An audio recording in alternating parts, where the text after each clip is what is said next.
I don't think I have.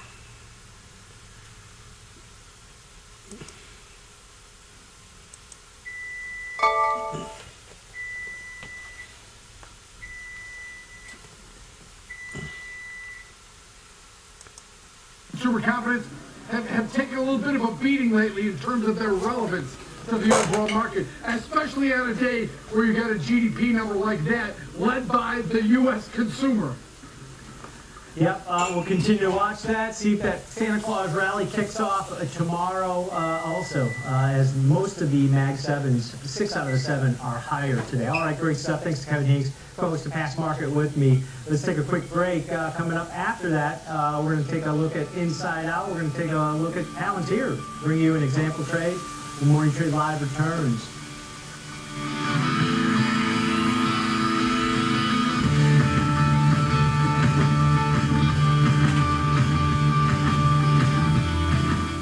Hey, investors, you know the market moves, and Schwab is here to help you move with it. So, whether you're buying, selling, holding, or planning, whether you're ETFing or 401k'ing, saving, spending, or even retiring, you can count on Schwab for market insights, live support, powerful trading platforms, and 400 branches. All at your service, all so you can invest your way. Sounds nice, right? I'm Alex Coffey. And I'm Jenny Horn. This is Next Gen Investing, where we track the trends shaping tomorrow's market. From tech to energy, crypto to consumer, we focus on what's driving investor sentiment right now. Clear analysis and forward-looking market coverage every trading day. This is a make or break level for this stock. And that could certainly be a short to near-term catalyst. Next Gen Investing, 1 p.m. Eastern. Only on Schwab Network. Whether you're an experienced investor or just getting started, Charles Schwab offers a webcast that's right for you. Are you a long-term investor? Our investing webcast series breaks down different investing styles, including growth, value, income, and more. Best of all, you can ask questions by chatting directly with an education coach. It's interactive learning at its finest. Tune in live or on demand. Head over to schwab.com/coaching and start learning today.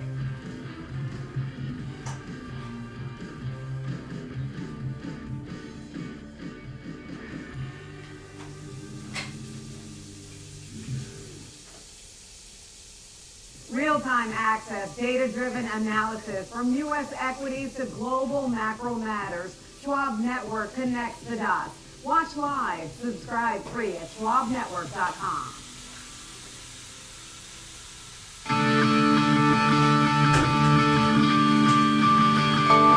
Morning Trade Live. I'm Tom White, filling in for Sam Vadas.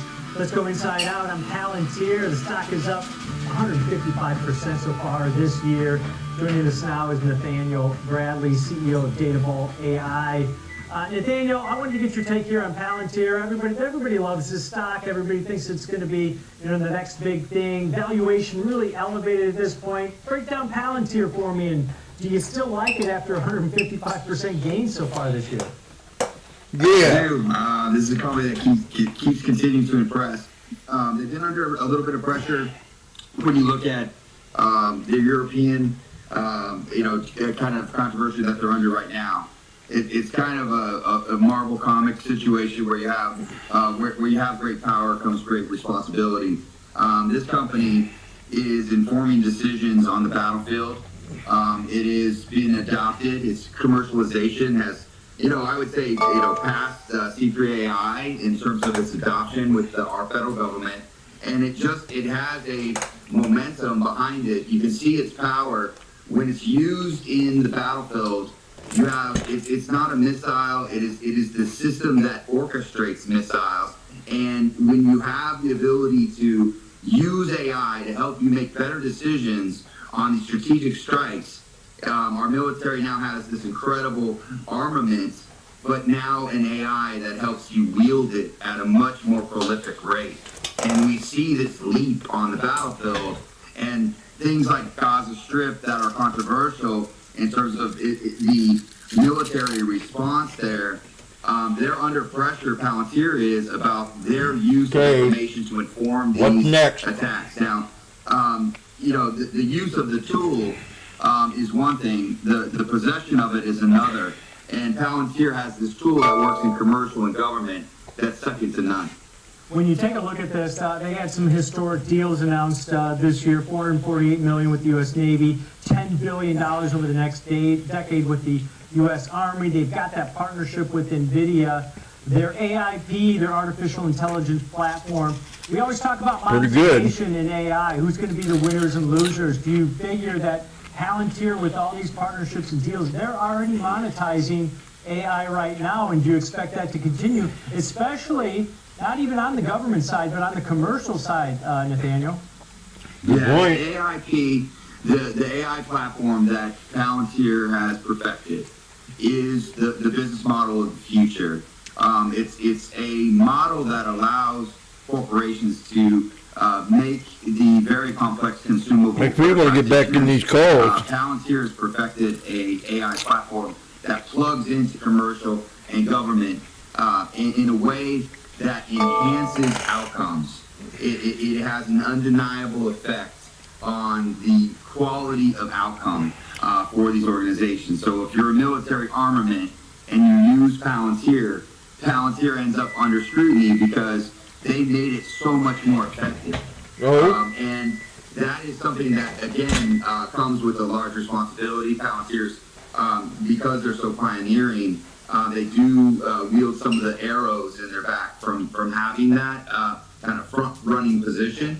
And as people adopt AI, that leap that is achieved, no matter if you're a corporation looking to make profit or you're the Department of War looking to win conflicts around the world to both protect Americans and forward freedom and democracy. These are things that Palantir can weaponize and at a level that we haven't seen before. And that leap is getting them a great deal of attention. And as they get that attention, they have to manage their perception, how they are perceived. People see a civil rights issue. They see an issue in Germany in the use of this technology with the police force, that it creates a police state, that it can help so much the prediction of what comes in the future, that law enforcement coming to rely on that information ends up trampling civil rights or has issues with the use of the technology. And this is where it comes down to the power of Palantir and how they are able to fashion their reputation into the future. And there's certain tools out there that will help them do that at a higher rate. And as in NVIDIA, you look at them really, Palantir's the killer app. That's driving the compute.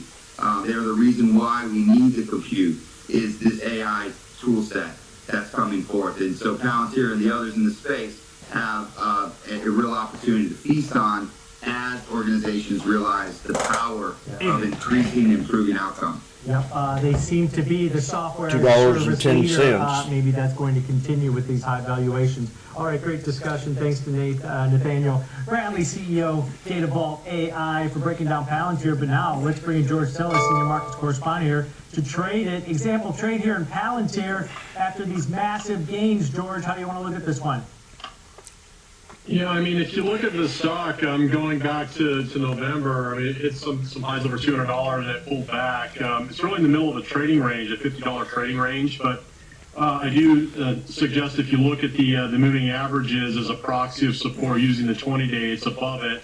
So we may end up seeing a little bit of retracement towards the 20-day moving average, but if the market proves to move higher as we move into the end of the year, that could cause Palantir to continue higher as well. So I'm going to structure a bullish trade here, bullish and neutral, so allows some flexibility in case the stock does pull back a little bit closer to that 20-day moving average. I'm going to put on a put spread. So I'm going to go out to the January weeklies, only 10 days to expiration on this trade. I'm going to sell the 187.50, 182.50 put spread. So again, selling the 187.50, buying the 182.50. Altogether, earlier today, you could have sold those for about $1.25 a share in credit, or $125 a contract. The whole premise behind the trade is maintenance of price, at the very least, $187.50 between now and expiration in 10 days. Helps you achieve that max profit of $1.25. Your break even on this trade, $186.25. and you're risking essentially in this trade $3.75 because it's a $5 wide spread. And that only occur if the stock gets 182.50 or lower by expiration. So the probabilities also match the price action. That 187.50 put, the delta on that was around 32 earlier today. And then, of course, the return on risk on this trade is around 34% as well. Yep, out of the money, short put vertical, short selling the 187.5, buying the 182.5, $5 wide. 70% probability of finishing out of the money, but I think the key on a name like that is staying risk defined, baby. Neutral to bullish, short put vertical example. All right, great stuff. Thanks to George Tillis, Senior Markets Correspondent here. And thank you for joining us today here on Morning Trade Live. I'm Tom White. Stick around. Trading 360 with Marley Caden is up next.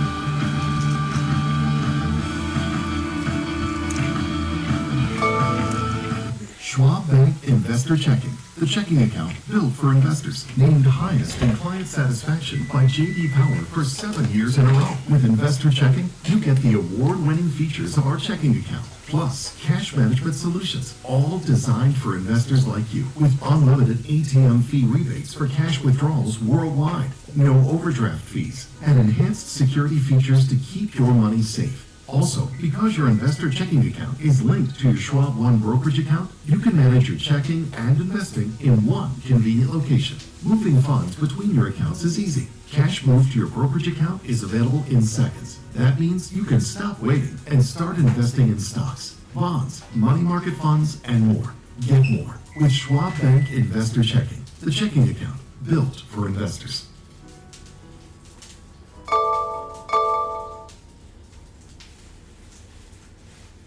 Welcome to Schwab Network, where real-time market coverage meets expert strategy. From the opening bell to the closing bell, we've got you covered.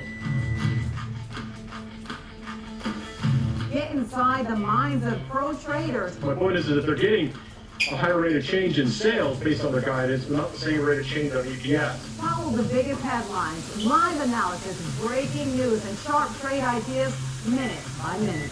With shows built for action, we break it all down in real time with speed, accuracy, and precision. I think one of the most important things is you're making a play in a risk-defined way here going into earnings. So that would be a further downside area to watch. Smart insights, actionable data, veteran traders, and trusted financial journalists. Streaming live and on demand. Schwab Network, streaming 24/7, any screen, anywhere, free. SchwabNetwork.com. Mom, when my grandparents moved here, did they know what our family would become? I don't even know if they could envision it, to leave everything behind, literally come across the entire world. I think that we totally met what their wishes were. Schwab has been with us for almost 25 years through purchasing of houses, opening up our business, having children. They've always been there for us. I want to invest with a company that can help me give my family a happy financial future. Stay connected to what moves markets. Download the Schwab Network app and get live coverage wherever you are.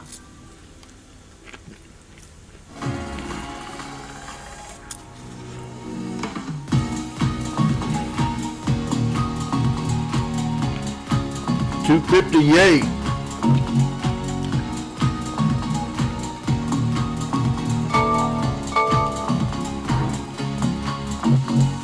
$260. I'm $270. Good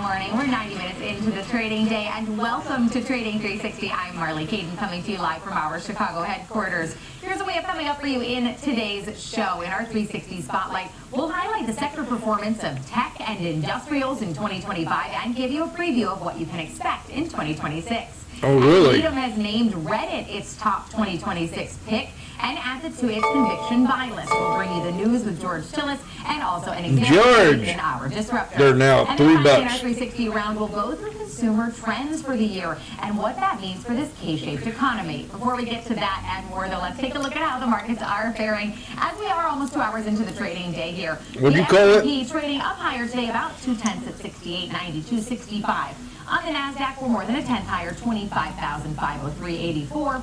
The Dow is trading about 0.2 higher as well, 48,447.87.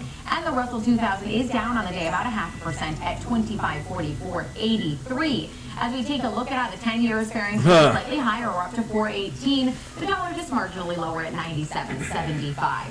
Gold is trading higher after hitting another record yesterday, 44.8630. That's up 0.4. Crude oil down about 1/3%, 57.82 a barrel right now.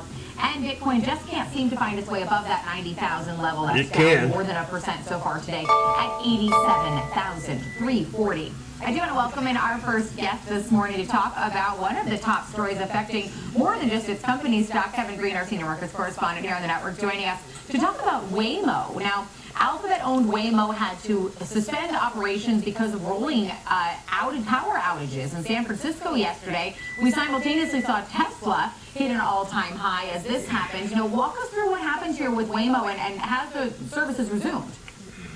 Yeah, we have seen a little bit of an anomaly when it comes to San Francisco. They did see a significant power outage that lasted for a considerable amount of time, and that actually did impact Waymo and its services. Now, the company is stating that most trips were actually completed before the vehicles actually had some issues. Either they did return back to their designated stations or they pulled over in a safe manner here, but they also acknowledged the fact that because of the energy infrastructure breakdown, they did have some issues when it came to providing their service. Now, the reason why we're seeing Tesla move to the upside because Elon Musk did state that they did not see any type of issues when it came to the services that they were providing. And we know that there's a battle between Waymo and Tesla when it comes to the automated ride-hailing services that are out there that are being launched here. So obviously a little bit of a setback when it comes to Waymo. We have not gotten the specifics as far as the operational breakdowns, but Marley, I would probably be 100% on board here if you do see maybe some regulators actually coming in and asking some questions, and we do get a thorough breakdown in the future as to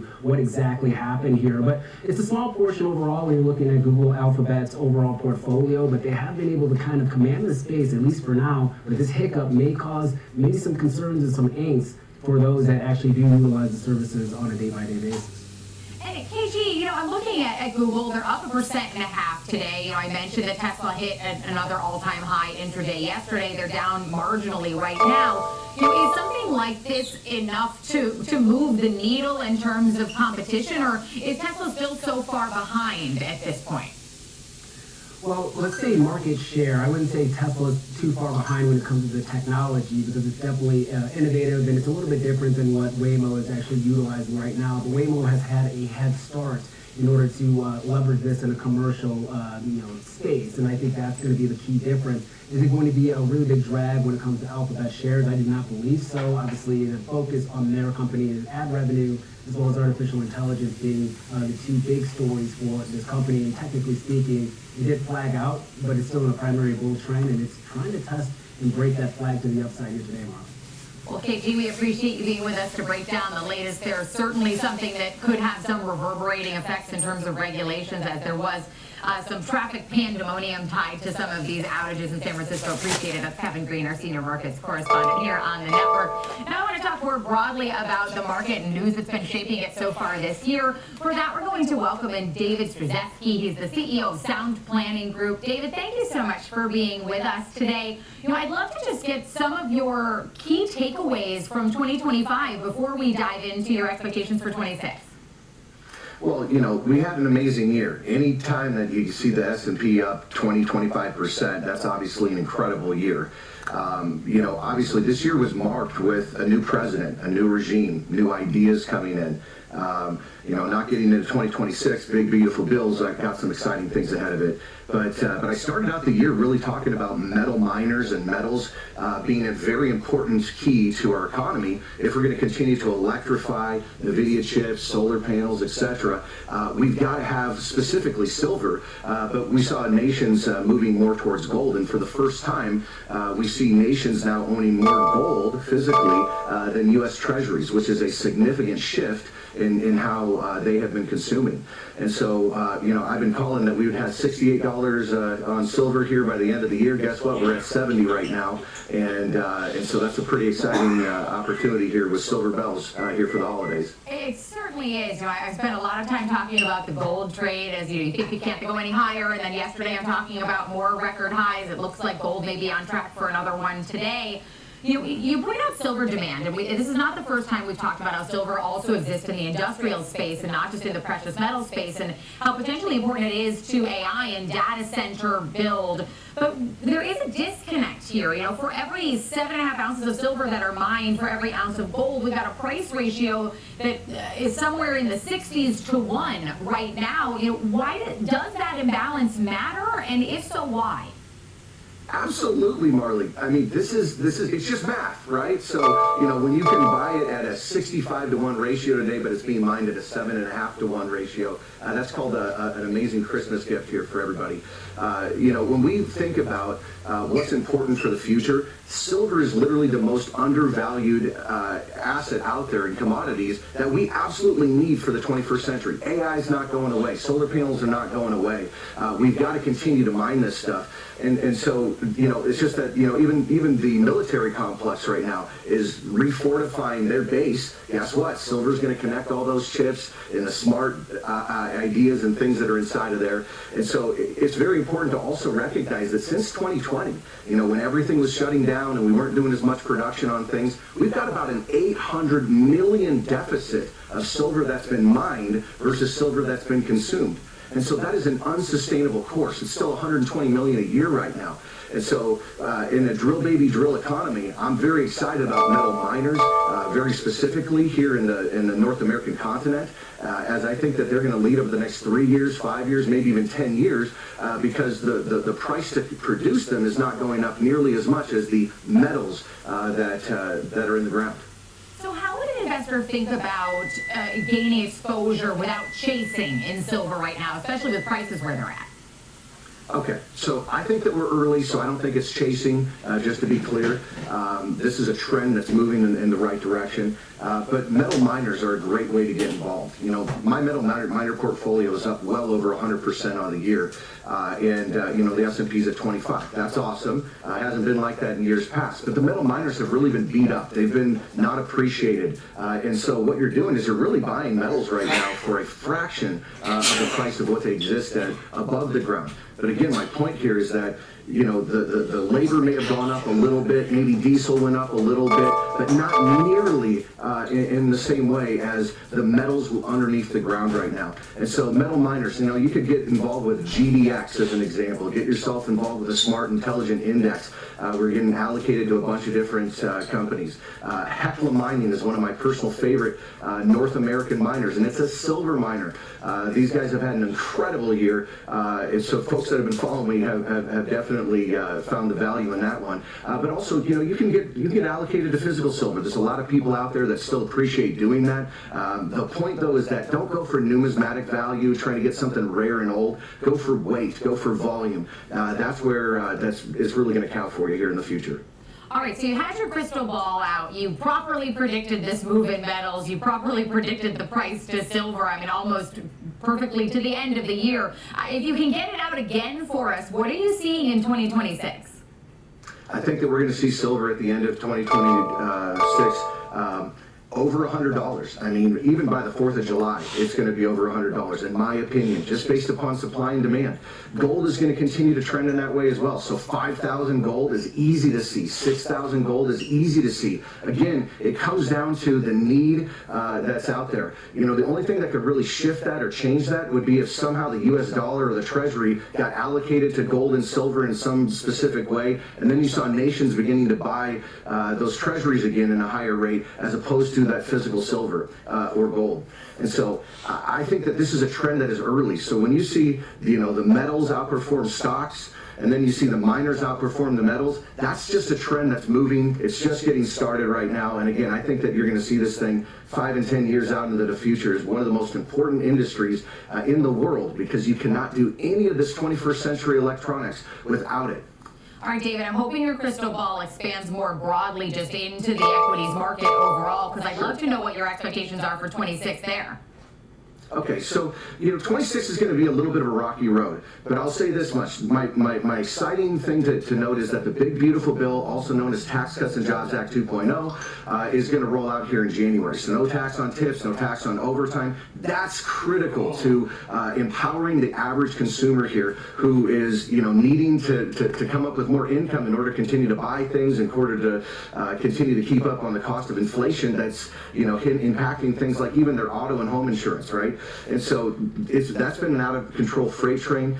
Those that want to continue to get involved, to do the extra work, are going to be rewarded in a valuable way here. And that's really what America's all about. We roll up our sleeves, we do the hard thing when times get tough, and I think that this is really going to benefit the average consumer. So I think that you're going to see, you know, companies like Walmart do really well, because people are not necessarily buying the high-price stuff now. They're going to be going for more of the value. They're going to be, you know, price shopping here at the grocery stores. And I think that that's just a trend that's going to continue.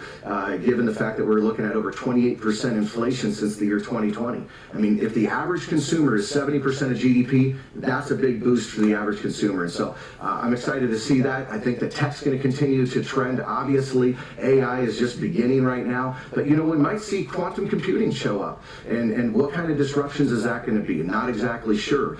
So the point is that if there's significant dips within the year, I'm a buyer. And I think that we've got an amazing long-term trajectory here ahead of us. Some great perspective there, David, and thank you for sharing your crystal ball with us. We really appreciate it. Happy holidays to you. That's David Strzeski, the CEO of Sound Planning Group. And we've got plenty more for you on Trading 360. We've got the big three next. We've got 3 stocks and 3 charts. Ricky Pat will take us through the technicals, and Jessica Inskip will join us to take us through her picks, Meta, Alphabet, and Oracle. That's next on Trading 360 on Schwab Network.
Iconic trading floor in the world, this is Opening Bell with Nicole Petalides, live on the floor of the New York Stock Exchange, the countdown, the setups, the stories that make markets move.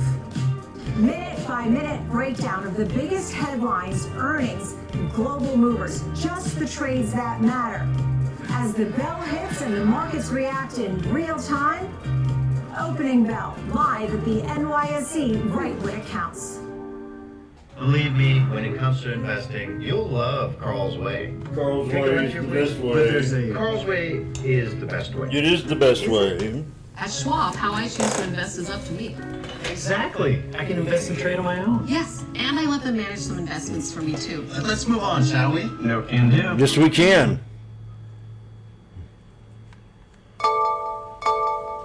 I don't like it when they mistreat Carl like this.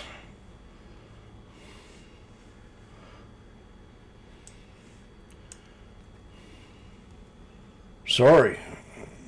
Uh-oh. Something just happened. These are $2.60.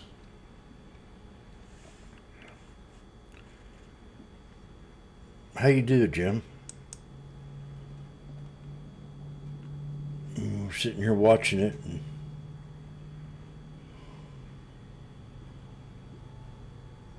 all of a sudden it gets this big old... Oh, there's Hot Lips. She gets the full screen. I believe the word bubble is just going to be Bubble. thrown around yet again, but it's important to know that wall of worry is extremely important to mitigate any type of bubble risk. On top of that, I think that expands to the efficiency rally and tokenization, and I've got some picks around that. We can discuss that. But I think those are still the key themes that are going into 2026, and we have to realize that the Fed is, betting is a poor word here, but really anticipating that an increase in productivity will help ease inflation concerns. So we just need to see that data line up perfectly, but thus far we have achieved somewhat of a soft landing, so I am optimistic. All right, you've got some big names in your big three today, and some big AI names at that. Let's start with this first one. You've got Meta. What made you flag Meta? So I'm really reflecting on the themes of 2025, and from the AI narrative, it's this spend heavy on AI. Now we want results, so we run it really, really quickly, and it doesn't necessarily work out that way, but we have high free cash flow. So Meta very specifically, I believe, kicked off that trend for us. If AI improves ads, engagement, and costs going into 2026, it looks like they're positioned more for sentiment and valuation. And we got nervous in 2025 that caused multiples to fall because AI spending was too high and expenses would hurt profits in 2026, but that sets up an opportunity. Expectations are now lower, and if Meta executes well, the stock has room to re-rate and that more expansion. And so in 2026, we've got more computing power. That's going to help with better ads, with new data center capacity coming online. That should improve content recommendations, ad targeting, all driving revenue because it's all about ads. If there is a new AI model, and the Advantage Plus ads could be a good growth driver because of the fully automated ad tools that they have, in addition to some creator tools that they are rolling out. So essentially with Meta, I think it's underperformed relative to others, especially as we've had the influx of Google and Gemini and that performance, but I want to see that return of investment, and I think we'll see that in 2026. All right, so Rick, as we take a look at Meta and its technicals, what's the setup as we head into the end of the year? In the shorter term, we've had our gap downward after earnings here, but we held on at a supportive area here. Our green line, 585, if you were to backtrack, all the way back here, you can see it was a series of low points here, then high points, and then a breakout point, also low points here as well. And then, once again, that was where we held on during the decline. Now, we have a very small, very short-term range to consider, 638 here to the downside, and around roughly 679 to 690. Why? Because we have these low points here that we repeatedly tested. It was the start of our gap, and we failed to close above that level as well. So in the shorter term, those are the areas that traders may have their eyes on here. So we can also see our moving averages are all coming together here that we follow. They are clustered together on top of each other, which suggests for right now there's not really a clear trend direction. We have been moving sideways, and we also have kind of retraced the move down where we had after earnings here. So we're kind of right back where we started after earnings at this point. So this area between 640 to 660 or so that has all these moving averages will be another important confluence area to watch. RSI, we are on the verge of a breakout one way or the other potentially here with our shorter term downward sloping red trend line. We are above the 50 midline, which suggests we do have more of a bullish lean. When we look at our volume profile study, we can see that our point of control is up here near 714. That's our heaviest trading volume area of all. We also have nodes near about 660 and 640 as well. Finally, when we look at our expected move over the next couple of months here, February 20th, about a 12% move plus or minus here. But January actually lines up much better with our support and resistance areas. So those could be some points to watch for the next few weeks here. Yeah, right now Meta's trading at about 663.54 year to date, just slightly underperforming the broader market on the year. But, Rick, as you always say, we can always go up and we can always go down. So we have to wait till the end of the year to see how that all shakes out. Your next one, another huge name here, and they've had quite the performance over the last 6 months. We're talking about Alphabet.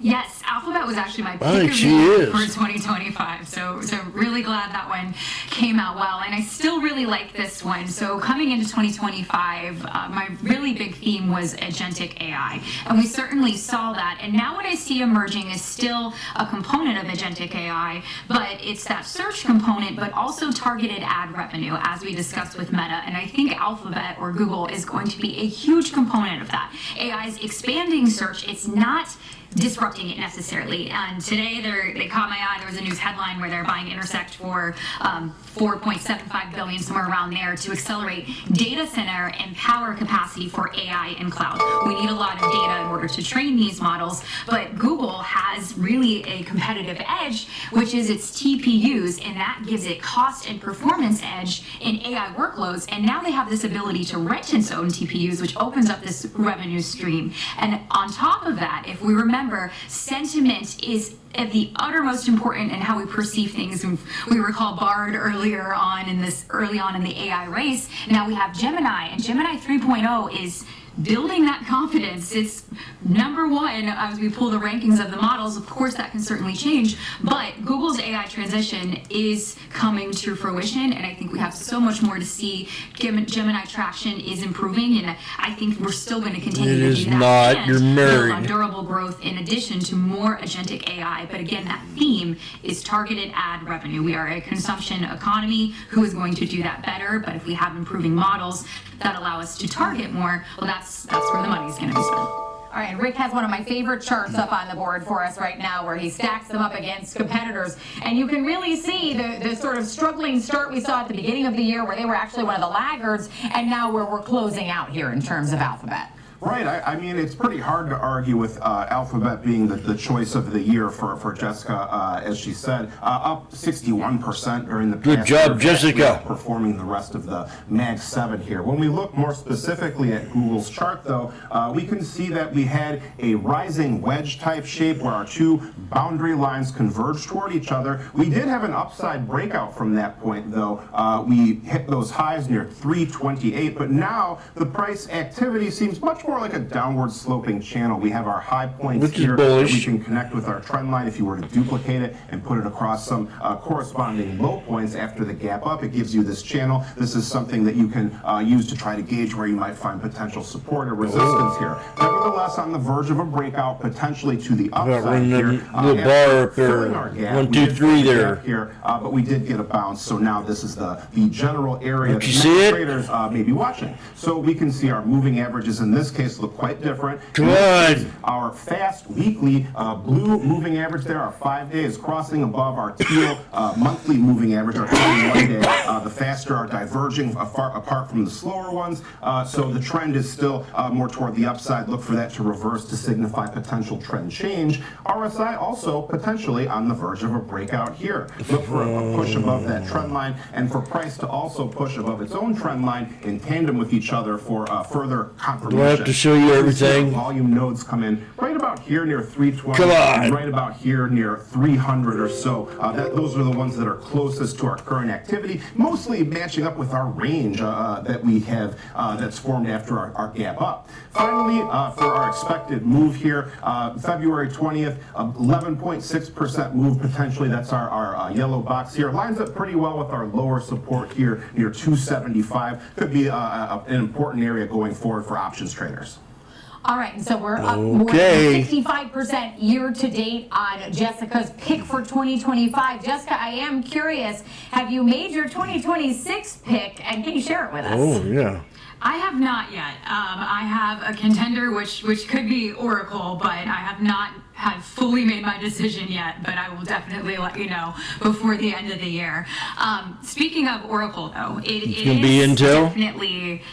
I think this theme of spending on capex is something that the market really does not like, because we want to see a return of an investment very, very quickly. And I think part of that's also psychological of just where we are as an economy as a whole. But heavy AI spending here still masks a strong demand story that we have for Oracle. Yes, there is debt, but it's still very close to investment grade, which is good. And we've seen revenue increasing. We have seen capex surge, yes, but we've guided to support more of it's a 523 AI backlog. But that is not the only reason why I like Oracle. There are other themes that are emerging. We recently had this TikTok deal. Now, we've been talking about this segment, ad infrastructure. There is an e-commerce component in shopping to TikTok that is very, very successful in valuations that I would love to understand. Oracle has a wonderful strategic exposure to that TikTok infrastructure and the e-commerce that is there, and AI will only amplify that. On top of that, there's tokenization and digital assets, and I think that's a theme that we're going to see in 2026 as well. It was earlier this year, as in I believe it was October, where Oracle announced new digital assets data nexus, trend line where that gap is, 2026, which positions Oracle as a critical infrastructure for regulated digital finance. And that's important because of the legal risk and compliance that comes with tokenization of assets and stable coins. And there's a solution that they have with this new product that we'll see launching in 2026. So I think more news cycles around that will help the sentiment, but what's really weighing is heavy AI spending. So it's a great, really component for an options trader to utilize the wheel strategy as we wait for the acceleration to occur. All right, and as we wait for that acceleration to occur, we're going to take a look at a wild chart here on Oracle, a potential contender for the 2026 pick, but hasn't been chosen yet. Well, I choose Jessica for the female trader of the year for 2025. So everybody give a standing ovation to Jessica for the female trader of the year. Old highs here, and then level here. Also, we're going to give roughly around that same point. So this is our supportive zone. We held on during our last decline here. Let's say an honorable earnings, but still held on to this critical area. Falling wedge type shape. Runners up short-term pattern. We've broken out to Marley we have not taken out our old highs for showing up like she did, taking over Caroline's place like she did, which I thought was very rude. You can see that they are diverging farther apart from each other. RSI compressing in a triangular shape here. We are out of the oversold area, though. We saw a small amount of some bullish divergence. So let's let that be. Made a lower close. RSI we have to get over that. Now we have pushed out of that area that would signify what she did was wrong. Potentially here. When we do look at we do have a gap here. Study, here we see that we are near the point of control, the heaviest trading area. It looks to me like we might have broke it. We have several larger nodes close to each other, but the are around 160, 190, and 220 or so.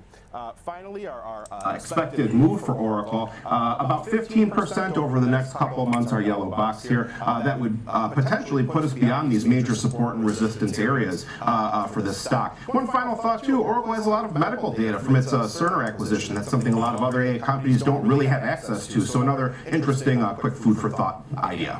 All right, year to date, Oracle is trading about 17.5% higher. Jessica, we look forward to checking back in with you before the end of the year and finding out what your pick is. But happy holidays to you and yours. That's Jessica Inskip, the Director of Investor Come on, Jessica, give it to us. And of course, Rick Ducat, our lead market technician, for always being here. Coming up next, we're going to spotlight the 2026 if I prove it, for sectors I'm going to invest. At risk as growth slows and consumer pressure builds. Stay with us. We'll have to remember Jessica's pick of the year for 2026.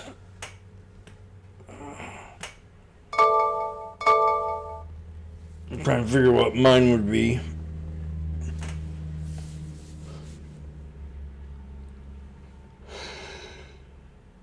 It's a good question. I'd say moneymakers could be PLTR,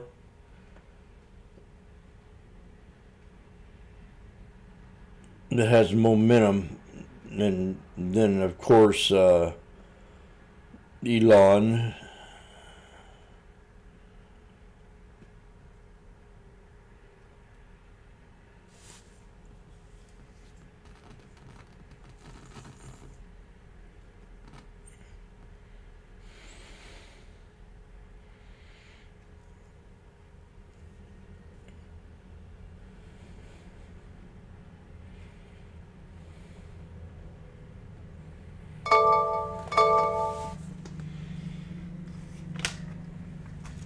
trying to think of some.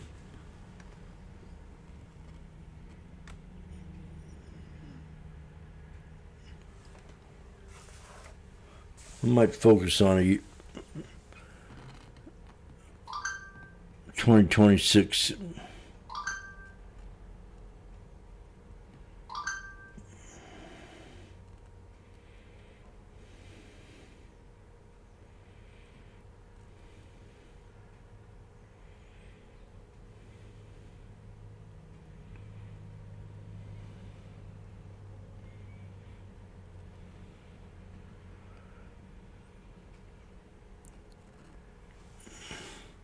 What about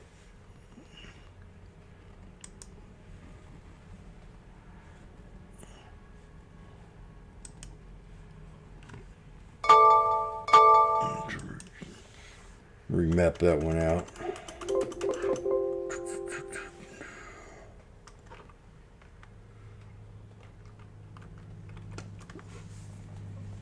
Tilray. Oh. Now, Tilray's pulled back some.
Interesting.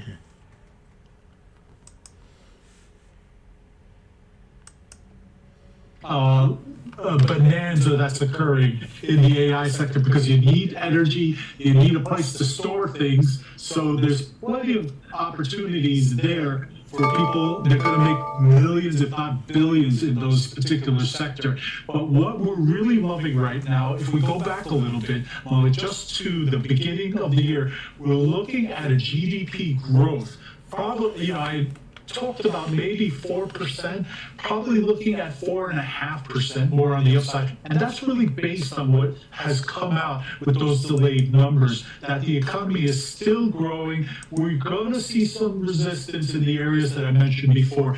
But as far as I believe some of the best areas we're getting into right now, we're looking at the industrials. We believe companies like Avis, companies, trucking companies, are going to start seeing significant growth on the upside. We believe that there is double-digit growth in those areas that they haven't even seen yet, and that's healthy for the economy. So that GDP growth is going to fuel that. The next thing is cloud computing, and I also want to say cloud computing, a lot of people don't realize that's storage. As I mentioned, commercial real estate before, you need a place to store it, you also need power. So not only are you going to need those facilities, but you're going to need nuclear power because conventional power is not going to do it. And so companies like SMR, NewScale are going to be the direct beneficiaries of those movements to the upside.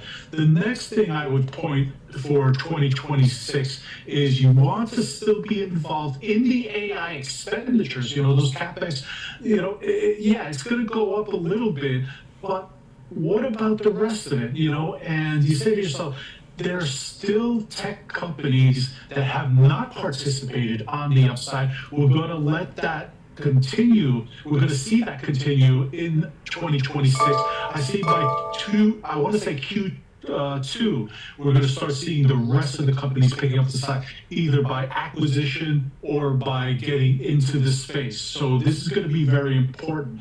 The question becomes, how are you going to make money with this? And the answer is, we'll see.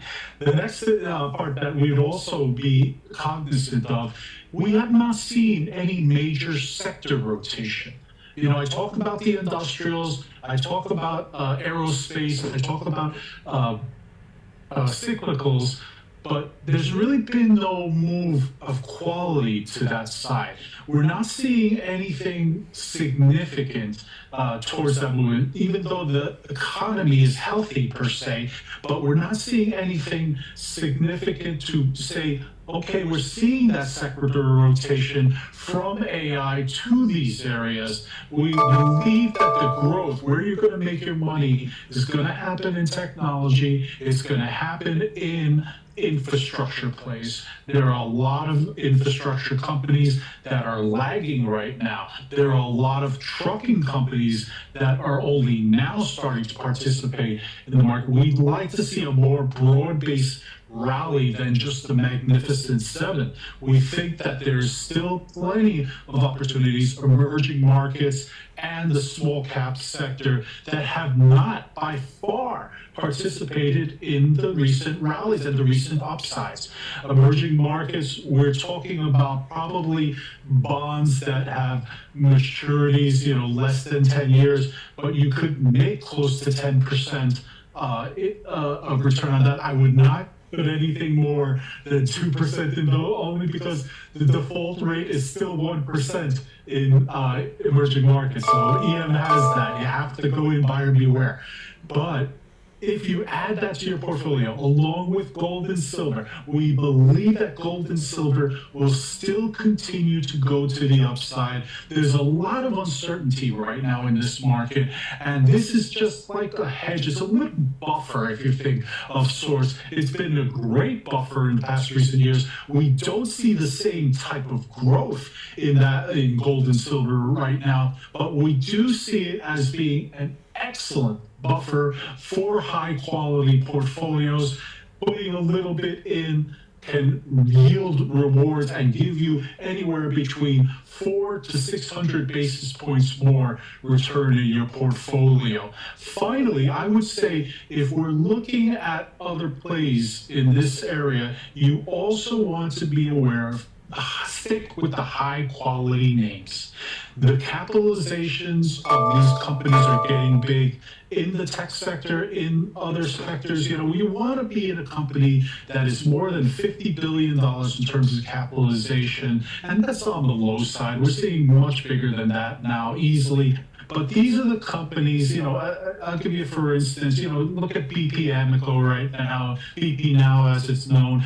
BP, look at what's going on with Venezuela. There's an opportunity there to make some money. Yes, they slashed their dividend a while back, but the growth can more than make up for it. You know, they're already in double-digit territory. We believe that oil will start to see an increase, a little spike up in probably by Q3, we're going to see a full-blown rally in that. If this situation in Venezuela continues to go towards the upside, could be sooner. So that's another area you want to be aware of and be a part of. Be strategic, be smart with your portfolio, and let's make more money in 26. What do you think?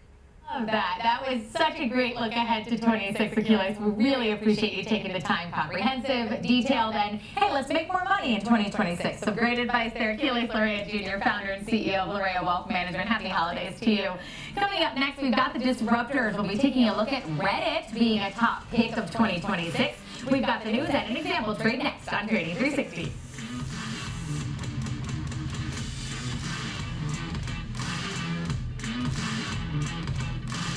Stay connected to the markets with Schwab Network. Tune in 24 hours a day, 7 days a week on SchwabNetwork.com and on all your favorite streaming services. Schwab Network, available anytime, anywhere, on any device for free. Whether you're an experienced investor or just getting started, Charles Schwab offers a webcast that's right for you. Do you like using charts when analyzing your stocks? Our Technical Analysis webcast series breaks down different charting techniques like trend analysis, price patterns, moving averages, oscillators, and much more. Best of all, you can ask questions directly to an education coach. It's interactive learning at its finest. Tune in live or on demand.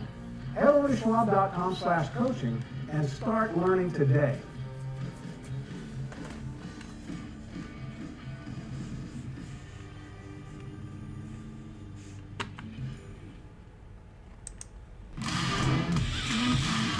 Welcome back to 360. I'm Marley Caden here in our Chicago Marley. headquarters. Let's head out to the New York Stock Exchange and check in with Nicole Petalides, the host of Opening Bell and the Watch List. Nicole, great to see you this morning. Happy almost holidays to you. Let's talk about the consumer. We got some data from Visa today, their retail spending numbers for the holiday season showing some resiliency continuing for the consumer. Yeah, a little shop till you drop is really evident. Both Visa and MasterCard are trading higher today as the S&P 500 is about 25 points away from its all-time highs. So a lot of this is being driven by the consumer. Like you said, Marley, what we saw here, Visa, with its Visa Consulting and Analytics division, released the very latest on the retail spend, which began on November 1st, goes into the Thanksgiving and Christmas and all that. And really they're showing holiday spend up 4.2% year over year. I mean, that's pretty tremendous when people were so worried that it could be even flat. Most folks were anticipating a positive, but this one's on the higher end. All payment types were taken into account, cash, check, everything. People are shopping in the store, right? 73% of the volume was actually in store. Now, the online component did go up. 27% shopped online, and that was up 7.8%. These numbers are not inflation adjusted, but they do show the trend, and the trend is higher. Visa also noted that this is not just a U.S. story. Canada was up 4.4%, the UK up 3.6%, Australia up 5%, and South Africa up 7.9%. So people are shopping around the world. I will add that MasterCard, I see the MA and I'm thinking all these stores.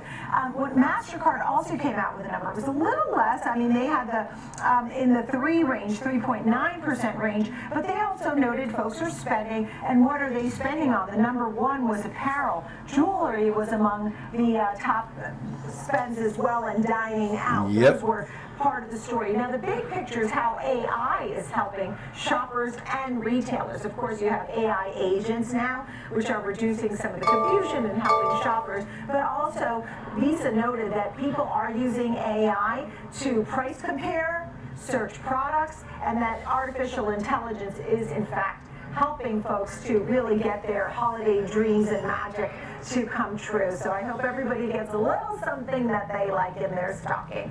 Marley, back to you. Yes, me too. I hope we all find ourselves on the nice list. Nicole, we appreciate you breaking that down for us very much. That's We Nicole sure do, Petalides, baby. host here on the network. And joining us now is George Tillis, our senior markets correspondent here to talk about our disruptor today. We're talking about Reddit. It was just named a top stock at Needham for 2026. Now, George, what can you tell us about this move for Reddit? Because they're not seeing a positive reaction to being named a top pick.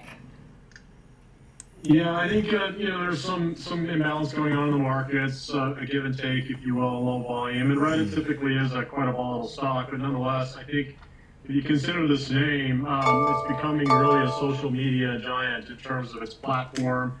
They have about 500 million weekly active users or hits on their platform, basically 100 million different active communities. So this is essentially a business that has been growing significantly over the past few years. If you look at their Q3 numbers, they posted 68% top line sales growth.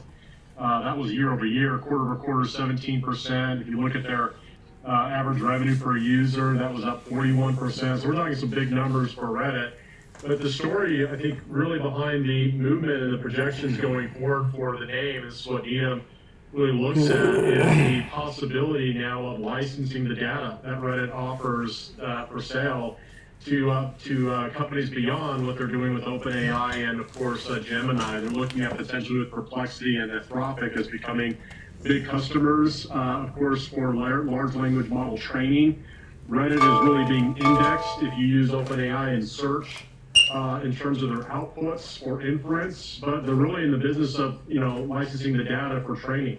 And that's essentially what they're generating revenue as going forward, more so than the top line sales, which concentrated right now are in advertising. So 94% of the sales for Reddit are advertising.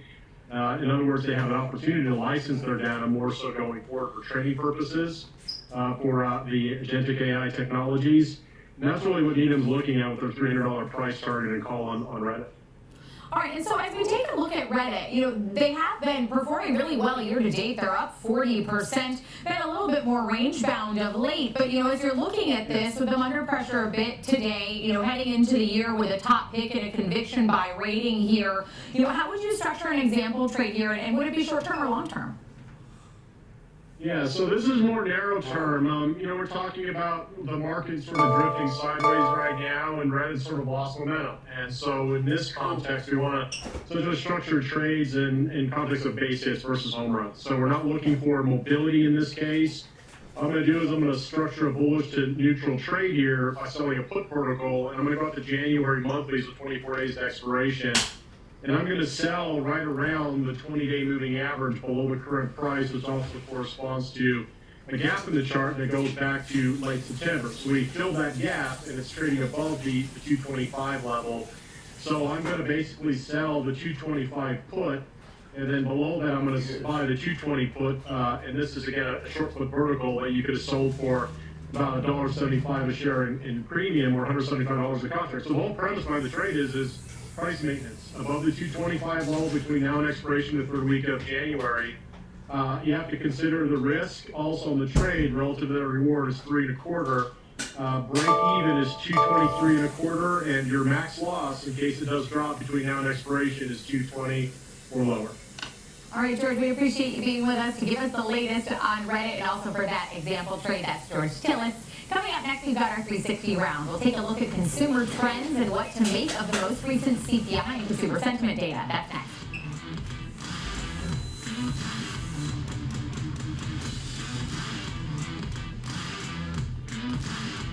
Trading at Schwab is powered by Ameritrade, unlocking the power of Thinkorswim, the award-winning trading platforms.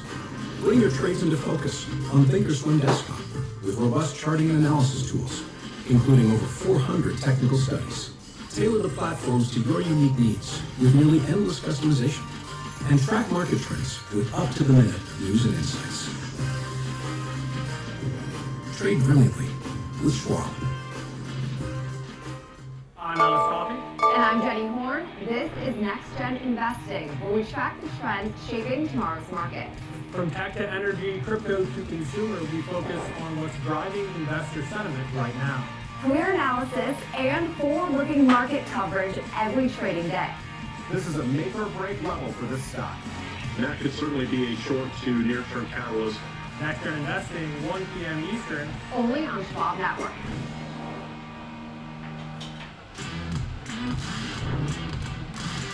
Welcome back to Trading 360. I'm Marley Caden. It's time now for our 360 round. For that, let's bring in our panel to discuss consumer trends. Joining us now is Susharita Kadali, the VP Principal Analyst at Forrester Research, and Owen Carr, the Chief Merchandising Officer at Spreetail. Now, Owen, let's start with you here. We got consumer confidence data this morning. It moved lower, but spending hasn't collapsed. We also got Visa's data for the holiday spending today. What's the way that we reconcile these two signals right now? Yes. Good to see you, Marley. Yes, I think that, overall, it's as if consumer confidence doesn't match up with their wallet spending, right? Because confidence is down, but spend overall is strong. And we're seeing e-commerce especially, which is where Spreetail operates, is up, about 4% during holiday. And so what we're seeing when we look at the data is that consumers are buying. They're just buying more opening price point, lower price point goods, and goods that maybe haven't raised as much in price with tariffs or otherwise are the ones performing the best. And so, for instance, within the world that we operate, we're seeing a lot of storage and org items. Think of container shelves and other shelving that maybe are made in the U.S. that are doing the best year over year, as those are lower price point, $30, $40, $50 items, as opposed to more expensive items that maybe consumers are being a little bit more cautious on. And I think all those consumable opening price point items are raising the sales overall, where customers are being a little bit more cautious right now on some of the bigger spend items is what we see in the data that we analyze. And Citrina, in the notes that you sent over, you flagged that you are seeing some concerns beneath the surface. What worries you the most about the consumer as we head into 2026? Well, the big thing is that unemployment continues to creep up, and then you have wages not growing as much as they were a few years ago, and then when you layer inflation on top of that, that's where the bigger issues are. We hear that the big expression really now, even in the political landscape, is affordability. And with a K-shaped economy, what we're really, really concerned about is particularly with lower income demographics.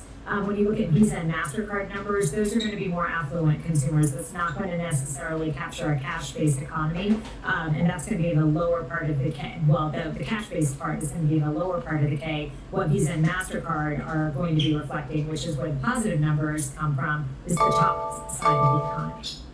All right, and Owen, we got the CPI number last week. It came in better than expected at 2.7%, but then we had a lot of concerns raised by economists because of the shutdown and the collection of the data. How much confidence do you think that the market should be giving right now on that as being an inflation signal in either direction? We do not, we have not seen inflation or high price point rises as much as we expected this year with the tariff environment that's happened in the U.S. It is starting to rise though slowly, and it's been happening over the last several months. And so we are seeing across the many durable goods items that we track in e-commerce prices that are up in the 2 to 3% range, but that's still just much smaller compared to what we would have expected given the size of the tariffs. And when we step back and look at it, we see that a lot of retailers and wholesalers do hold a lot of inventory, and so there was a lot of extra inventory sitting in the market. It's still in the market, and we see that with durable goods inventory still being high. And then also some categories that have raised a lot, for instance, baby gear has gone up about 20% year over year. Consumers are just being a little bit more cautious in purchasing that. So we don't expect a tremendous inflation pressure, at least within the e-commerce durable goods environment in 2026. And so, Citrina, I'd love to get your thoughts on that too, because we're seeing tariffs at levels that we haven't seen since the 1930s, I think. And Owen just pointed out those rises we've seen in baby, I think toys, electronics, also seeing some sharp rises. Where in other areas we've seen retailers start to absorb some of these increases. At what point are we nearing the point where that breaks and the prices move higher again more broadly? And what concerns does that give you? Well, the tariffs were always intended to be a negotiating tool, and we've seen a lot of elements that have played out in unexpected ways. You've seen a lot of nearshoring, you've seen diversification of supply chains, you've seen changes in supplier bases, consumers substituting to cheaper goods, you've seen merchants absorbing some of those expenses, as you say, and even there are the issues with some of these tariffs being negotiated down because ultimately they were a negotiating lever. So I think that, to Owen's point, much of this has not played out as maybe we had expected or anticipated that it would this time last year, and that's actually bolstered the economy, and it's been great for retail sales numbers.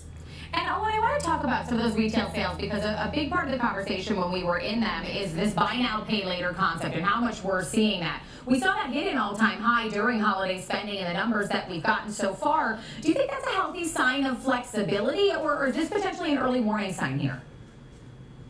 Well, on the e-commerce side, buy now, pay later continues to just explode in interest, and I think that also that's happening within the D2C environment too, right, where customers can use various platforms to get the product going and have an annual payment over 12 months or even longer, 24 or 36 months. We are concerned on this topic that consumers are kind of kicking the can down the road, if you will, still buying, but the programs are very strong, they're performing well, and we are worried that consumers may wake up. We don't think they'll wake up soon, i.e. in the next 6 to 9 months. We are forecasting a very strong start to 2026 based upon the data that we're seeing, but it is concerning to us and it's something we've been monitoring closely because it's just dramatically increasing, and the e-commerce platforms make it easier and easier to use those within, whether that's a D2C site or Amazon or Walmart. those programs are just front and center and one click away from a consumer being able to use. And Sutrina, last question to you. Bottom line with everything we talked about here, are we looking at a consumer that's on the brink of a retrenchment, or are we simply seeing a consumer that's adapting in more creative ways? Well, it's still too early to tell, and there are different consumers. It's like the tale of two cities. You have the tale of two consumers, where you certainly have affluent consumers. The market continues to be nearing its all-time peaks. You have luxury rebounding, Louis Vuitton and brands like Hermes. Their stocks seem to be rebounding. But on the other hand, where you see a lot of strength is with the value plays, with Walmart, Costco, Amazon, and that is seemingly the place where consumers are choosing to spend their revenue. I think that in the absence of better government data, we're going to be eagerly looking at the specific performances of retailers, and I expect companies like Ulta to be doing well, but then it will be a big question mark as to how some of these other mall merchants in other sectors like apparel or even electronics are doing. Well, we appreciate you both being with us to talk about the consumer as we head into 2026. That's Sucharita Kadali, VP, Principal Analyst at Forrester Research, and Owen Farr, the Chief Merchandising Officer. Well. I also want to thank all of you for joining us today on Trading 360. I'm Marley Caden. You can download the free Schwab. So it's hogwash. If you can't trust the data, then why use it? No, you trade with what the data gives you, you clowns. Jimmy doesn't trust the data, so Jimmy doesn't use it.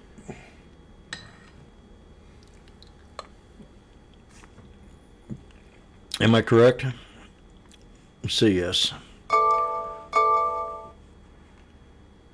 Yeah, he's preaching at the choir. I mean, Jim said it's true.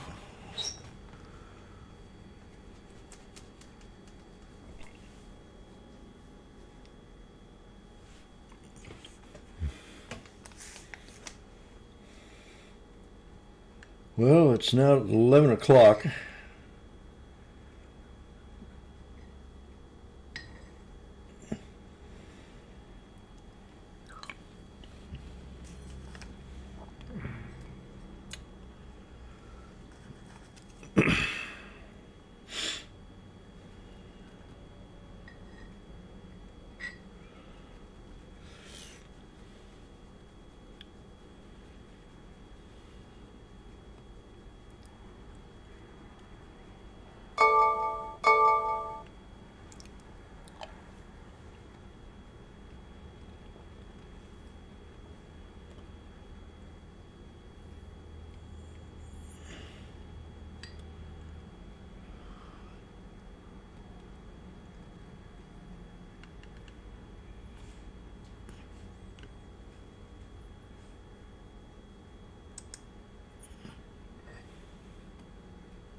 Oh, yeah.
markets have been flip-flopping today. We started out under some pressure. Now we've got some gains on the board. Let's get right into it with a check of your scorecard. You've got the S&P 500 better by just shy of 1/3%. You got more sectors of the S&P 500 on the plus side than on the downside, but it's almost equal. Communication services leading the gains, followed by information technology and energy. The Dow has a gain of a little bit more than 0.1% there. The NASDAQ 100, the leader today, as it has been somewhat recently, up by almost 1/3%. You've got small caps, though, taking a step back. It was the star of the show yesterday, rising more than 1%, taking a little bit of that off today, off by 0.5%. Today, we will look at example options strategies for a couple of the Mag 7 names. First up on our list, we've got NVIDIA. It is adding to some gains today. We've also got our eye on Netflix. The team from Lightfolio will be along with a new data on that one. Oh, yeah, Netflix. In the breakdown, we'll be taking a look at Amazon. It's on our radar today. It's been an underperformer year to date within the Mag 7. Now that we've got our roadmap for today's trading action, it's time to bring in my co-host and trading veterans.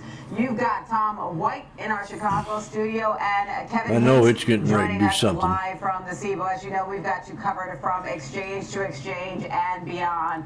All right, we've got investors chewing on a slew of economic data today. Wall Street seems to be more focused on the positive now. We got that delayed GDP reading. It was better than expected. It showed that the consumer was still strong, but a little bit of worries about inflation there. Tom, what's your take? Well, I think, you mentioned that there might be some headwinds. I don't think there's any headwinds right now, just because the data doesn't matter. It's backward looking, it's nearly 3 months old. Yeah, it's better than expected, which is great. And I think that maybe lends a little bit of support here to equities. It's taking down the expectations for a rate cut in January, which were just about 20-25% before, now down below 15% chance of a rate cut in January. But the resiliency of the consumer kind of coming through with that GDP number that we got, which was 1% above the expectations, and that's probably a positive. Durable goods came in a little bit light, but I think you can throw some of the data out. Maybe it's skewed a little bit because it is from Q3. But at the same time, I think this momentum continues. We're on a 4-session win streak. We closed positive today. And that's kind of what the market expected at this point. There's no real headwinds to what's going on. Liquidity is probably going to be drying up today into tomorrow, which is a half day. And that just sets the tone for maybe some... Tomorrow's a half a day? There's no real outliers here for markets. Is that what he said? Adjust, or maybe, kind of stop the rally. I think one key thing is volatility's come in pretty significantly with that VIX settling at the lowest level since last December. We're at the bottom half where nobody's really hedging, nobody's really sticking their neck out, whether it's to the upside or downside. Remember that VIX is a reflection of demand for out-of-the-money options, both on the put side and the call side. So I don't think anybody's really sticking their neck out on either side, and that allows for an optimistic grind higher here for equities. Okay, so no lumps of coal on Wall Street. Kevin, what's your take? Hello, Tom and Diane. That VIX that Tom was mentioning, that's the implied volatility of this pit right behind me here. And I can tell you, it's pretty quiet here today. I think, welcome to the drift. And that's what you're getting in these holiday markets. The data that came out wasn't bad, but like Tom said, it's stale. It's good. It didn't scare the markets, but not like they thought it was going to. We opened lower. That's and the now problem. we're drifting higher. Little bit of good news. It's interesting. We've been talking for a couple weeks now about the equal weight, how the equal weight has been recovering. S&P up 0.3%. Equal weight S&P down 0.4%. So it's that leadership, right? We've got communication services higher. We've got information technology higher. That's a significant part of the S&P. And when those two are doing well, consumer discretionary is just up very slightly, very close to unchanged. But if those three are positive, it's going to be very hard for the S&P to be down. It takes up so much of the overall map of the S&P. So I believe the drift has begun. Diane and Tom, and we're in holiday markets, and we're trying to figure out ways to stay engaged. I don't know if we can get there, guys. That's a good point. Speaking of the drift, Tesla Oh, drifting Hickey. a little bit, taking a little bit of a step back today. Investors seem to be regrouping What a bummer. after hitting record highs, but there's still bullish sentiment around it. Canaccord is raising its price target. Tom, you called this out earlier today. It's interesting I to like raise your their price attitude. target, but also, the mention of vehicles is there, but obviously they don't look at it or value it based on that. Tom, what's your take?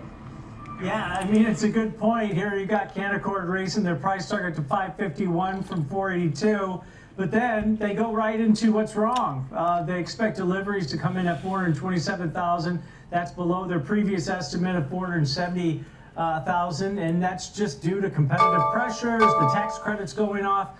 But, this stock's not based on EV sales anymore. And as this analyst kind of stated, they're looking past Q4, that basically this is going to be, one of those maybe quarters that they ignore a little bit. And we've seen that reaction in the stock. It's up 20% this year, just a couple percent below those all-time highs that we hit just yesterday.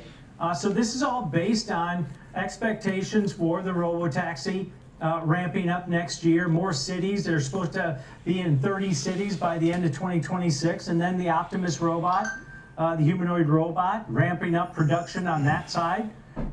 So that's what this is based on. I thought it was interesting that this positive note came out. We're talking about it pretty extensively out here on the network because there's not a lot of news out there.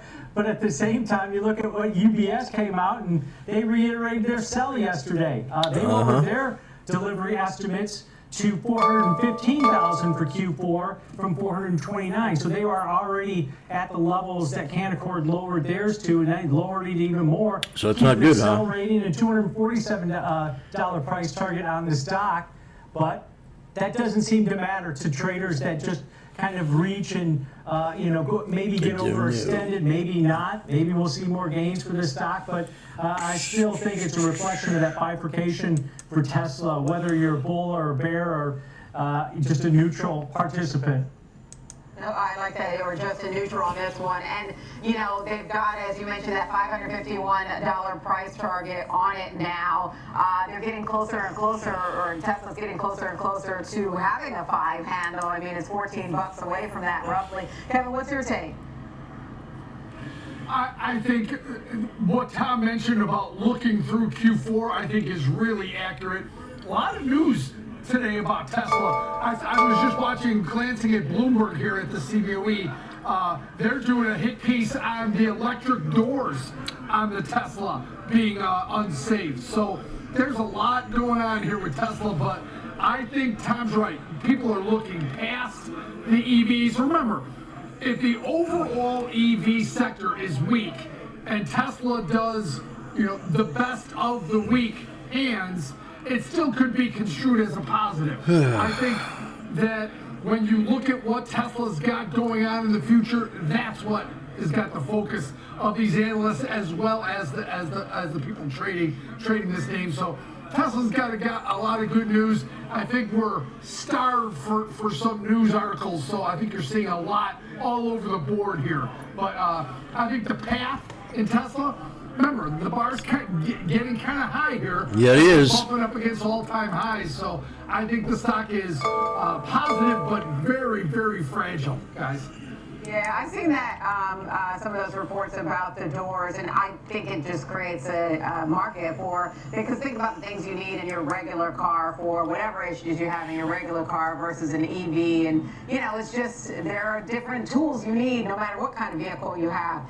Let's talk about the moves that we're watching in the defense space. We got Huntington Ingalls. It's still got a gain right now, better by just a little bit more than 0.1%. It's working to hold on this record. It's been hitting new all-time highs. You've got defense spending increasing. The Navy selected the company recently to build this new class of warships. So it seems like for this company that it's just the wind has been at its back. I hate to use that phrase a lot, but this has been one of the top performers in the S&P 500 this year. Tom, what's your take?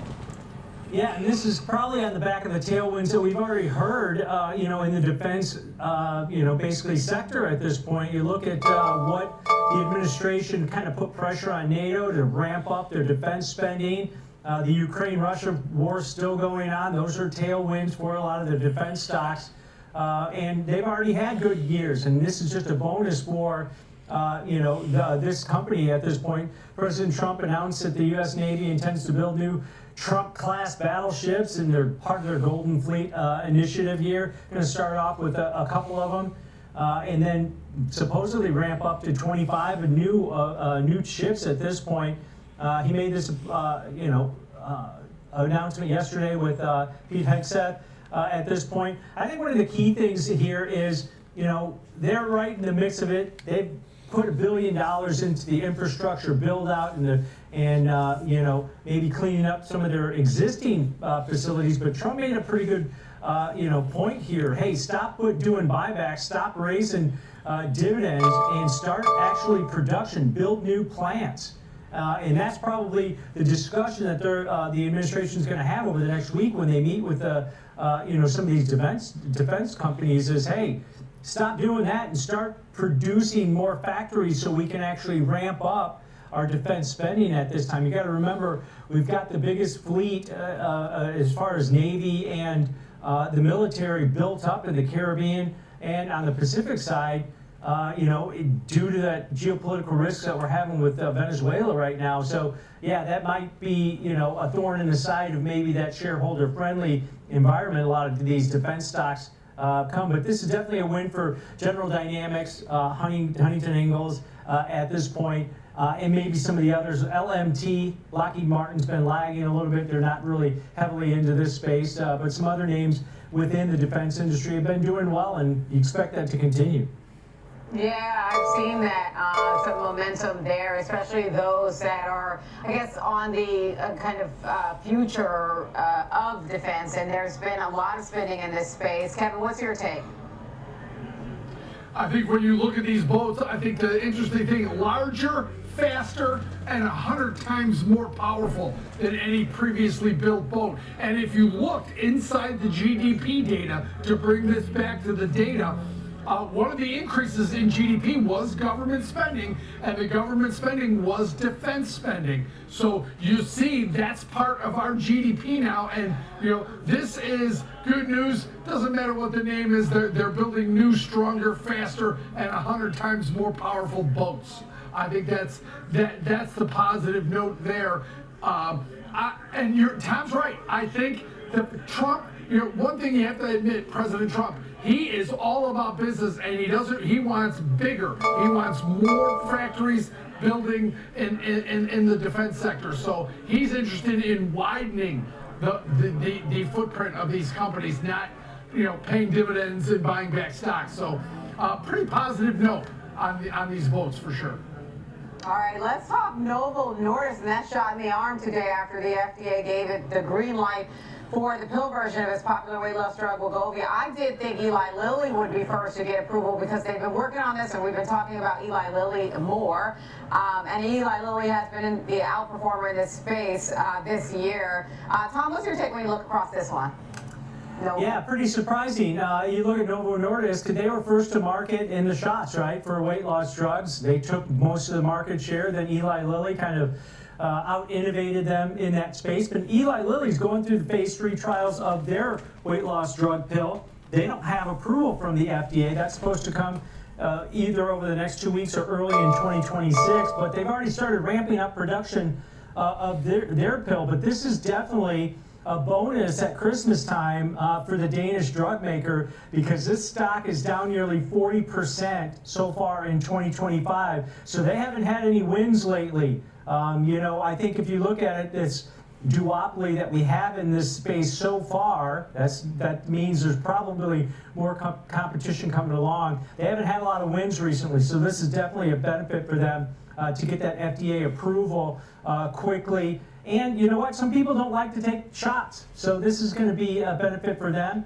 And I think if you take a look at, it's just not for weight loss; it's for heart disease, it's for other, potential profitability on different fronts across the pharma landscape at this point. So that might be a bonus for them also. But they've been first to market before.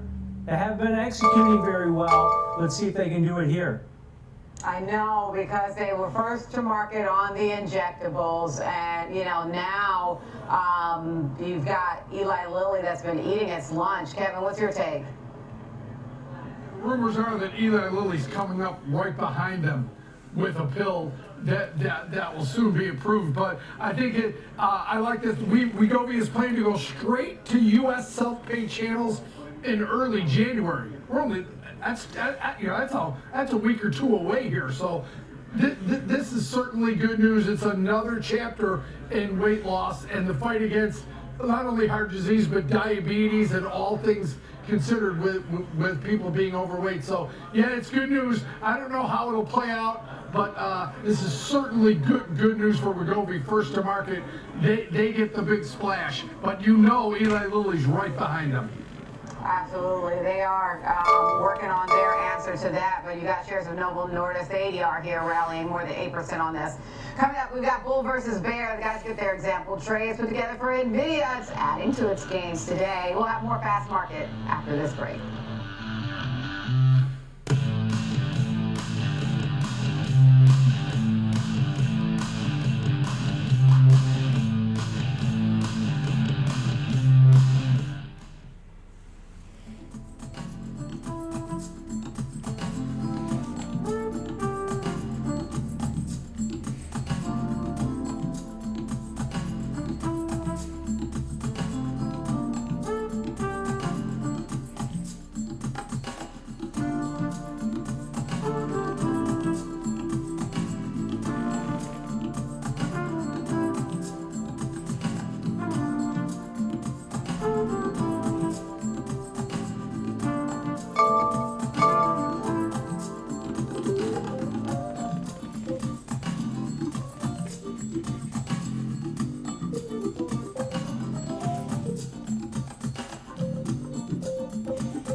Whether you're an experienced investor or just getting started, Charles Schwab offers a webcast that's right for you. Are you an active trader? Our active trading webcasts are designed to help you develop a deeper understanding of technical analysis, options, futures, and more. Best of all, you can ask questions by chatting directly with an education coach. It's interactive learning at its finest. Tune in live or watch on demand. Head over to schwab.com/coaching and start learning today.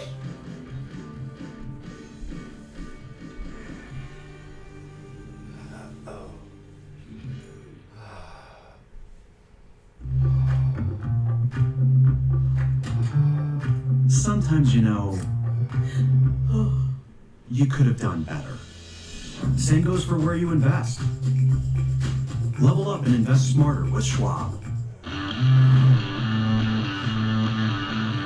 Welcome back to Fast Market here on Schwab Network. NVIDIA is adding to its gains today as investors shake off reports of potential headwinds for the company. According to Bloomberg, the U.S. government is investigating Singaporean firm Megaspeed for breaching semiconductor curbs around NVIDIA chips. The report alleges Megaspeed, the largest purchaser of NVIDIA chips in Southeast Asia, is smuggling its chips into China.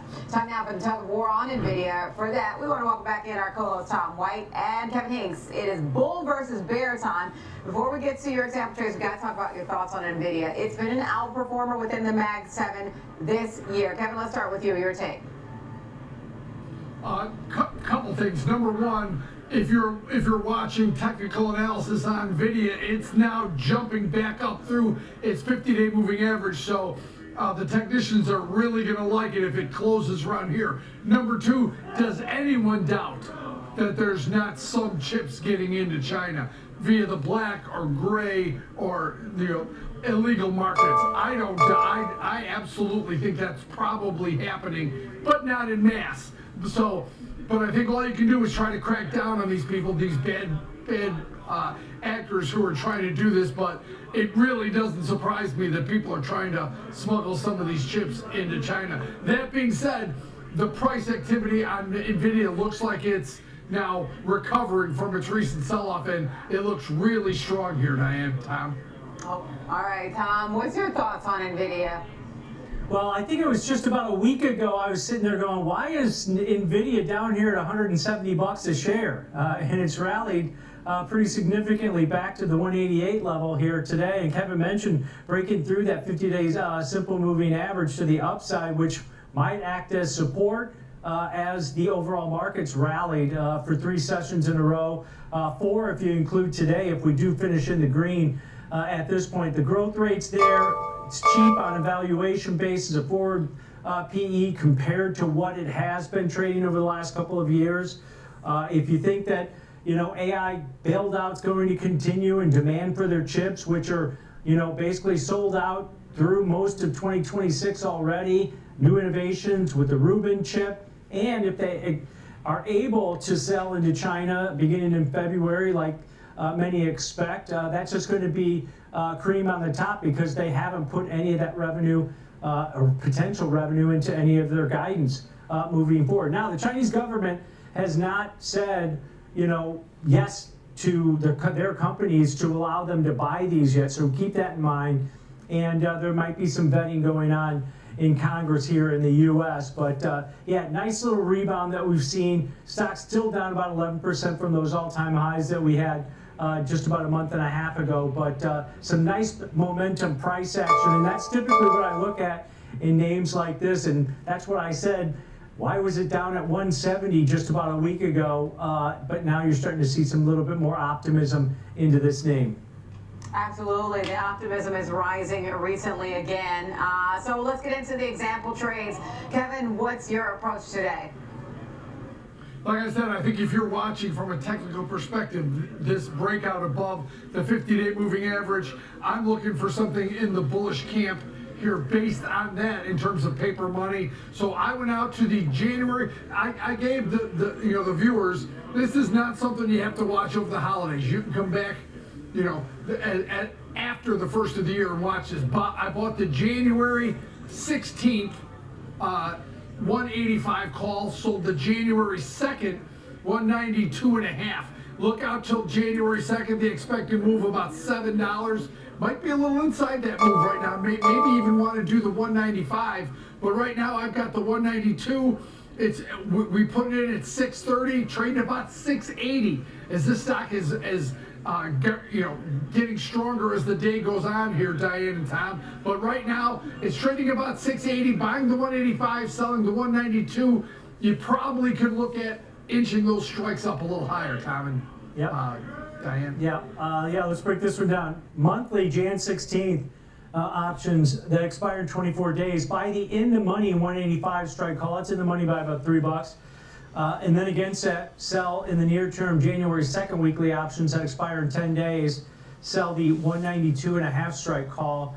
That's a bullish $7.5 wide call vertical. You're paying roughly about 630 debits. What we got on here, as Kevin mentioned, stock has continued to move higher, so that's going to expand the price of this. And Kevin mentioned you can change strikes if you want. If you wanted to buy the January 16th 187.5 strike call and sell maybe the 195 call in the near-term Jan 2nd weekly options, that would probably lower the input price. But you're still paying less than the width of this $7.5 wide bullish call diagonal on this position. Anything above about levels that we're at right now, about 188, will be potential profitability on this. You can see here from the risk profile, over the next 10 days, you want it to go at or near that 192.5 strike call. It's only about $4.50 above the current share price, and anything above maybe 188 is going to be profitability on this because you're paying less than the width of the call diagonal. And it's 2 weeks wide, so you'll get that opportunity or potential to roll that short option a couple times into the January 16th monthly option expiration here. You got some assignment risk on that short option over the next 10 days also. But bullish call diagonal, paying less than the width of it also, I think is really key. But remember, depending on where the stock is, that's when you can start looking at different ways to adjust strikes if you're still bullish on this. But you definitely need some upside, just a little bit of upside to get to that potential profitability. But then after maybe 195, 200, that profitability starts to come in a little bit. So keep that in mind also. But Kev, I looked at something a little bit different. We talk about butterflies quite a bit. Equidistance butterflies, not so much, but that's the trade that I looked at here. And this was on the January 2nd weekly options that expire in 10 days for a bearish example trade here. I looked at a bearish put butterfly here, where I'm going to buy one of the in the money 190 strike puts, sell two of the January 2nd weekly 180 strike puts. That's where you want the stock to go. And then buy one of the 170 put. So a $10 wide bearish put butterfly here to the downside. You're paying roughly about a 280 debit. It's trading closer to 260 at this point because the stock has moved higher. So Kevin's expanded in price, mine contracted in price on this particular trade. But if you pay that 280 debit, 260 debit, the debit is your risk on this trade, $280 per spread. You can see your break evens 172.80 and 187.20 on just slightly downside is where you want the stock to go in that range, Kevin. It's equidistant. The payoff can be good, Kevin, on this. The risk-reward setup looks pretty good when you're paying a 280 debit on a $10 wide put butterfly, but you've got to be right on this. But I think, Kev, one of the key things why I looked at this strategy is we always talk about that butterflies don't expand until you get really close to expiration. Well, we've got 2.5 days of holiday time during this time that aren't tradable with Christmas Eve, half of Christmas Eve, Christmas Day, and New Year's Day for this thing to start expanding. Yeah, I mean, this is a classic 1x2x1 butterfly with the strikes being equidistant. You're long the you're long the 190 put, short the 180 put, long the 170 put, and you're short two of the 180 put. So you're looking for a move down towards $180, and you should be prepared to get paid late. But what Tom said, there's a lot of downtime between now and January 2nd expiration. So any move towards 180, and remember, you don't need much. It's a low probability spread. You need a move, and you need a move towards 180. But if you get it, it's a $10 butterfly that you're paying about, a little over $2.50 for. So if you're right, you get paid exponential, Tom. But as you know, you got to be so precise on these, it gets a little frustrating. But if you're right, it's a good one. Yeah, we always talk about that. Butterflies are cheaper for a reason. It's not cheap, but it's less risk on it. The risk is the debit you pay on it, so about $280. And that can expand, if you pay that much for it, that can expand to $720 of max profitability. But that would be if the stock settled basically at or near the 180 strike on this one. But there's your bull-bear debate. Mine's a little bit more bearish here, Diane. Kevin's a little bit more bullish on his trade. All right, got it, guys. Thank you. We've got cash tags coming up. The team from Lightfolio will be along with new data on Netflix. Stay right here on Schwab Network Fast Market. We'll be back after this break.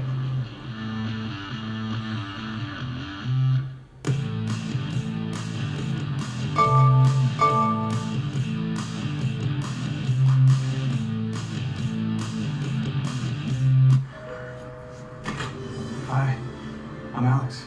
I'm Jane. And I'm his mom. Sometimes, you could have done better. Same goes for where you invest. Level up and invest smarter with Schwab. I'm Sam Vardas, live from the New York Stock Exchange. When the market moves, we're on it. Getting the reaction, the strategy, and sentiment in real time. Stream Schwab Network at schwabnetwork.com.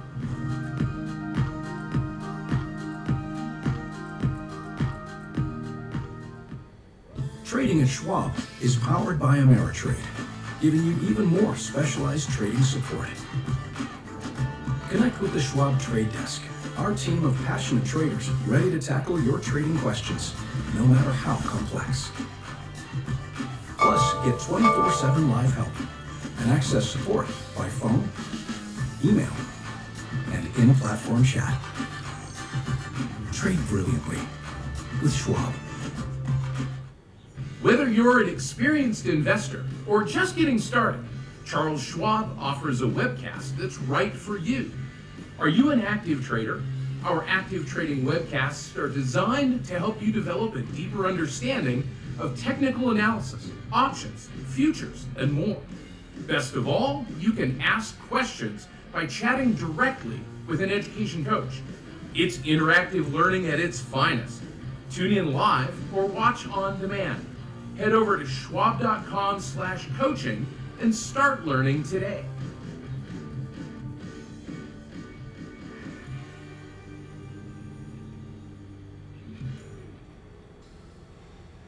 No politics, no spin, just the market from open to close and beyond. Streaming 24/7, any screen, anywhere at schwabnetwork.com.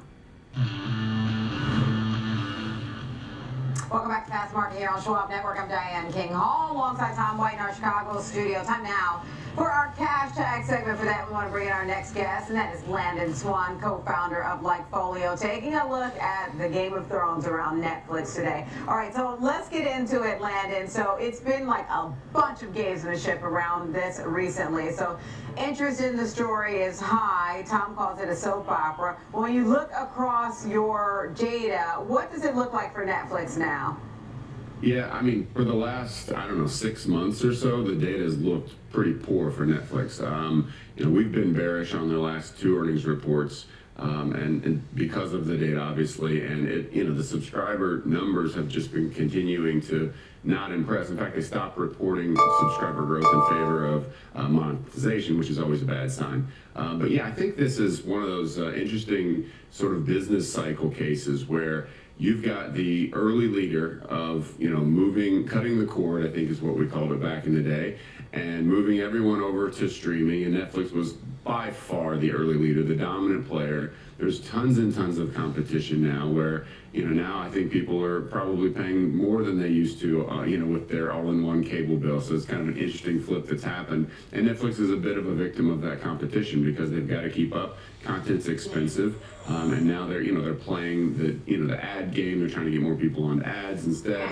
And you can see from our data here that this is just not great. I mean, I think that actually a lot of if you take out Hulu, because a lot of that decline is sort of in the shift to Disney Plus, so that one's kind of iffy as far as a data perspective. But if you take that one out, Netflix is at the bottom. It's the only negative one. And so that's obviously not good. Everybody else is kind of doing well, growing. And again, this is year over year. So, they've done very well. And so for them to maintain that growth is going to be difficult. And some of these others are, they've started at a lower spot, so that's easier to grow from. But still, if you're an investor in Netflix, you don't really care. You want more growth. You want continued growth. So it's a big concern. They stopped reporting that, and the data continues to show a decline in interest in Netflix. And the stock has kind of gone with that. I mean, if you look at July, I think we're mid 130s, and now we're low 90s on the stock. It's just continuing to go down, and so that's trouble. Now, last quarter they did have that one-off sort of Brazilian tax issue that dropped margins by about 1%.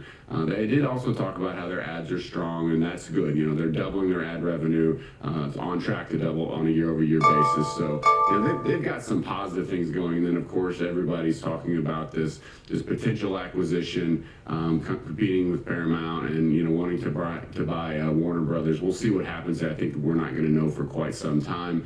But it's just an aggregation and pulling everything together when it comes to content, and that's what Netflix is competing on, is content. And it's not competing on the platform, it's not competing on that kind of thing, it's just content, because everyone's kind of got about the same level of platform. Software's not hard to build there. So they've got the users, but users have options, and it's very, very easy to cancel, to subscribe to someone else. And it's not like if you have to have one or the other.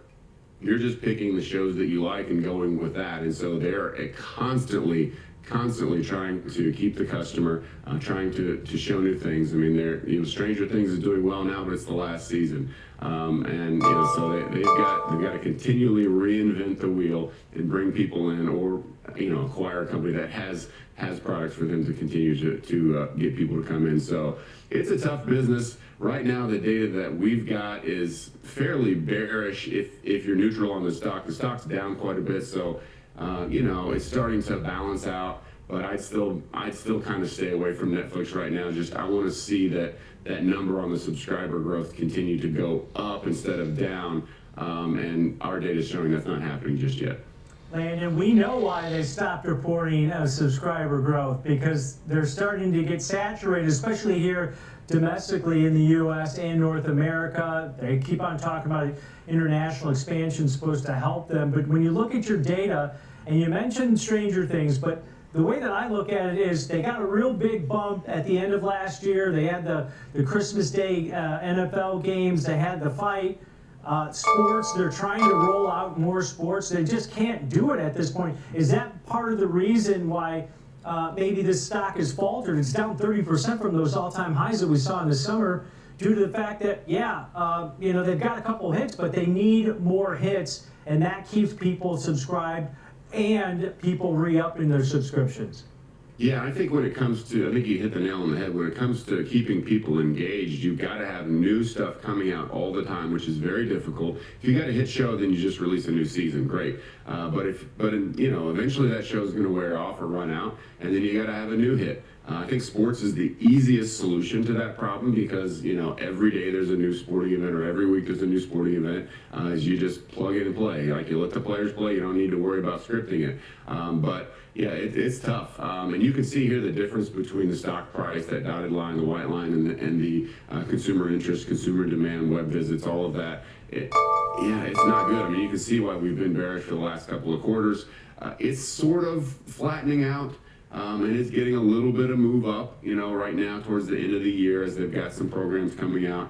But again, this is not I need to invest in that kind of chart, right? I mean, this is kind of like, okay, I see why they're selling off kind of chart. And so, maybe if they get to mid 80s or 80 or so, and we start to see an uptick in that blue line, then we can change our tune. But right now, I don't see any evidence that's compelling for me to jump into Netflix right now. The competition is just so tough. It's a tough business, and again, they've got a lot of goodwill. They did a great job. They're the first ones in, but nowadays people look at their credit card statements, and they're starting to look at things they can cut. And if you're subscribing to 5 or 6 different platforms, maybe you can cut one of them. And I used to say it used to be the case that Netflix was the last one to go, but maybe that's not the case anymore. I mean, YouTube TV provides a lot of things. Hulu provides, Disney Plus provides a lot of things.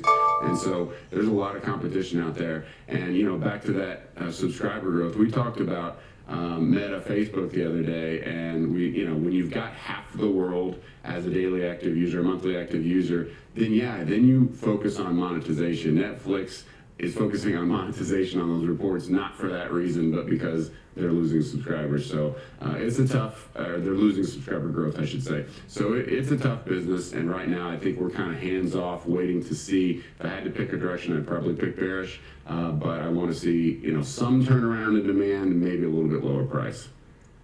Landon, I want to dig a little bit deeper into that sports point that Tom was making.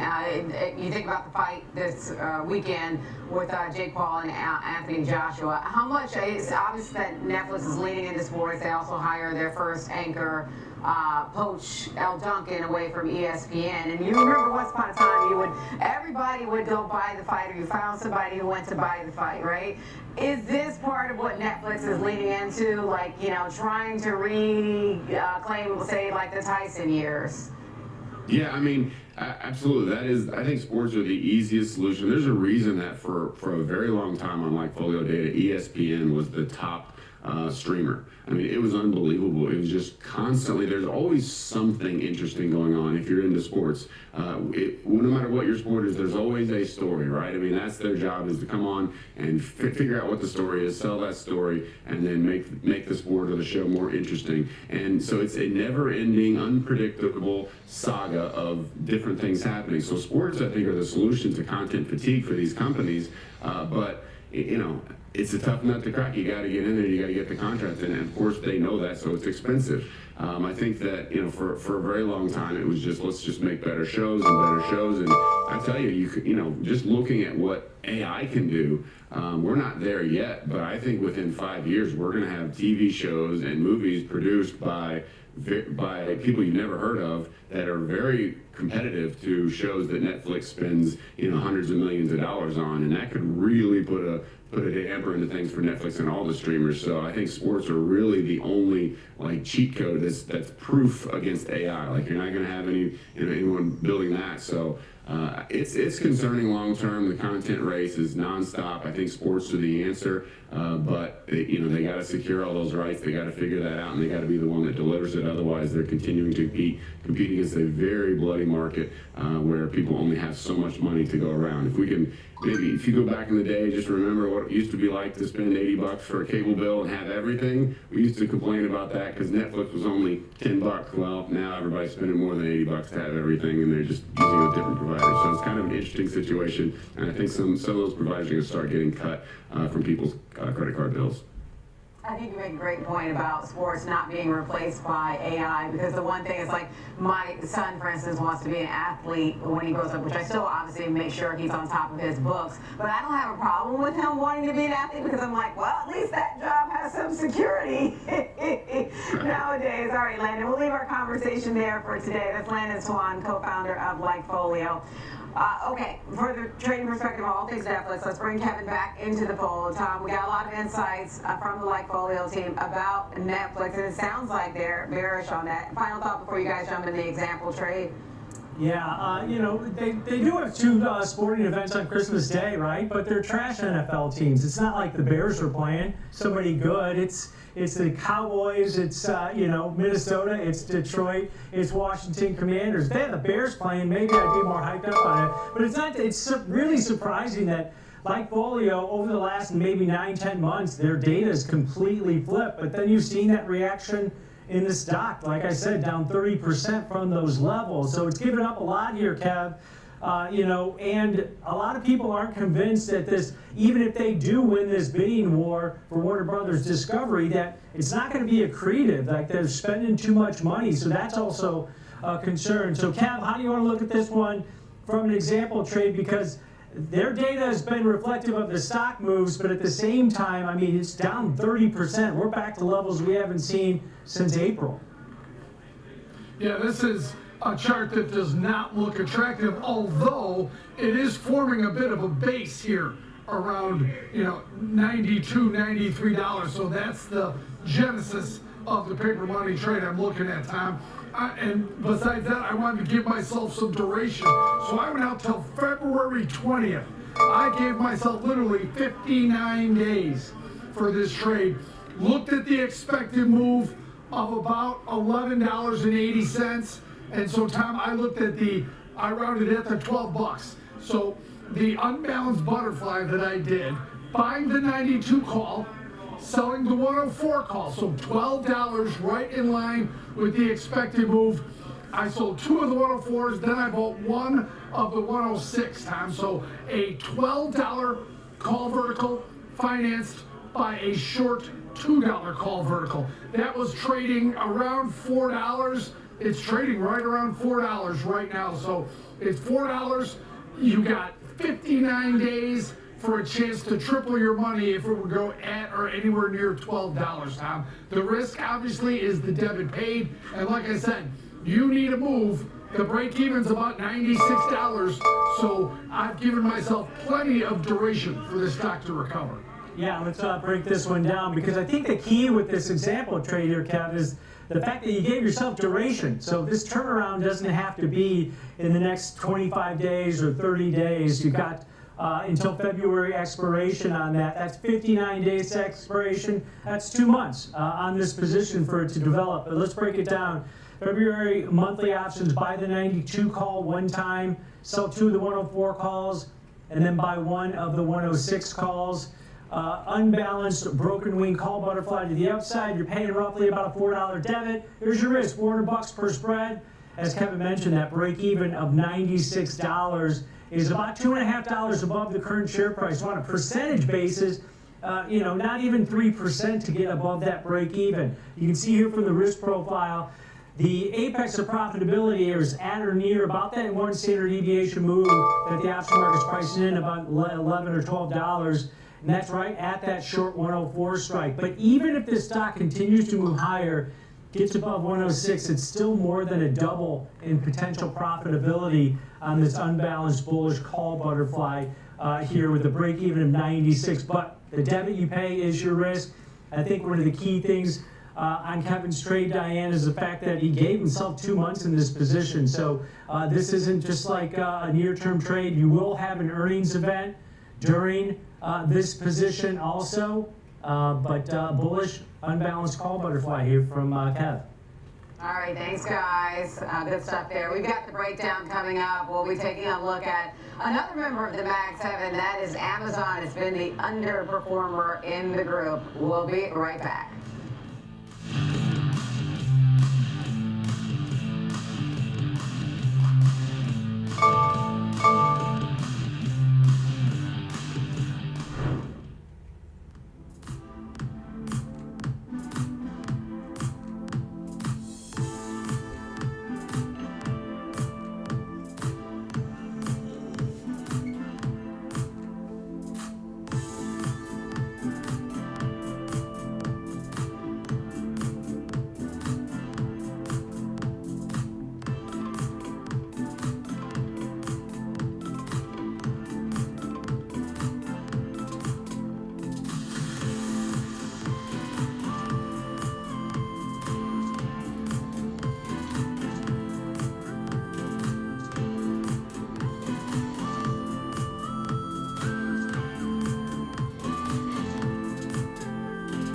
Stay connected to the markets, the Schwab Network. Tune in 24 hours a day, 7 days a week on SchwabNetwork.com. And on all your favorite streaming services.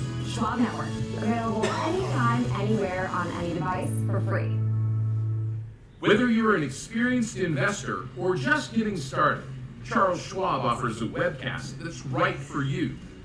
The Platforms and Tools webcasts are designed to help you broaden your knowledge of platform features and resources available from Schwab.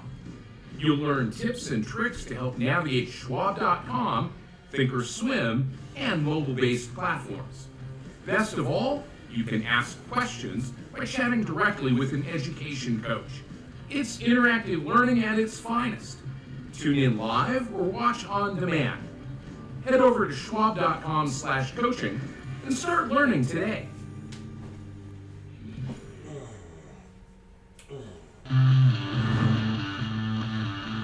Welcome back, Fast Market here on Schwab Network. I'm Diane King Hall. On the floor of the big board, before we get to the breakdown, let me give you a check on where markets stand as we get closer to the bottom of the lunch hour.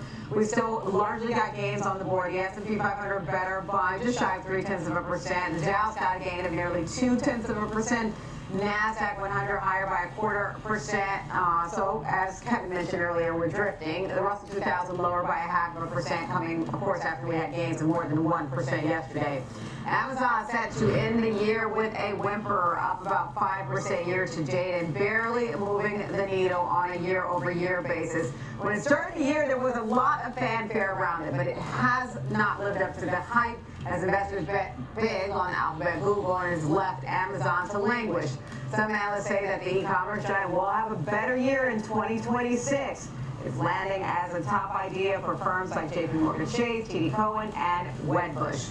Time now for the breakdown. For that, let's welcome in George Silla, Senior Markets Correspondent, with the fundamental look at Amazon. So Amazon is back on the list for next year, George. And, you know, it was on some lists at the beginning of this year. And so I guess it's like try again for next year. But again, it's been the underperformer this year. How do you look at this one? Well, I think it comes down to just generally how you look at Amazon in terms of their sales and operating income. You notice the chart. There was obviously a gap to the upside on earnings. It's completely backfilled that gap, and this goes back to late October. It also might be coincidental that we saw some pullback in higher capex names in the mega cap space, like Meta Platforms, for example, and of course companies like Oracle, which have fallen by the wayside. So. That might be suggesting what's happening in the context of the larger mega caps. I think if you look at Amazon's breakdown last quarter, they actually demonstrated growth again in Amazon Web Services, about 20% year over year. Previous quarter was around 17.9%, so they actually demonstrated improvement there. Their operating income as a percent of sales was higher than 10% last quarter. But again, I think what's happening here is a little bit lower than the previous quarter just based on capital expenditure constraints. So I think that's why we saw the pullback. It's trying to make a little bit of a run here, as we move into the end of the year. But nonetheless, I think if you look at Amazon itself, and this may be why there's a little bit of a question in terms of why it hasn't performed, the company's becoming more profitable over time. I think that's important in the context of the business.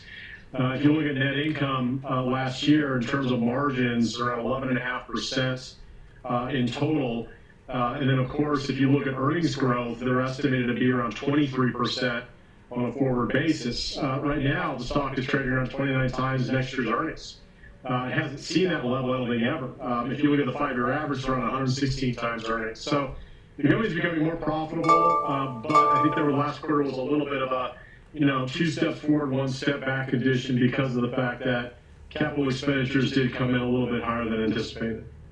All right, thank you, George. That's George Sillis, our senior markets correspondent, with the breakdown on Amazon. Let's get Tom and Kevin back in here for example trade purposes. So, Tom, you heard how George just covered Amazon. We know where it is in the lineup of the leaderboard for the Mag 7. That one's definitely been on the Mag 7 side of the equation. So what's the approach you take for an example trade, given that perspective and given that we are seeing it land on list after list as a top pick for 2026? Yeah, it seems like it just can't right the ship as far as the price action that we've seen in the stock lately. You mentioned it's only up about 5% so far this year. It's actually down in the month of December nearly 1%. So it hasn't been good. And if you look at the ways that they make money, whether it's their high margin side of their business, which is cloud, right? AWS grew at over 20%. So that was an improvement over the previous couple of quarters. So cloud growth is starting to re-accelerate. They came out with new chips. They've got their Trainium 3 chips out now. Advertising revenue is equivalent to over $50 billion a year now.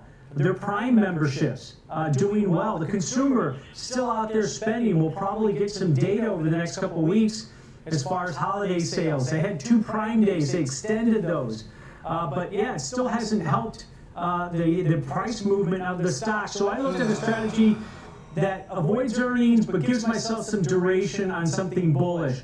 If you take a look at the implied volatility levels on this stock right now, the IV percentile rank about 9%. So we're in the bottom 10% of what implied volatility levels have been over the past 52 weeks. So I looked at a strategy that takes advantage of low implied volatility for a directional bias. If you're bullish on it, here's an example trade here. Out on the January 30th, the weekly options that expire in 38 days. We're going to buy a bullish call vertical. We're going to buy the slightly in the money 230 strike call. It's got the higher delta. That's the bullish call purchase. Now offset some of the cost on that. Selling the 245 strike call. Bullish $15 white call vertical that expires in just over a month. You're paying roughly about a $5.90 debit for it. Probably trading closer to $6 right now. But that debit you pay is your risk on this trade. So $590 per spread with your break even just around 236 to the upside. That's about $5, less than $5 above the main share price on this directionally biased vertical cab. And it gives you duration, avoids that earnings event cabinet at the beginning of February. Giving yourself about 5 weeks with a trade that if it goes from 6 to 15, that's about 150% profit on your money, Tom. And all you're doing is lining up your strategy with a lot of the street that is extremely bullish on Amazon going into next year. But this is a company that their stock underperforms when they're upping CapEx, which they did. So they need to ease on the CapEx, let the profits show up again, and this stock usually does extremely well. And like I said, you've given yourself some duration, Tom, for that to happen.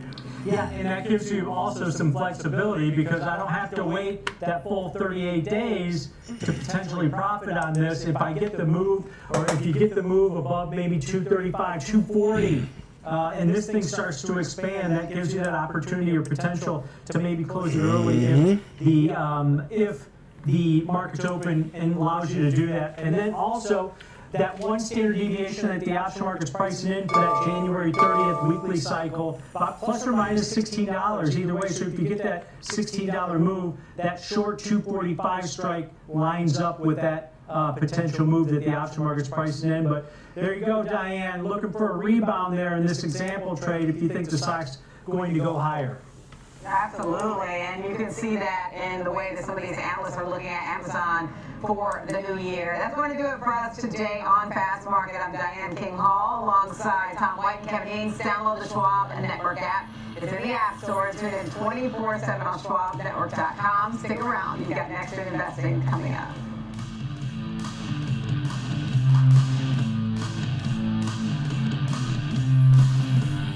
Oh, yeah.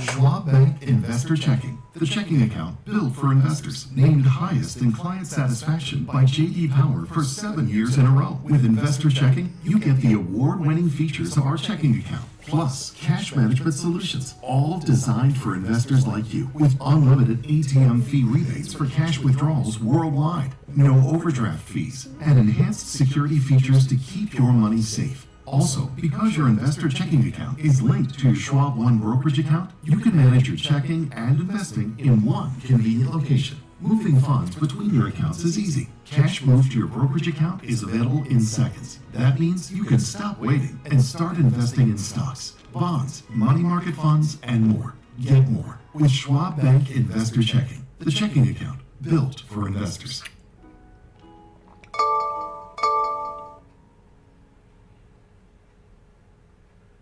Welcome to Schwab Network, where real-time market coverage meets expert strategy. From the opening bell to the closing bell, we've got you covered. Get inside the minds of pro traders. My point is that they're getting a higher rate of change in sales based on their guidance, but not the same rate of change on EPS. Follow the biggest headlines, live analysis, breaking news, and sharp trade ideas minute by minute. With shows built for action, we break it all down in real time with speed, accuracy, and precision. I think one of the most important things is you're making a play in a risk-defined way here going into earnings. So that would be a further downside area to watch. Smart insights, actionable data, veteran traders, and trusted financial journalists. Streaming live and on demand. Schwab Network, streaming 24/7, any screen, anywhere, free. SchwabNetwork.com. Hey, Bob. Hey, Andrew. Last year, my dad had a stroke. Big shock to see this person that I've always seen as a force in our family be vulnerable. Wait, had a stroke? Yes. Now we're in the car together almost daily. I started to realize, what can I pick up from my dad? He's been with Schwab for a long time. Jim, my financial consultant, I programmed that 20 years ago. Jim's really been there to answer any questions I ever have. It makes a huge difference when you have someone that actually cares. Live insights, actionable data, and market-moving analysis. Schwab Network connects the headlines to the why in real time. Watch free 24/7 at SchwabNetwork.com.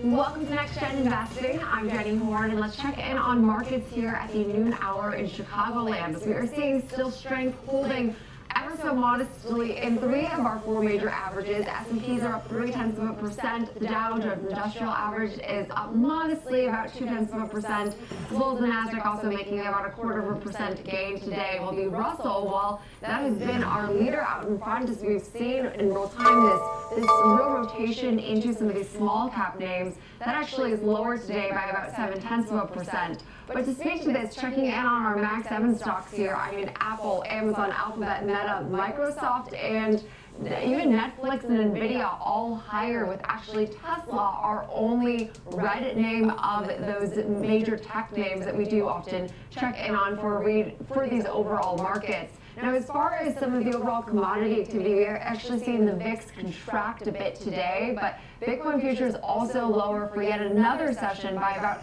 1.4%. US dollar also seeing some weakness today. So it does feel very much like the Santa Claus rally is attempting to gain some footing. We will, of course, as always on the show, focus on a lot of these individual equity movers throughout the next hour. We'll kick things off with some major analyst calls we're seeing, as a lot of the sell side is revamping their price targets and their ratings as we, of course, approach the new year. We'll be then diving into, though, the charts and example trades of Novo Nordisk and Eli Lilly. Novo Nordisk today, after the races, actually pacing for its best day since August of 2023, as the FDA did approve its Wegovy pill for oral form. So we'll dive into the disparity we're seeing then, of course, with Eli Lilly and Novo Nordisk, 2 of our biggest players in the GLP-1 space.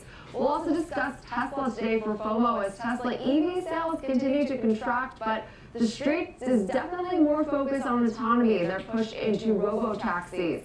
Then we'll discuss the latest with Hollywood and the holidays, with major titles expected to come out now in the coming weeks, perhaps providing a well-needed lift to the beaten down box office activity we've seen for years now. We'll close things out here with Levi Strauss, which is gaining a bull today out of Raymond James, who initiated coverage with an outperform rating. So wide variety of equities to get through, but to help us kick things off here, I'd like to welcome in Kevin Green, Senior Markets Correspondent for the network. And Kevin, wanted to first and foremost get your thoughts on this market. I know we've talked a lot about the rotation trade, pulling away from tech, but today, I mean, all things considered, tech is in a pretty strong place.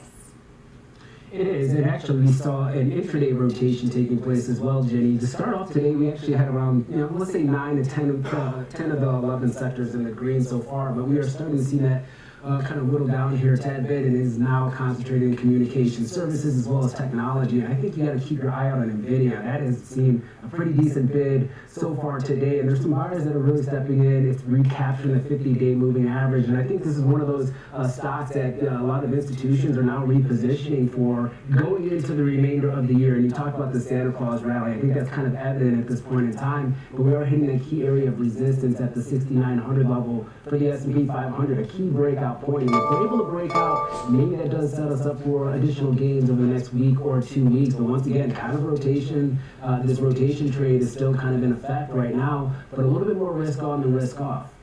I mean, absolutely, and I will say that a great note on focusing on NVIDIA. That's typically where I tend to look for a good read on the overall market. It doesn't always give exactly a clear picture, but it does tend to trade in very close correlation with like the S&P 500, the Nasdaq, for example. Less, of course, the Russell 2000 or the Dow. But to start off with another one of our Max 7 names, that is Meta, which is attempting to close out the year with a pretty bright spot. I know we've pulled back about now 16.6% from those highs that we have not actually been able to recapture since mid-August. But all that to be said, we're up 2.5% this month. We're up at least so far this week. It's very early in the week to say this, but some news from Bayer today actually lowering their price target, which it's very few and far between you see these notes that are more focused on a cautious tone, at least as far as the Max 7 is concerned. Now, I know Tesla's a bit of an outlier there, but Meta typically does command a pretty high rating on average amongst the sell side. Yeah, and this is obviously a rating adjustment, and some of the commentary is really focused around their adjustment within the Instagram product, and the fact that we are starting to see some progress with this TikTok deal, and they're not really too sure how that's going to really impact this company.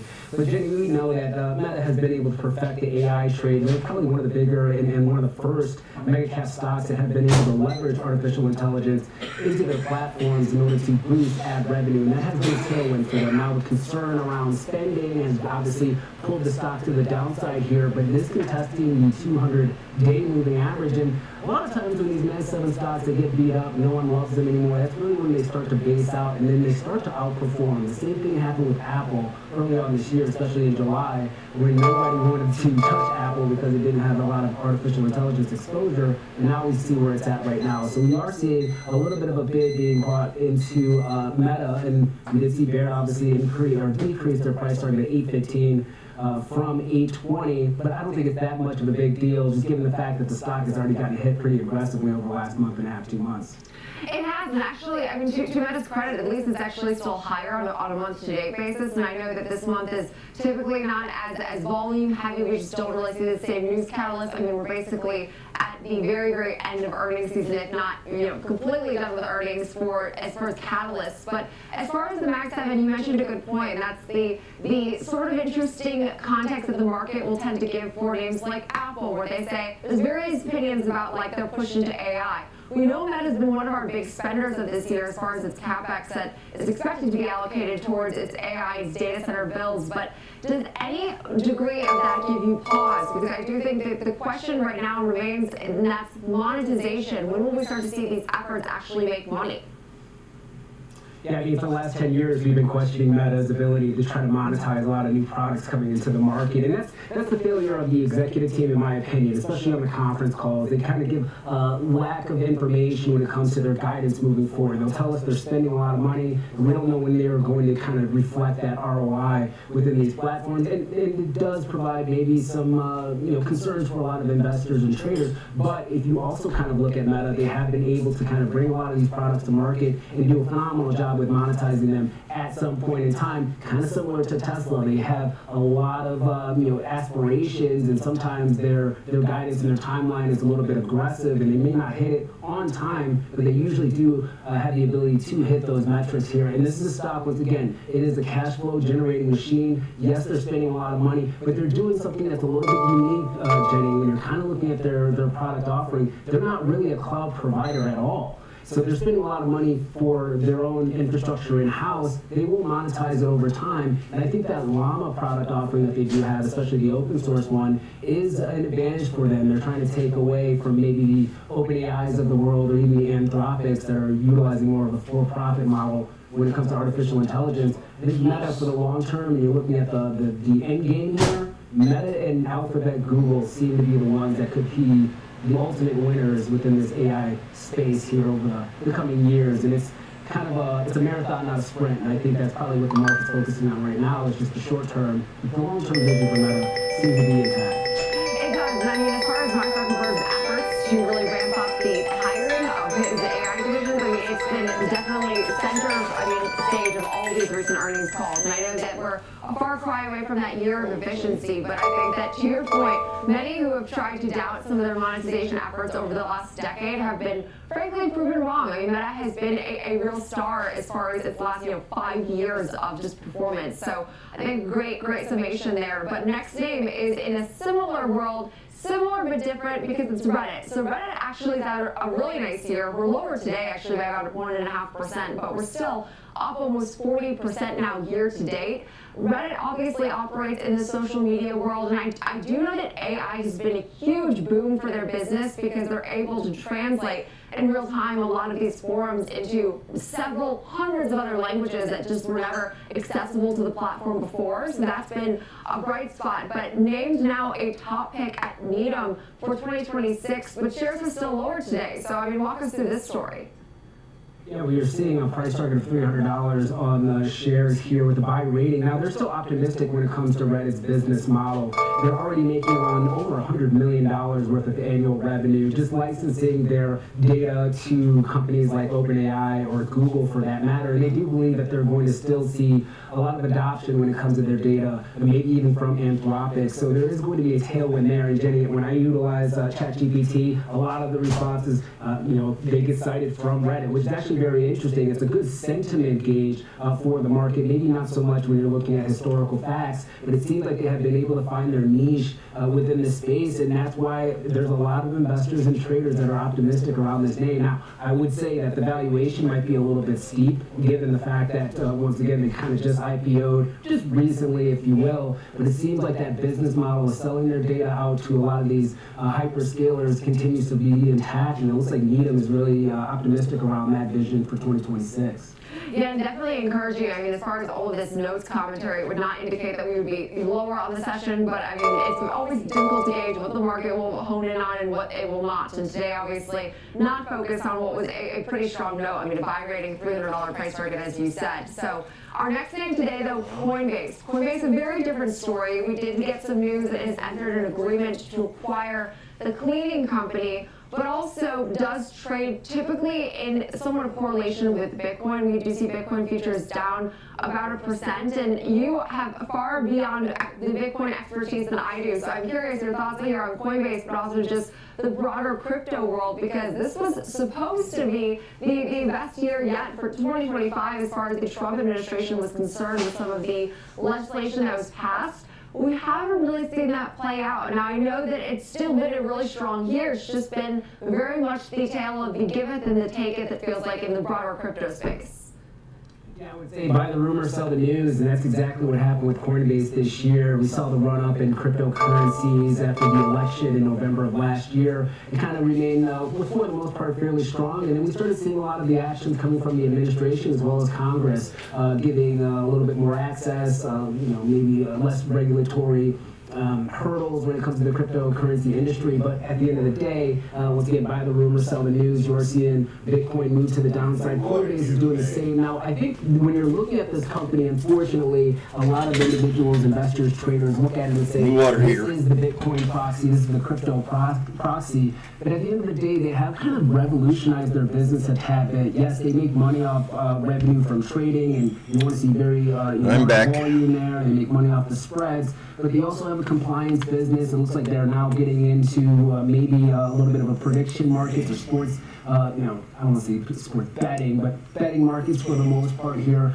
And they have a compliance business that's actually growing at a fairly rapid pace here. So the stock has been beaten to the downside. From a technical standpoint, though, Jenny, what you want to be able to look at is the $160 level. That's the 200-week moving average on the weekly chart here. It looks like we are seeing a breakdown, not only in Bitcoin, but also in Coinbase. But I would not be surprised if you do see some buyers stepping in at that level, as it has been a key area of support. Oh, yeah? But once again, unfortunately, it's kind of got that cloud of crypto over it, but at the end of the day, there are some other revenue streams, and I think a lot of people might be surprised how they perform fundamentally in 2026.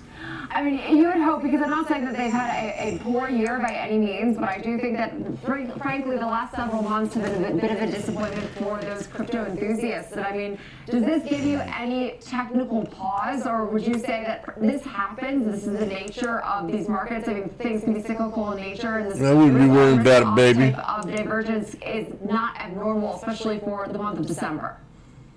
Yeah, I think once again, you also did see a little bit of a liquidity grab within the market. Tell them not to worry about it there, Mr. Green. Trying to sell their riskier assets in order to raise capital and raise cash. So I think that's another reason why we did see a little bit of a downfall when it came to Bitcoin just in general, as well as Coinbase for that matter. Technically speaking, it's still in an uptrend, but you need to really see it hold kind of these levels at this point in time, like right now, and see it actually bounce to the upside over the next couple of weeks. And if we actually do see a failure, then we might be talking about a cycle happening in the Bitcoin industry and crypto industry as a whole, and that's okay. Those cycles can last another year, year and a half, 2 years. But usually once we do see that washout in that cycle, it actually does come back stronger than before. So a tough market, a tough industry right now to say this is the bottom, when there's other areas of the market that's outperforming that provides maybe a little bit of lower risk or lower beta compared to maybe some of these crypto names. Yeah, absolutely. Coinbase today is, of course, lower on the session here, but our last name today is ever so modestly higher, and that is a favorite of my own, Monster Beverage, which is actually up 48% this year. Had some pretty nice earnings recently that helped propel more of this narrative forward. No wonder you've been so horny, baby. Analyst headlines have been very positive as of late. I liked the one that came out just a few days ago that highlighted buy beer, nicotine, and energy drink stocks for the 2026 Staples Party. So I believe that was Goldman, but we did get a note today out of Morgan Stanley, also with some positivity. So I mean, shares looking pretty nice. Can't get it off me. Monster drinks. It sounds like a hell of a 2026 that we're going into, but yes, it's that. You are seeing the stock break to the Woo, Mr. Green, that was a good one. This has actually turned around so aggressively from a fundamental standpoint. We know that they have been an established business. Oh, that was a good one. Competition has also ramped up with Celsius and others trying to get into this space. And I used to be a Monster beverage drinker in the past. The Blue Monsters, those used to be my favorite. I don't drink it anymore. No, I don't either. But this company has been able to do something. Made me too horny. Standpoint to really cause a lot of investors to kind of look at this name once again, and the trend has been to the upside on the weekly chart. Doesn't seem like it's breaking at this point in time, and this may be a signal that a lot of these consumer staples / consumer discretionary stocks, which Monster's kind of in, might be holding up, and the consumer might be doing fairly well within this business, and they haven't given up a lot of market share. I think that's the signal that we are seeing when they're looking at the technicals and the fundamentals. Once again, they have an executive team that's doing a phenomenal job.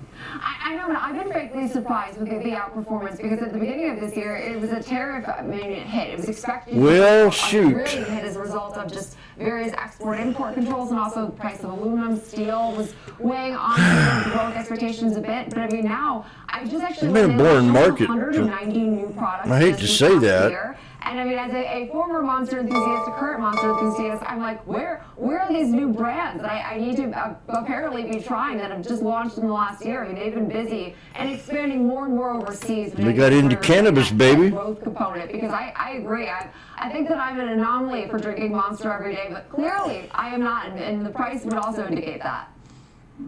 Yeah, and you actually brought up a really good point when it came to the tariffs and aluminum. The price for aluminum has been rising to the upside here, and companies like Constellation Brands has been getting hit fairly aggressively because of the cost of that input good. Monster seems like it's not having that problem, and there might be a different mix when it comes to geographic regions and production that is actually maybe a little bit more of a tailwind for them. MNST, huh? They've been able to manage the expenses. It seems like they have some top line growth. The product offerings, as you said, continues to hit the market. I'm not seeing them, but hey, somebody's buying them, and that's actually driving top line growth here. The chart is actually pretty decent, and even if we have a little bit of this seems like a industry that could actually stabilize or actually win or benefit in any type of economic downturn when the consumer starts to pull back on consumer discretionary or experience items that still focuses on drinking their Monster beverage every day. Hey, and I can speak to that. There are certain vices that I will not trade it down for, and this is absolutely, definitely one of them. I always say it's cheaper, hey, than drinking Starbucks every day, but I'm not sure that's the bar I want to be sitting at. But so appreciate it. All of the commentary on some of our top moving stocks today. Kevin Green, of course, senior markets correspondent for the network. Now, coming up next, we will discuss a big winner of the session, that being Novo Nordisk, which is surging today, actually facing for its best day since August of 2023, after we did see the FDA approve its Wegovy pill. We'll also dive into then, of course, its closest rival, Eli Lilly, and some of the modest weakness shares are seeing today.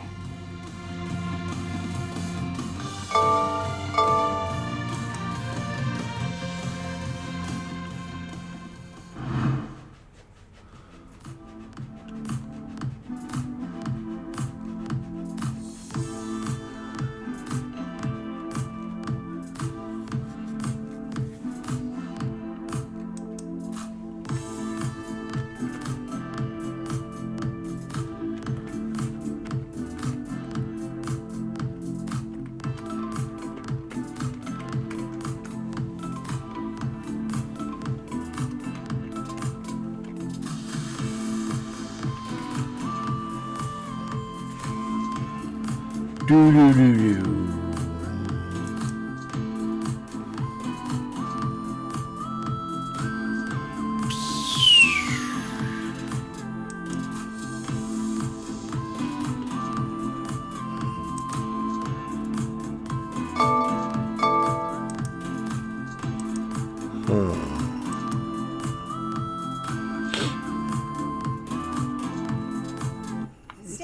connected to what moves markets. Download the Schwab Network app and stream live coverage wherever you are.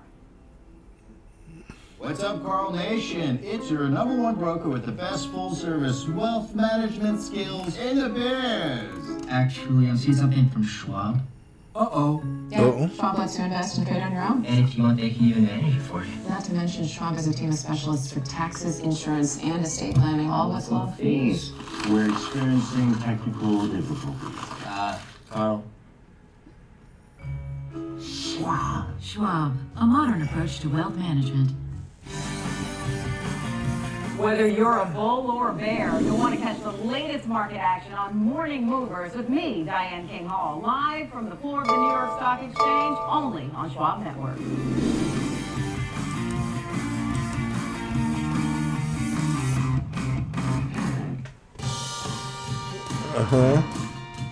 Welcome back to Next Gen Investing. It's now time for some charts and example trades, and joining us is our chart master, Rick Ducat, to help us look at two names in the healthcare space. Now, seeing two different types of performance today, driven largely by the fact that Novo Nordisk, we're seeing the FDA approval of its Wegovy pill for weight loss and other various treatments. So, Rick, and of course we're comparing to Eli Lilly, its closest competitor, but I mean, these have been the back and forth story all year long. It doesn't feel like we can see the success of Eli Lilly. We'll also see, I mean, the positivity from Novo Nordisk, because typically a positive headline for one translates into then the lost market share for the other. Now, I'm not saying that both names don't stand to benefit from like a growing, more, I'd say, easily adoptable GLP-1 type of market, because they've both been huge beneficiaries of this space. But Novo Nordisk today facing for its best daily move in now over 2 years. So walk us through this technical landscape. Yes, these GLP-1 drugs seem to be becoming more structural than cyclical, like a one-time thing. So it should be pretty interesting. I would say, too, though, keep in mind Novo Nordisk's patents on Ozempic expire in China and Canada and other countries next year. So That's a great point. There's not exactly That's a good point. It isn't like some impenetrable wall that they've got going on here. Anyway, though, so when we look at Novo Nordisk, it's actually not doing so great relative to the other drug companies, down about 41% during the past year. Everyone else Another good point. Quite a great deal better here. So this signifies some of the pressure on this particular stock at this time. We can see when we look at our chart pattern here that we were forming a descending triangle type of pattern here, where we had a consistent low point near 45 at our green line, coupled with a downward sloping trend line. Who's that? I don't know. Shorter term, form this range then between these two boundaries, 45 and 50 roughly. We might have now to we've have broken a out of the range and broken above our trend line here. No this debate. is an interesting situation that's developing here. The next notable resistance point would be around 62 up here, our high point after we had our very large gap down here. When we do look at some of our other studies here, for example, we can see that we are crossing above our moving averages. We have our 63 and 21 and 5-day EMAs clustered together here near about 50, 52 or so. Notice as well, what's really kind of throwing this chart off and making it look rather strange, our 251, our yearly EMA, is so far above us here that it's skewing the view somewhat here. So an easy visual. Yeah, they don't look pretty at all, does it? Swift and severe the decline has been for this name. However, RSI improving. We are above the 50 midline. Our green trend line is still in play. Yeah, and we I are don't know making about new this highs one. above our previous highs from our last rally. Sorry. Volume shows that we had our Spy, just control boom, boom. trading area down here near these lows. 48.61 is where that one comes in specifically. But then just above here, we have another heavy trading area near 55. So another large volume node in this particular area stands out as well. If we were to try to think about some key areas from this perspective.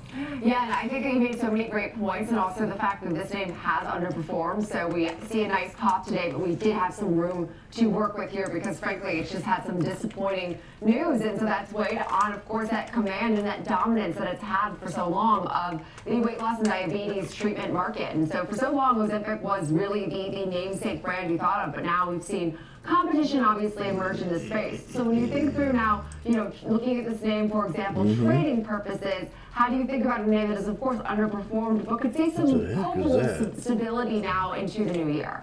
Right, so what we're looking at here is our next couple of monthly expirations in terms of our expected move. 8.9% for January, 15.4% by February here. So the January month is what interested me more here. And if you look here, you can see the bottom of our orange box kind of lines up with our supportive zone here that we saw from our volume node. That's where things start to drop off here.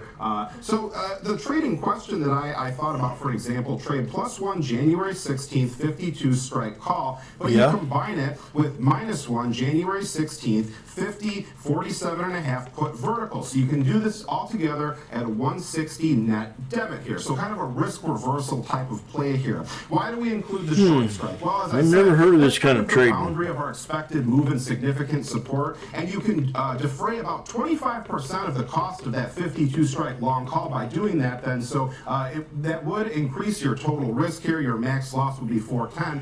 But as long as it stays above 50, you see you have this flat area here where your loss would only be about $160 here. So break even comes in at 53.50 here, about 2.9% to the upside there.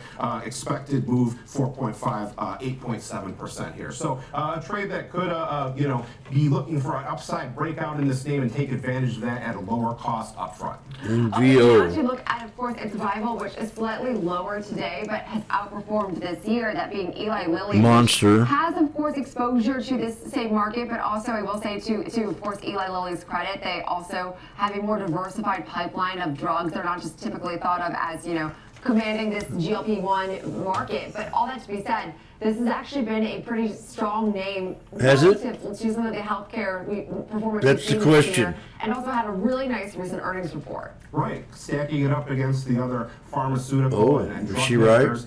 Near the top of the pack, you're only outpaced by AstraZeneca, Eli Lilly up 35% during the past year. But when we look at this chart, for example, it's quite a different view from our last one here. So as weak as the other one was, this one is just as strong in the opposite way here. So now we see that we had this very steep, very sharp channel going to the upside here after this area where we had earnings. This was an earnings event here. So almost straight up, we took out those old highs near 935. If you were to look back here, that was around where we had our old intraday highs. We topped out just shy of 1,112. Really? Now you could say, well, we have this downward Little trend overbought. that you could potentially draw. It's still kind of in the early stages here, not really clear. But this area right around 1080 or so seems to be the point where price is getting somewhat stuck here. Yeah. Now, we did see a very sharp decline too after that rally. So our low point here came in around 980. So now we have gotten back a lot of those gains, but we haven't crossed above that threshold here. So that's kind of a concerning sign for me. Perhaps what you would want to see would be another strong push above those old highs. So for now, we are pretty close to our weekly 5-day EMA here in blue. We have our teal 21-day EMA, our monthly EMA. That could also be supportive near about 1035 or so. RSI trending lower here. So again, we saw a decline in momentum. We're out of that overbought area. And now that we are rallying once again, we have broken through our red trend line, but we're not making new highs above the previous peak on RSI. So a little bit of a slowdown here. We could see it resolve as the day continues, so the day's not over yet, but not exactly what you'd want to be seeing. So finally here, one last thing to look at, volume profile. A couple of volume nodes here and here around 1060 and 1000. Volume really starts to drop off below 1000. Okay, and I will say that to that point, we're actually not selling off today. So this could have been read as a major downside piece of news that could have put major pressure on shares. We're not really seeing that pressure significantly, at least on today's session, which is why I think it's critical to highlight some of the moves we see, the inverse moves of these two names. But as far as now looking at Eli Lilly, for example, trading purposes, what else do you watch for here? How do you think through trading this name, given a pretty mixed technical bag? Right, so there's a few things that might make me think perhaps a bearish example trade because we didn't take out those old highs. We're kind of stuck in our volume node resistance area. RSI is slowing down here. And we do all kinds of different example trades. I often try to do trades that are more of a conventional risk reward. This trade would be a little bit more speculative today. So +1 February 20th, 1030, 1,970 put butterfly at a 50-cent debit. So you're selling two of the 1,000 puts and you're buying one each of the 1030 and 970s here. So 50 cents is our debit, $50 is our max loss here. Max profit would be $29.50 if you were to expire right at that 1,000 mark here. But you know, what we're seeing now would be those lows near 970. That was the main point of interest here. That's why we picked that area. That was kind of the edge of the point that we saw price activity moving here. This would also capture earnings too, heading out into February here. Remember, you don't have to hold it until it expires though. A speculative trade like this, low risk, low amount of money put up front here. If you were to get a good move in your favor, you certainly don't have to sell it at the end. You could just sell it in the moment there and capture some of those profits before things perhaps revert back to how they were before. But it would need a break even of 10, 20, 50 to start making profits, about 4.2% to the downside. Yeah, and a name that, of course, today I will say it has some resiliency because this has been typically a pretty massive sort of repricing, but not seeing that same activity today. So really great breakdown on two of our names in the broader healthcare space. Rick Ducat, of course, our chart master. Now, coming up next, it's time for FOMO. We will discuss some of the latest activity we're seeing from the sell side, as well as just the headlines regarding Tesla. Tesla shares are down today, modestly, though actually improving a bit as we're down now about 0.7%.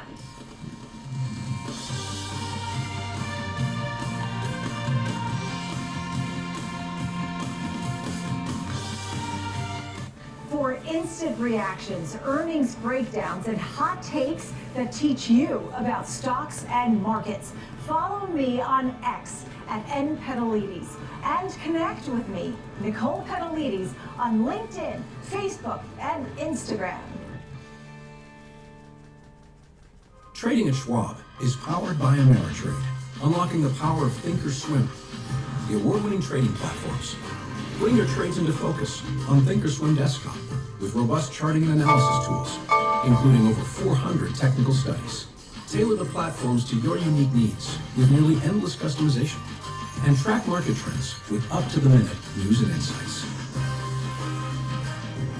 Trade brilliantly with Schwab. Live from Chicago, this is Trading 360. I'm Marley Caden. We track macro forces, market trends, and company news that shape investor decisions, all with expert analysis and actionable context. From inflation data to sector rotations, earnings to policy, it's a comprehensive view of the market every trading day. Trading 360, in-depth market coverage straight from Chicago. Weekdays at 11 a.m. Eastern on Schwab Network. Stay connected to what moves markets. Download the Schwab Network app and get live coverage wherever you are. Hey, Dad. I have a question for you. Sure. When did Granddad first start investing? Granddad had an account with Schwab before there were branches in the area. He really started with nothing. He worked hard, and after he passed away, the torch has been passed to me. And my advisor, Jennifer, she was with me with the journey, helping with the estate distribution. The two grandchildren planning for their college educations. Someday it'll be their turn.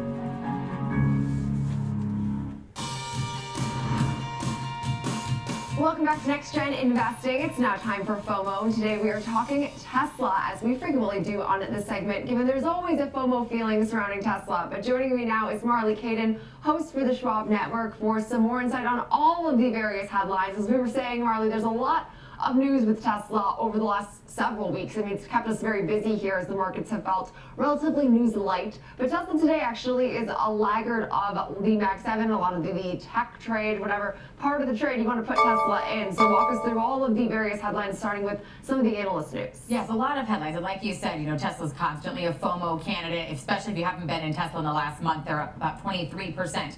The latest is a note from Canaccord. We'll call it a bullish note because it has a price target increase, but there is some caution in the note. The The price target got up to $551 from $482. $482 is actually below where we're trading right now, so it did need some adjustment there.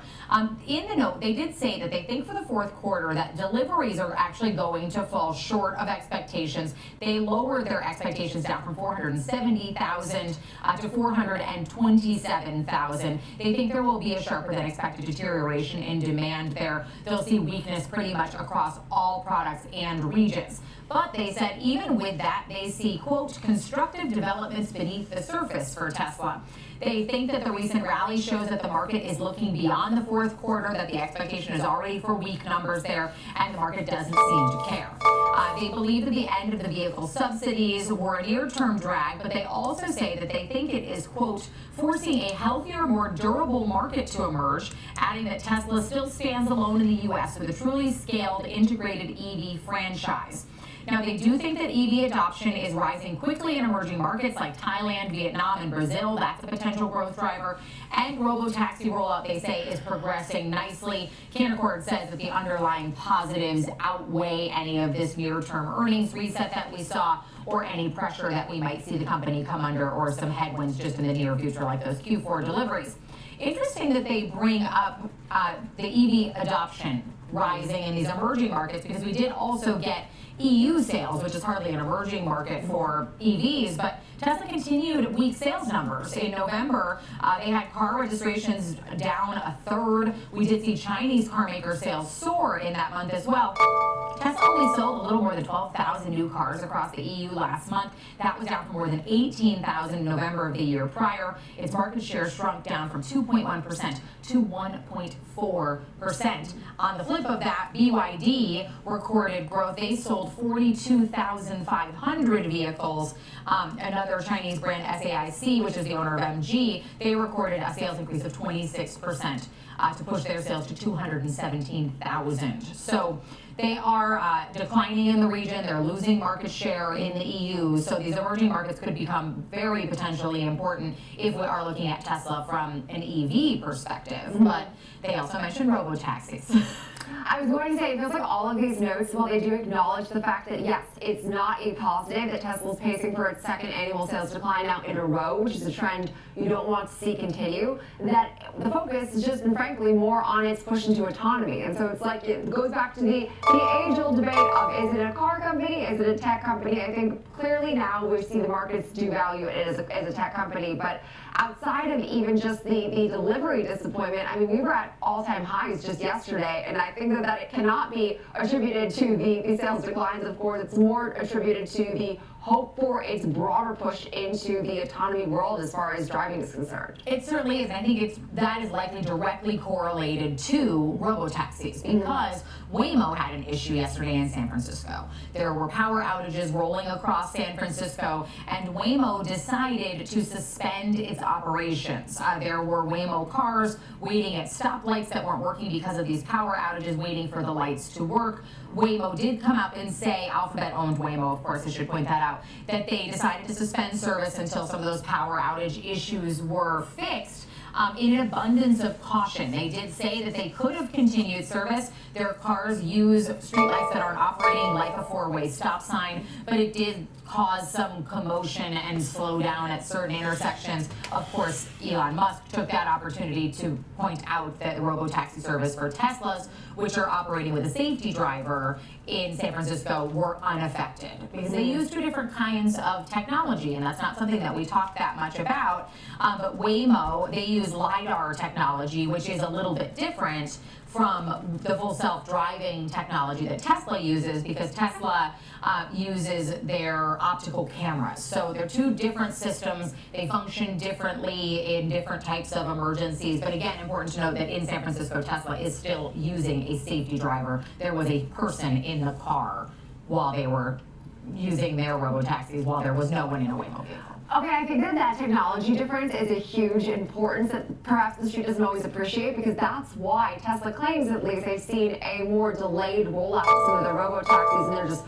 full autonomy because it's more difficult to, of course, be fully autonomous using this technology, although they claim that it's going to be more fail-proof. We will not see these types of outages, because it is kind of scary as a consumer to imagine that your vehicle, your vehicle's ability to fully operate is reliant on, technology. I think that we all have a bit of skepticism when it comes to how often and reliably technology can work. And Waymo said, they came out and they said, we could have continued to operate. We chose not to, in abundance of caution. They did add that most of the rides were completed before they suspended service, and that most of the cars were returned to the depots or safely parked off of the streets. But it does bring up a regulatory concern, I suppose, that this is sort of the first incident of this style. It's not a traffic accident. It's what happens in a large-scale power outage, and do there need to be regulations around how many autonomous vehicles are allowed in a certain city setting? Because if you think about it, if we don't have a human element driving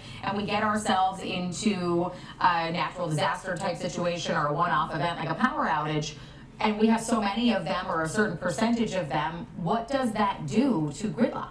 I know, it's like apocalyptic to imagine, just like people getting out of their vehicles, no vehicles working. That is a disaster. And to my understanding, another major component of the rollout of autonomy is the actual, like you mentioned, the human element that does then, of course, challenge the autonomy. Because I think that right now they claim you could roll out full autonomy for driving right now, but the human component is just impossible to calculate and predict for even the smartest of AI models. And that's what's been one of the biggest hindrances, which I think is interesting, because anyone that's ever driven can understand exactly what we mean when we say just the human component to driving. Certainly, there's an unpredictability to human behavior. So as much as we can model it, there's only so much that you can anticipate there. But I think that was Elon Musk's point he was trying to make, is that ours is different because of the cameras. We see differently. I don't know if it's valid. I don't know enough about the technology to support one side or the other. But it does bring up an interesting conversation that we don't have as much, that the two primary competitors that we talk about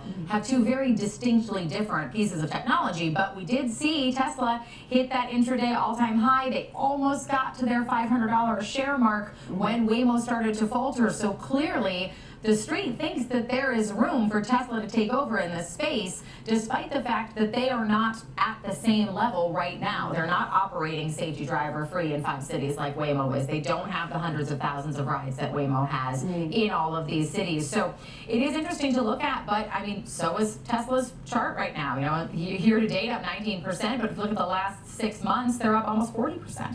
Yeah, in the last, of course, the month of December so far, up 12.5%, so leading our Max 7 as far as just its December performance. So it's been a really strong back half of the year for Tesla, as I feel like this always happens, where it's underperforming, and then all of a sudden we're looking back on the year like, hey, Tesla still posted a pretty bullish year, all things considered. So their ability to do that is frankly amazing. But appreciate it to Marley Caden for all of that breakdown on everything right now moving Tesla, which is actually recovering a bit here. We're down just shy of 1% in real time, but we'll leave it there for FOMO. Now, coming up next, time to dive into Hollywood and the holidays. We'll discuss some of the major box office debuts as well as trends to watch into 2026.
Believe me, when it comes to investing, you'll love Carl's Way.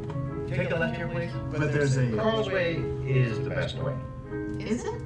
At Schwab, how I choose to invest is up to me. Exactly. I can invest and trade on my own. Yes, and I let them manage some investments for me too. Let's move on, shall we? No can do. I'll get out here. Where are you going? Schwab. Schwab, a modern approach to wealth management.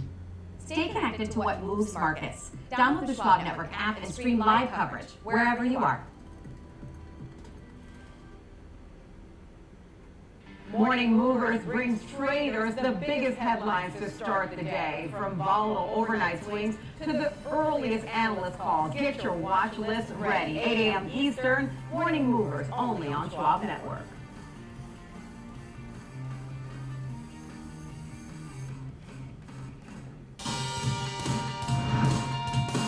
Welcome back to Next Gen Investing. With the holiday season now in full swing, let's check in on how the box office is faring, given some of the underperformance we've seen now from the last several years. So for some more on Hollywood during the holidays, I'd like to welcome in Seth Schachtner, Managing Director for Strat Americas. So Seth, thank you so much for joining us today. We know Thanksgiving delivered a pretty nice box office boost. So what really does the success of some of these titles, like say Zootopia 2, the second Wicked installment, tell us about the staying power of more of these family-oriented types of films? Good to be here, Jenny. Yeah, I think, the overall picture on box office, this year compared to last is kind of meh, to be honest with you. It's going to be maybe around par or a little bit below. And, there's a bunch of really, I think, very solid blockbusters to talk about, particularly coming into next year.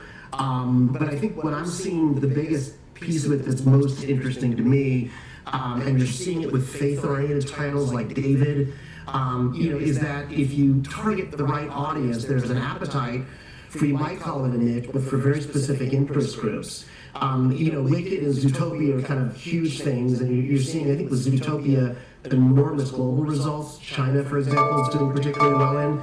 But, it's very encouraging for me, in this day and age where we can kind of all sit on the couch and wait for something to stream and order a pizza, whatever it might be, into the house, to see that there are very specific types of pictures that are drawing people out and going into the theaters again. That's what really, came out for me. But, broadly, moderately encouraging weekend, just with Zootopia and with what Wicked did as well. Okay, and with Avatar and some other major releases still expected and of course coming, how strong is then the outlook for the year-end box office? And you mentioned a bit lackluster, but also then any sort of a buzz that we're seeing over the Oscars. I am an avid Oscar nominee watcher, so I'm always excited to see what comes out and what sort of deems a lot of attention and what does not. Yeah, well, I'm glad to hear that you're mentioning the Oscars, because a lot of other generations don't even know what it is. Much less want to bring it up, basically. Look, the latest picture, the latest Avatar picture, Fire and Ash, has started out of the gate with very, very solid numbers. I think some of the last Avatars started out this way and then rolled on to become, multi-billion-dollar, juggernauts. And I think Avatar is probably still on a track to do that. It's got particularly strong appeal internationally. So I don't think that's a big issue. There are things like Five Nights at Freddy's that have come out that have been kind of okay, not changing things. And there's a new Avengers movie as well. But the things that I'm kind of really excited about, there's a picture called Marty Supreme that's about a ping pong player that has been just getting wild reviews and great reviews, and is only on a couple of movie screens around the United States, and has been breaking what they call per screen grosses basically everywhere basically. So that's kind of exciting for me as well. The Oscars, the buzz mostly has been about YouTube picking it up 3 or 4 years from now rather than the actual awards itself. There's a picture called Hamlet that's Shakespearean, that's got some critically oriented Oscar buzz as well. So it's broadly very positive. I think the big focus has just been on obviously the merger, but that may happen with Warner Brothers, whether Netflix gets it or Paramount gets it. I think most of the attention in this town has been focused around that, and there's a lot of fears rather than the upcoming releases or the Oscars, unfortunately. Okay, that was going to be my next question, because it has been a saga in itself. I mean, just parsing through the Paramount, the Warner Brothers, and Netflix has actually been fairly quiet on that front with regards to some of the back and forth. But would a deal then change, not only just Netflix's stance on theatrical releases, but it could also shift some of what we see released in theaters? Because I know that for so long it's been all about these now huge budget theatrical debuts, like you mentioned, what we're seeing from some of the Marvel franchise or the Avatar franchise, or Wicked, I know has been hugely successful, but these mid-level dramas are where we're seeing a bit of, just disappointment, frankly.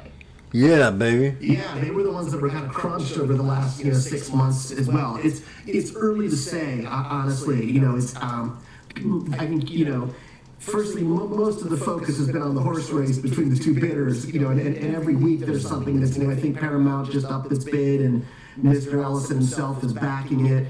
And I think they're going on bid number 6 or something like that to try and pry Warner Brothers away. And it seems clear to me that Warner's wants to go with Netflix. And I think those of us who've been watching it, for sure there's a fear about job cuts, and this town's been racked by layoffs, by AI, by labor strife, and just by the changes in streaming already.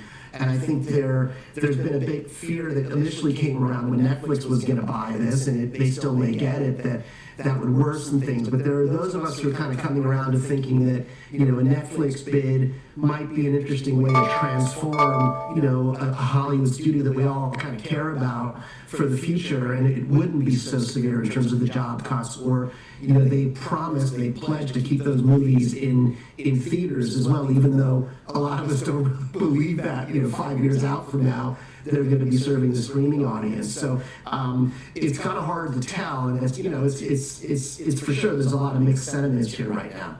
There absolutely is. And very quickly before I let you go, I was curious if there's any degree of pricing that plays into this, because we already pay a ton for streaming on a monthly basis, and then is there just a lack of interest or appetite to then go to the theater and spend more money? Because again, as an avid theater goer myself, it is not cheap to go to the movie theaters.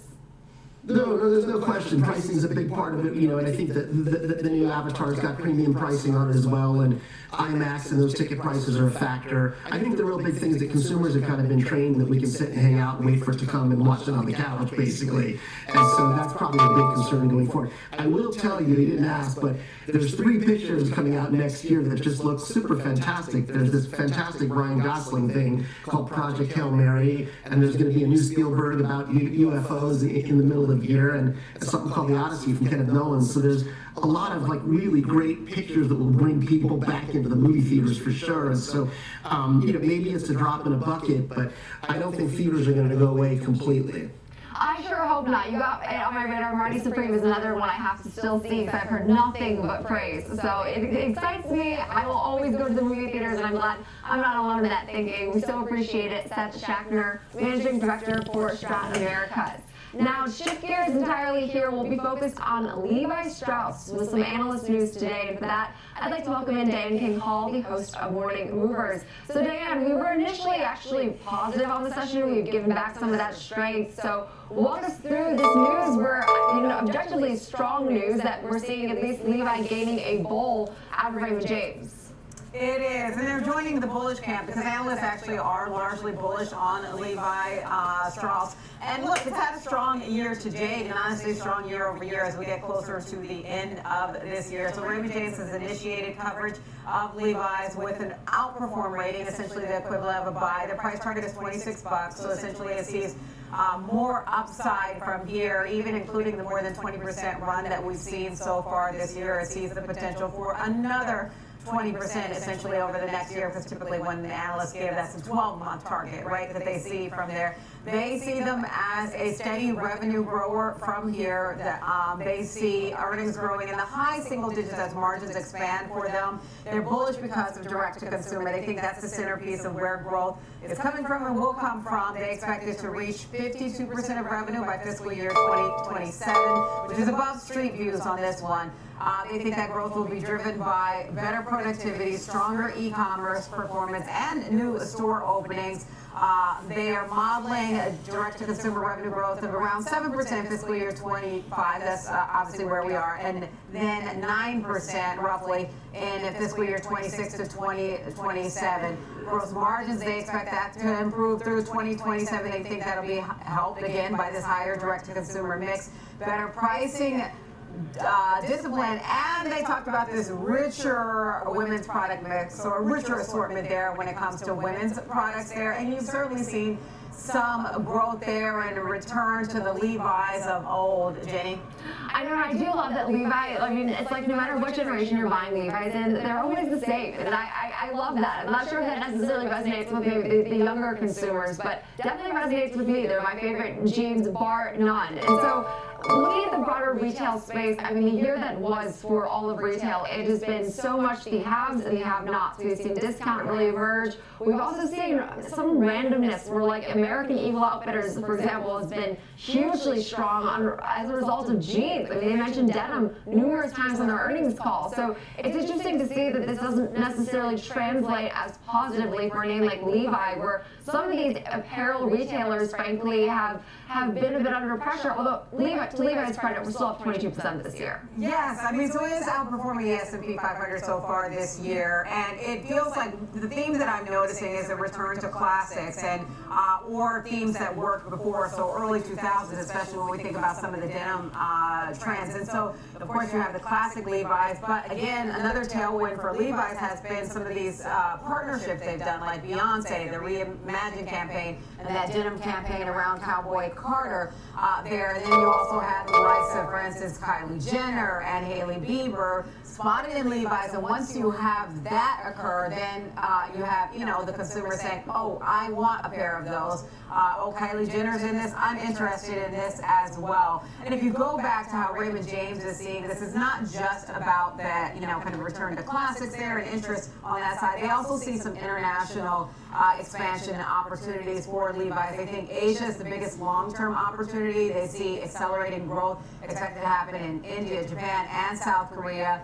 They think there is a growth trajectory for China as well, but it's a longer-term view on that because it's just about 2% of revenue, so not a significant part of that, but they expect that to accelerate. And again, going back to women's apparel, they think women's is going to be a big driver for Levi's. Again, you go back to, you know, some of those names that I just mentioned, whether we're talking about Kylie Jenner, Beyonce, or Hailey Bieber. They love the jeans, so people are falling back in love with it, just like analysts are as well. I know jeans are back, I guess. To my dismay, I'm not always the biggest fan of jeans, but I guess they're coming back. So I can say I at least participated in the Levi trend, never left. But appreciate that, Dane King Hall, for all that breakdown on Levi's today, which is modestly lower despite some analyst praise out of Raymond James. Now to check in on markets really quickly before we go, we are still seeing things looking a lot the same as they did about an hour ago, as S&Ps are still right around these session highs. We are still seeing some strength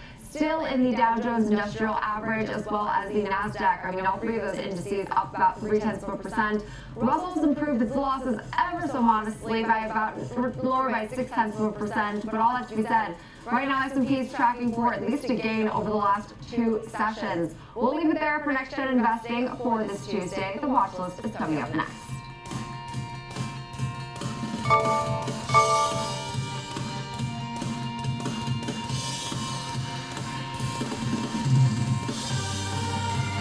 Schwab Bank Investor Checking, the checking account built for investors, named highest in client satisfaction by J.D. Power for 7 years in a row. With Investor Checking, you get the award-winning features of our checking account, plus cash management solutions, all designed for investors like you, with unlimited ATM fee rebates for cash withdrawals worldwide, no overdraft fees, and enhanced security features to keep your money safe. Also, because your investor checking account is linked to your Schwab One brokerage account, you can manage your checking and investing in one convenient location. Moving funds between your accounts is easy. Cash moved to your brokerage account is available in seconds. That means you can stop waiting and start investing in stocks, bonds, money market funds, and more. Get more with Schwab Bank Investor Checking, the checking account built for investors.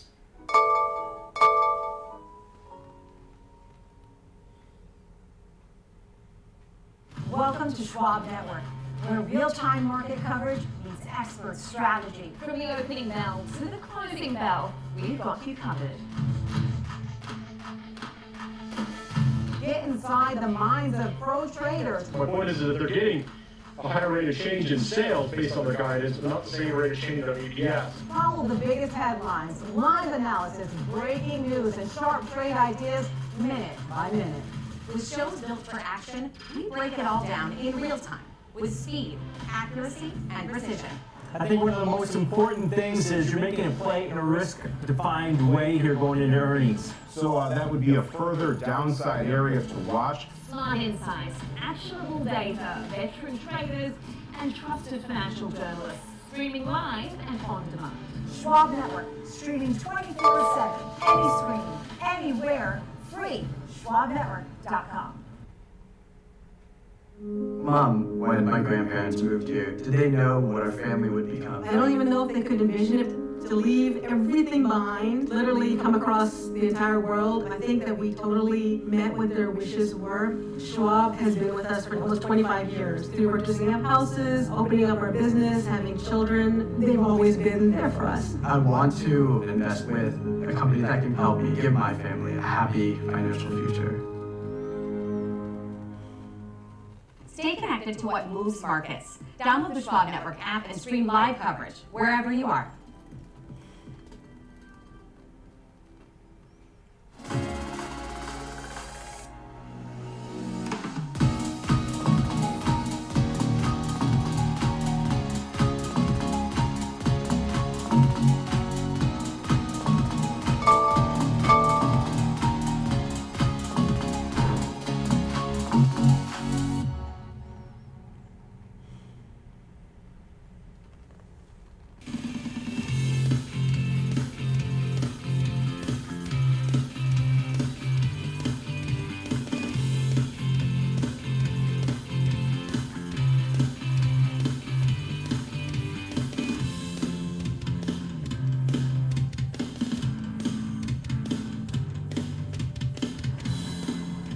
Good afternoon. Welcome to the Watch List. I'm Nicole Penelides. It's 2 p.m. Eastern Time. We're coming to you live from the floor of the New York Stock Exchange. We're about 16 points away from a record high on the S&P 500.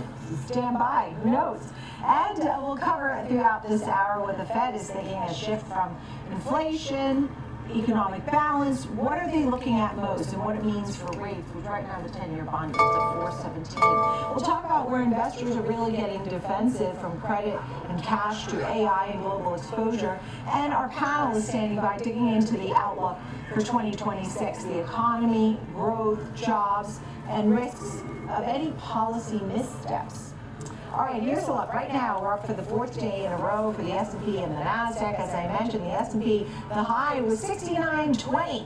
We're about 16 points away. The NASDAQ here, 100, is gaining 1/3 of 1%, 25,540. The Dow is up 119 points, 48,042. The Russell, the small caps, pulling back. Names like NVIDIA, Freeport, Broadcom, Jabil, also Live Nation are leading the way on the S&P 500 today. Gold and oil are both higher. Gold here at new records. It crosses 4,500 a troy ounce. It's up $43 right now a troy ounce as we speak. We do see oil at 58.31 a barrel, and the 10-year bond yield at 4.17, which I mentioned. The U.S. dollar 97.67, and Bitcoin at 87,945, down 0.5%. Kevin Hanks, host of Fast Market, Schwab Network, is joining me. A look at these markets. He's live at the CBOE, and we've been talking about Novo Nordisk and the pill for weight loss. That's great for those who are particularly needle phobic. And, you know, there's a lot of excitement in this group overall for 2026. Yeah, there's several key things that came out today from Novo Nordisk. Number one being they announced that the FDA has approved the Wegovy pill, once daily oral, 25 milligrams to reduce excess body weight. So in pill form, to reduce excess body weight and maintain weight reduction long term, and to reduce the risk of major adverse cardiovascular events. It says that you lose 16.6 mean weight loss. And by the way, one of the key things is Wegovy is planned to go straight to U.S. self-pay channels in early January. So this is not just coming and approved. It'll be out here in, within 1 to 2 weeks, Nicole. So really good move. We're waiting for Eli Lilly. They're also expected to bring a pill to the market, but this is the next chapter in weight loss. You mentioned, for those people that didn't like injections, now there's a pill and oral form of Wegovy.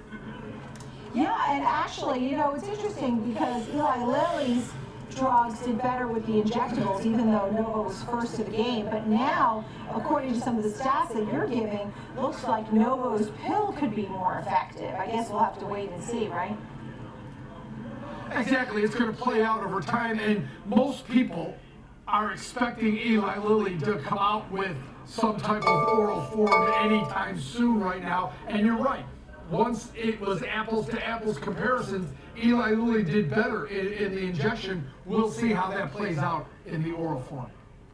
Yeah, because I saw that Eli Lilly will have orforglipron, and that could be approved at the end of the first quarter. So we'll have to see that. And obviously, and also Morgan Stanley just talked about how this could triple in users and things like that. Let's talk about what we're seeing from Visa and how people are shopping this holiday. You know, Nicole, you and I have been talking about the strength of the U.S. consumer for the last several weeks. Now the official data from Visa is coming out.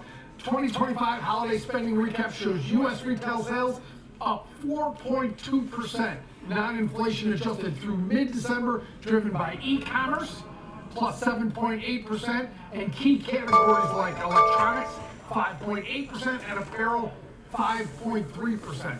They said despite economic uncertainty, with consumers embracing AI-driven shopping and in-store convenience.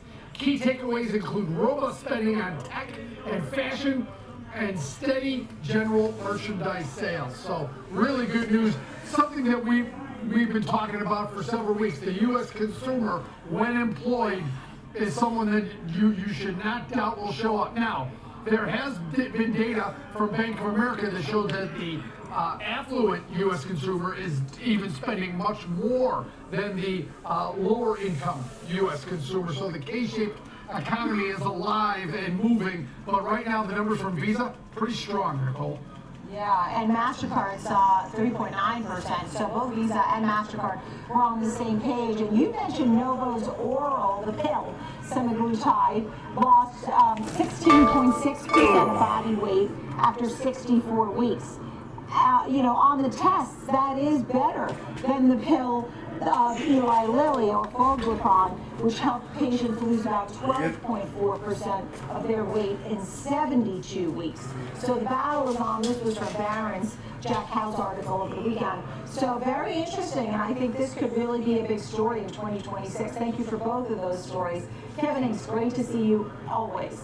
All right, let's get some of the bigger picture. Dean T. Smith is with us, Chief Strategist at Folio Beyond. Thank you for being with us. So I know you're watching what's going on here in the markets, but also the 10-year bond yield and short-term rates. Tell me more.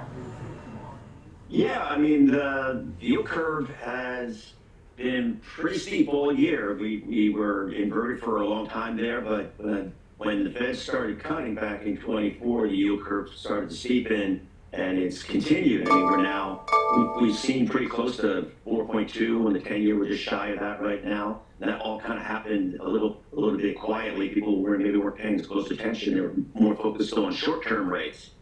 In terms of short-term rates, they probably should stay about where they are. We think that the Fed has taken their eye off the ball a bit in moving their focus to the labor market and away from inflation to some extent. I mean, we had a huge blockbuster GDP number this morning, 4.3%. So the underlying economy is in pretty good shape. The labor market is softening, but inflation is still running way beyond the Fed's target, and they need to focus on it. As we look at that, but that 4.3%, as you noted, was very strong. In fact, that was the strongest gain we had seen in 2 years. But it's delayed, and it was before the government shutdown, so maybe we have to wait and see more. I mean, are you thinking more about inflation or more about labor? Because if you were on the Federal Open Market Committee, this is the conversation we'd be having. And that's the conversation that they are, in fact, having. We had dissents in both directions at the last two meetings. The numbers are going to be kind of messy for a while. The inflation number that came out, I guess it was last week, 2.7, which was lower than anticipated, had a lot of holes in it. People were quick to point those out. So that number clearly needs to be taken with a grain of salt. The GDP number, again, it's lagging. There are data collection problems all over the place. But from where we sit, 4.6% unemployment is still pretty darn good. I mean, that is lower than it's been for most of the post-war period. So while there are pockets of concern, the biggest decline in jobs has actually come from the government sector, and cutting interest rates isn't going to bring those jobs back. So we think that inflation should remain the Fed's primary focus, but do keep an eye on labor markets, of course. Look, I mean, people are looking to the private markets. You're talking about credit spreads widening and where the entry point is for investors. I mean, you know, just talk a little bit more about the credit market here and what could be opportunities for folks and how do they get those opportunities, when and how? Yeah, I mean, we think credit's going to be a really good story in 2026. Again, if the economy continues to perform well, we've seen very few defaults coming out of the corporate sector. The ones that we've seen, the tricolor situations, those are obviously special cases where there's fraud involved. But we think that credit spreads can really kind of only go wider from here. We're starting to see that in some areas. We're definitely seeing it in tech. We think that continues to widen things out as people get concerned about the duration of the expansion. But we think credit's on pretty sound footing. As spreads start to widen, we think it makes sense to kind of leg into that trade. You don't put all your money into a new trade all at one time, but we like the profile we're seeing in credit right now for next year. Yeah, understood. I mean, what else would you say for folks when they look at the markets? Are there certain sectors that you think could work? Should they put some cash on the sidelines or use that cash? Yeah, I mean, you've got a couple of things going on here, right? You definitely have the AI bubble, if that's what you want to call it. It's definitely, the air is coming out of that bubble. We're seeing some real skepticism about whether the money that's being put to work in that space on data centers, if that's going to ever generate a return. A lot of focus on OpenAI, which obviously you can't buy now. But we think that it makes sense to kind of pare back exposure that you have to that sector, AI and tech more generally. We think that having current income is always a good idea. You can get that in some enhanced money market type of products. There are a number of funds. We're looking at some strategies that would deliver, a material benefit over SOFR, over Fed funds. And so we think that having some cash, rotating out of tech, looking at credit, and also looking abroad makes a lot of sense. There's some real concerns in other countries about the U.S. Treasury, our deficits, the tariffs, and so forth. We think it makes some sense to add some exposure outside the U.S. as well. So credit, keep some cash, look for ways to generate income, and look abroad. We think those all make a lot of sense in 2026. Yeah, when you say look abroad, I mean, what kind of abroad? Emerging markets? What kind of ideas abroad? Are you looking at bonds or equities abroad? Tell me more. We're mostly a fixed income shop, so when we're looking overseas, we're looking mostly at fixed income. I think that there's some real benefit to having a diversified exposure to non-U.S. So there's mutual funds and ETFs that you can buy that invest broadly across markets. I don't think that especially retail investors need to get too smart about this. Don't try to be too clever. If you're looking to diversify abroad, a diversified fund that has exposures in Europe, Asia, and some emerging markets is probably the right way to go for most individual investors. Dean T. Smith, Chief Strategist, Folio Beyond. Thank you so much. It's great to see you. Really appreciate it. Coming up, Options Corner. Tom White joins us and he'll highlight unusual options activity from the day and how investors are looking to trade on the recent news of Netflix, Oracle, and Newmont. We'll be right back.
an experienced investor or just getting started, Charles Schwab offers a webcast that's right for you.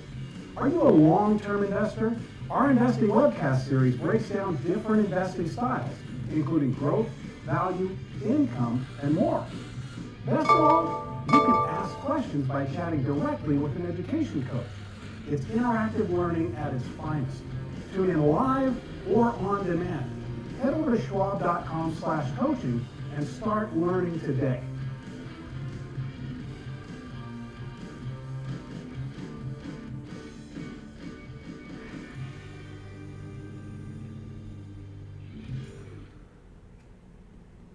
Real-time access, data-driven analysis, from U.S. equities to global macro matters. Schwab Network connects the dots. Watch live, subscribe free at schwabnetwork.com.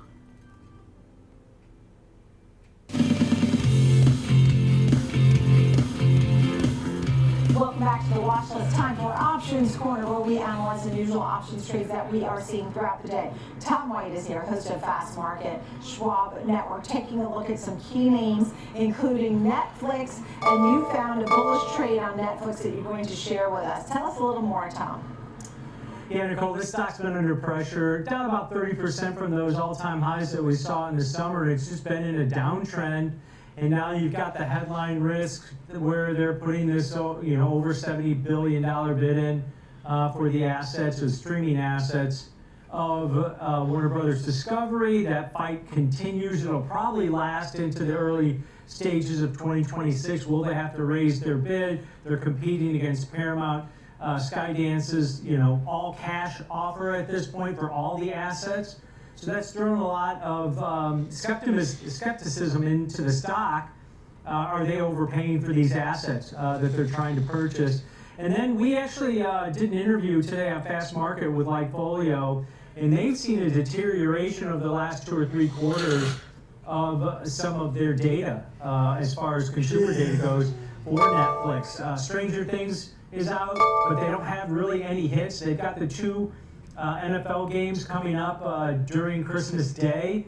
That was a really big catalyst for them last fall and into winter, that they were going to get more into live sports, and that was going to be the key. We always talk that Netflix is one of those streaming services, or the streaming service, that nobody gives up, that subscription. But now they're starting to see, since they stopped recording subscriber numbers, that we're seeing some softening, maybe a little bit of, in domestically anyway, that there's some saturation there. International growth is still okay, and now over 50% of their new subscribers are on their ad-based tiers, so that's maybe a benefit because that's more margins for them. But this has been under pressure now. They report earnings on the 20th of January. I think this is going to be a key earnings event for them, because the last couple of earnings events have not been positive for the stock post those results. So maybe this can be the catalyst to kind of right the ship after this 30% pullback.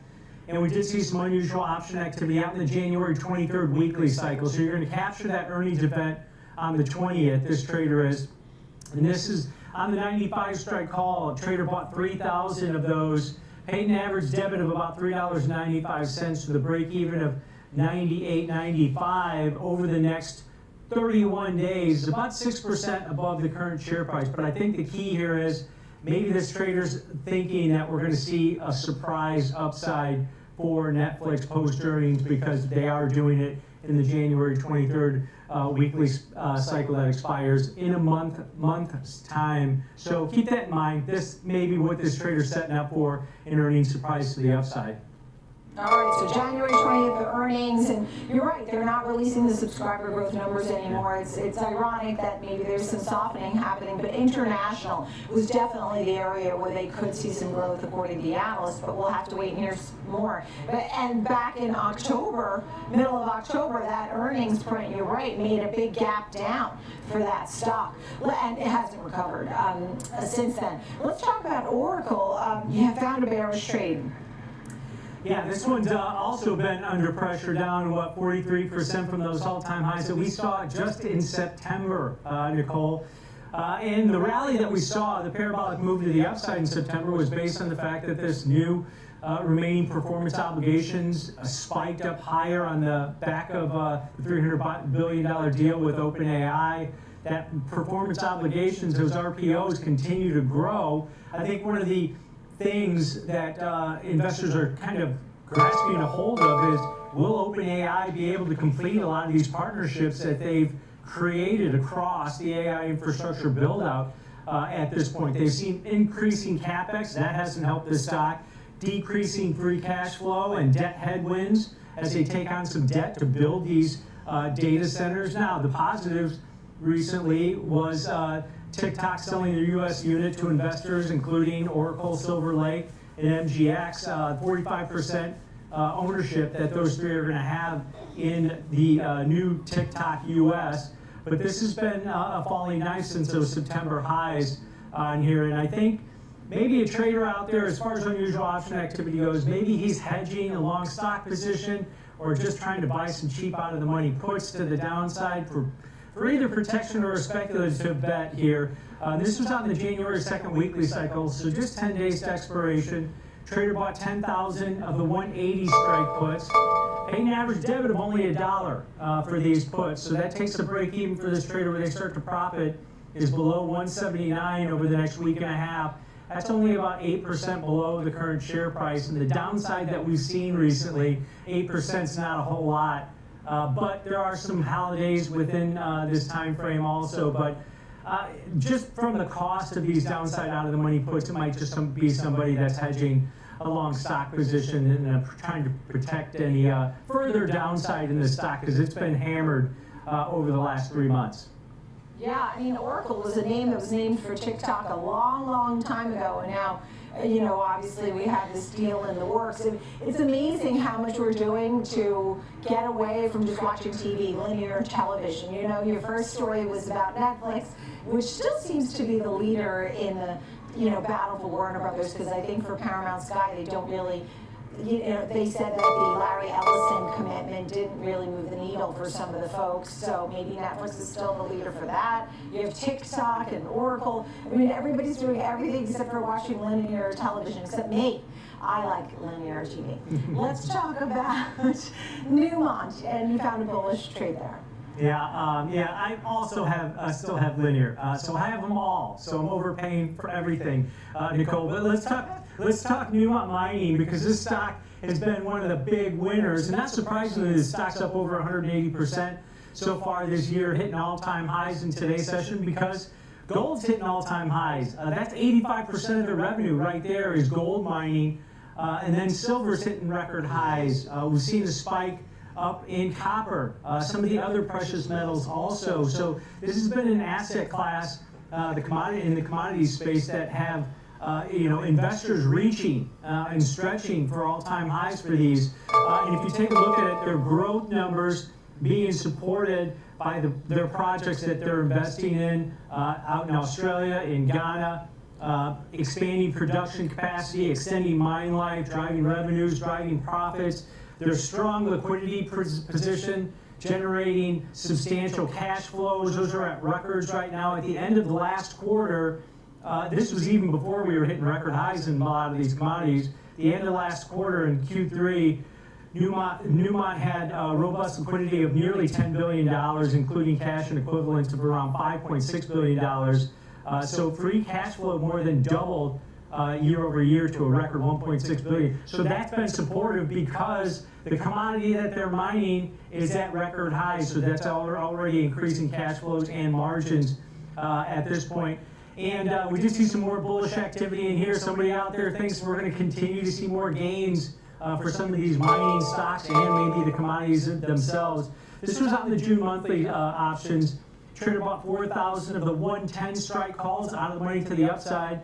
Paid an average debit of about $10.60, so pretty hefty option premium on these calls as the call skew is starting to steepen here for a lot of these speculative out-of-the-money calls. But they paid $10.60 for 4,000 of these 110 strike calls, so the break-even for this trader where they start to profit is above $120.60 over the next 177 days. So this trader gave themselves plenty of duration for this position. But that break even above 120 bucks That's about 14% above the current share price. So this trader thinks we're going to see more extended gains in Newmont, and I think that's going to be reliant on maybe some of these gold prices continuing to make new highs over into the summer. All right, well, Tom White, it is great to see you, and if you need to watch the game, Tom White knows where it might be on any given day. Yes. Nobody knows where to watch any of the games anymore. Okay, thank you, Tom. Great to see you. Still ahead, a cooling inflation story with a market twist. So the Fed, we'll talk about that. As the Fed dials, not drills, and investors reward strength over hype. Well, we'll have to get that explained. We'll be right back.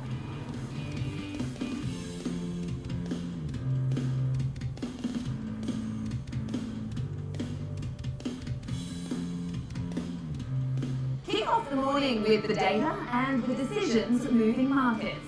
Morning Trade Live breaks down the macro moves driving the price action, from Fed policy to global growth to inflation prints and geopolitical risk.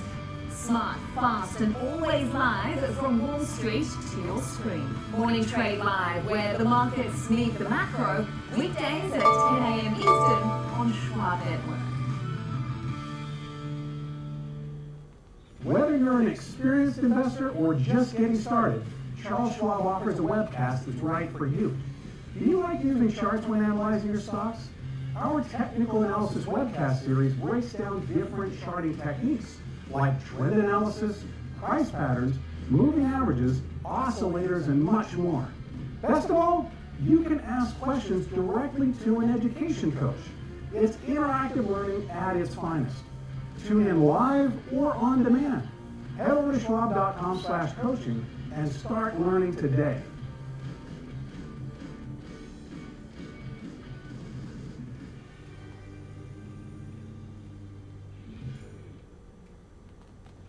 I'm Kevin Green, and I track options flow daily, identifying who's buying, who's selling, and how it's going to impact the markets. Watch live on Schwab Network at schwabnetwork.com.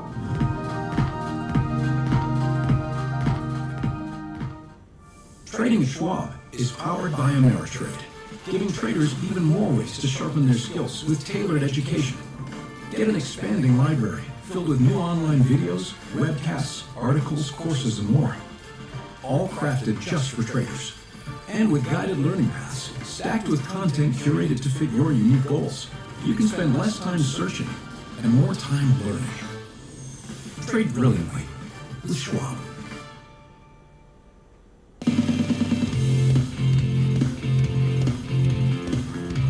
Welcome back to our next guest who's ready to talk about the Fed and more. Ted Thatcher, President, Bright Lake Wealth Management, is with us. We were just talking about credit spreads and how people may react to what the Fed may or may not do. Do you think that we're going to be getting more from the Fed? Should we get more? Are they more focused on inflation or labor at this point? Yeah, you know, Nicole, in terms of what the Fed is really focused on at this point, it's clear Powell is really looking at the labor market. They're much more concerned about the downsides when it comes to the labor market, I think, as we turn the corner into 2026. Powell actually cited at their meeting the week before last that the PCE number, you know, kind of still being a little sticky, had a lot actually to do with tariffs, in his opinion. And so I think that that's actually a positive story for consumers when you look at the rest of the economic data, because I don't believe at this point that the tariffs are going to continue to be a big problem in the economy. Sure, they could rear their head a little bit here or there, but what my eyes have really been on is the GDP expectation, or excuse me, the GDP print that we got this morning for Q3, 100 basis points above that expected 3.3% number, of course coming in at 4.3%. When you pair that with the short, year-over-year inflation CPI print at 2.7, below the 3.1 that was expected, when you look at what policymakers updated expectations to for 2026 as it pertains to GDP growth, moving it up from 1.8% to 2.3, and of course, also finally lowering inflation expectations as well for 2026, it shows me that there are real signs of resilience in the economy right now. It might not be perfect, but there are nice signs of resilience. thing about that was that, and maybe it was a blip, the government shutdown, but that number, that 4.3% is delayed. It was, in fact, as you noted, a big gain, the biggest that we saw in 2 years, but it was before the government shutdown. So are you worried that, you know, the numbers could be different once we get new numbers? You know, I think that we've all been flying a little bit blind because of the government shutdown. Do I think there could be revisions? I think it would be, silly to say that we won't get any revisions at all. But I do believe that that is a reasonable number, and just because the government was shut down, I don't think that that's going to blow a hole in the economy or economic picture for next year. I don't believe that policymakers would have updated those expectations if they thought it was going to be an entirely different story. I don't think we're going to go from an expected 3.3 to 4.3 and then back down below that or anything of that measure. That, however, does not alleviate entirely the discussion that has been had around the labor market. Like I said, it's not a perfect economy right now. I just think that when we see all these different data points, what I'm looking at the end of the day are the fundamentals here. If we are seeing growth in the economy, if we are seeing real relief for consumers around inflation, that is a real positive thing. Of course, the whole story for the last several years has been how the consumer has been impacted by inflation. Yeah, and what do you tell investors now? Because obviously you think that they're maybe a little more worried about labor. I mean, investors have been spending, consumers are spending, I should say. We saw that, with Visa over 4%, MasterCard's at 3.9%. The one concern, though, is I did see that household debt of 18.6 trillion right now going into 2026 was an all-time high. That made me a little nervous. Sure. Yeah, so there's two parts to that. What do we tell investors and how do we think about the consumer? The consumer, I think, is a multiple step process. Do we need growth in the economy to actually help the consumer? Because I don't think we are actually going to get this disinflation that a lot of us would prefer. We would all love to go back to the way things were priced a couple of years ago. I don't think that's practical. The first step is really getting to that 2% target, which we are seeing trends towards with inflation. Then growing the economy and, of course, growing earnings for consumers. I think that the story is there for that, which pairs into, of course, what we think about when it comes to investors and where we look for growth in 2026. On the growth side specifically, I really believe that there's a growth story to be had within the AI discussion. There's been a lot of questions about what is going to happen with AI in terms of is this a bubble or not. I think really what it is, though, is it's actually the market simply shifting its focus. So the market has been focused on what? It's been focused on CapEx investment and all the money that's gone into building out these data centers. I think that story is tired. However, I think the focus now shifts to two things. Of course, how do we get ROI, the monetary impact of AI, out of the investment that's been made? But before we get there, I think the market, before it completely fixates on that, wants to see the user growth. Think about all the metrics that get tracked when it comes to the social media companies. We want to see user growth, we want to see hours on the platform, we want to see active users. And so distribution for these companies becomes absolutely front and center, and then, of course, the monetary story behind them. What do you think is going to be the story of 2026? Because right now, I mean, pretty much we see the resiliency of this market. I mean, everything was thrown at this market this year, and yet we still are finishing with gains. And, we're about 13 points away from all-time highs on the S&P. What do you think we're going to be saying about the markets next year?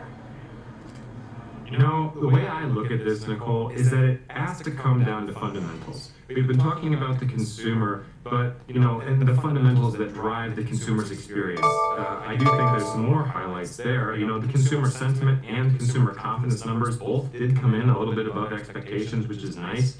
But when it comes to 2026 and what to expect in the markets, it also is going to come back to fundamentals. We've seen a story where, the non-mega cap companies have actually had really good, fundamental earnings. And so I believe that is what will drive the story of the markets in 2026. On the upper end growth side, I think that there is still a discussion that has to be had around the new focus that the market will place on different aspects of the AI economy. And beyond that, it will come down to the fundamental earnings that we see. Understood. I mean, just last quickly, you talk about policy risk easing and growth holding up. What about, Google, Meta, Costco, and the cash flow, the balance sheet? What's the correlation here, and what are your thoughts there? What should people be watching? Are these good investments, let's say, too? Yeah, absolutely. I mean, Alphabet is just a story that I've been very impressed with. I mean, what I like about it is it pairs kind of with the conversation I was saying earlier about the AI story. Google, their tech stack, the entire stack of what they have the TPUs, they have the hardware. They're not beholden to the NVIDIA chips like so many of their competitors. They have, of course, a premier performant model in Gemini 3. And I would say perhaps most importantly, as we look at what will happen with Alphabet in 2026, they have an incredible user base, 230 million paid subscribers on Google One services. They're going to put Gemini right in the front of all of those users, and so they will be able to take advantage of the full stack that they have, and most importantly, the distribution that they have. And then to your point about Meta, I think that what I like about Meta, of course, it's kind of been beaten up a little bit in the AI discussion. But what I think is maybe not looked at as much yet is Facebook's ability to actually monetize on AI quickly. At the end of the day, Facebook's an advertising platform. And so they've already been able to use AI to better target their ads, get higher CPMs and these types of things. They've already made up for all of the privacy walls that Apple has, put in front of them. And in 2026, I think the story for Meta is going to be how they not only target well with AI, but actually help advertisers, small businesses, and large advertisers create ads using AI, on their platform. And I was looking quarters to date. Google is up 27%, Amazon's up 4%, but Meta and Microsoft are both down for this fourth quarter. Okay, good to see you. Ted Thatcher, President, Bright Lake Wealth Management. Thanks for joining us here on the show. Coming up next is Technical Tuesday. That means Kevin Horner is standing by, and he'll join us and take a look at the S&P 500, which is right now about 14 points away from all-time highs. Broadcom and on holding. We'll be right back.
Sometimes,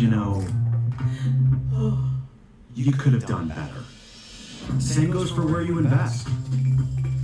Level up and invest smarter with Schwab.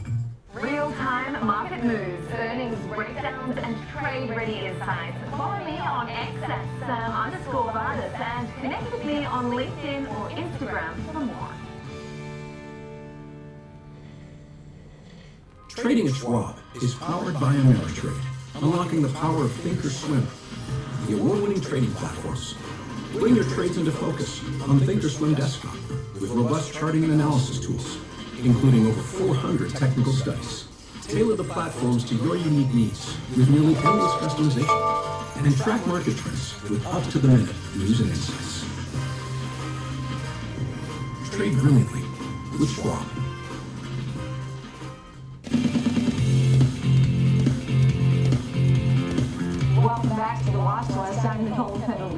this technical Tuesday. That means it's time to dive into the charts, and Kevin Horner is with us, Senior Manager, Trading Services Education here at Charles Schwab. And I'm saying, look, we're less than 10 points away. We're about, let's see, all right, 14 points away from the all-time highs of the S&P 500. Tell me more about this. I mean, it's an exciting time, isn't it?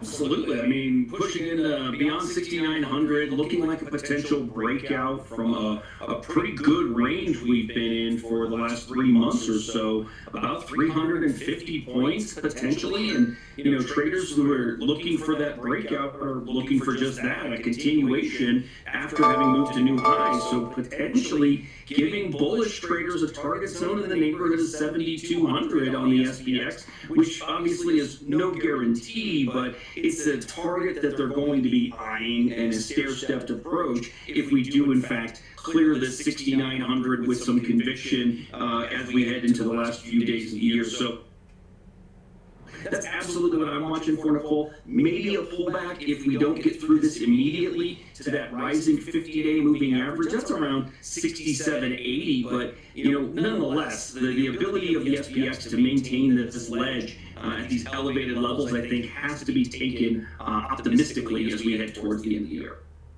Yeah, what's interesting too is I think about the Santa Claus rally, which is the last 5 trading days of this year and the first 2 of next year, and that starts tomorrow. And they were saying how over the last 50 years, or since 1950, 77% of the time is successful and shows a 1.4% gain, right? Okay.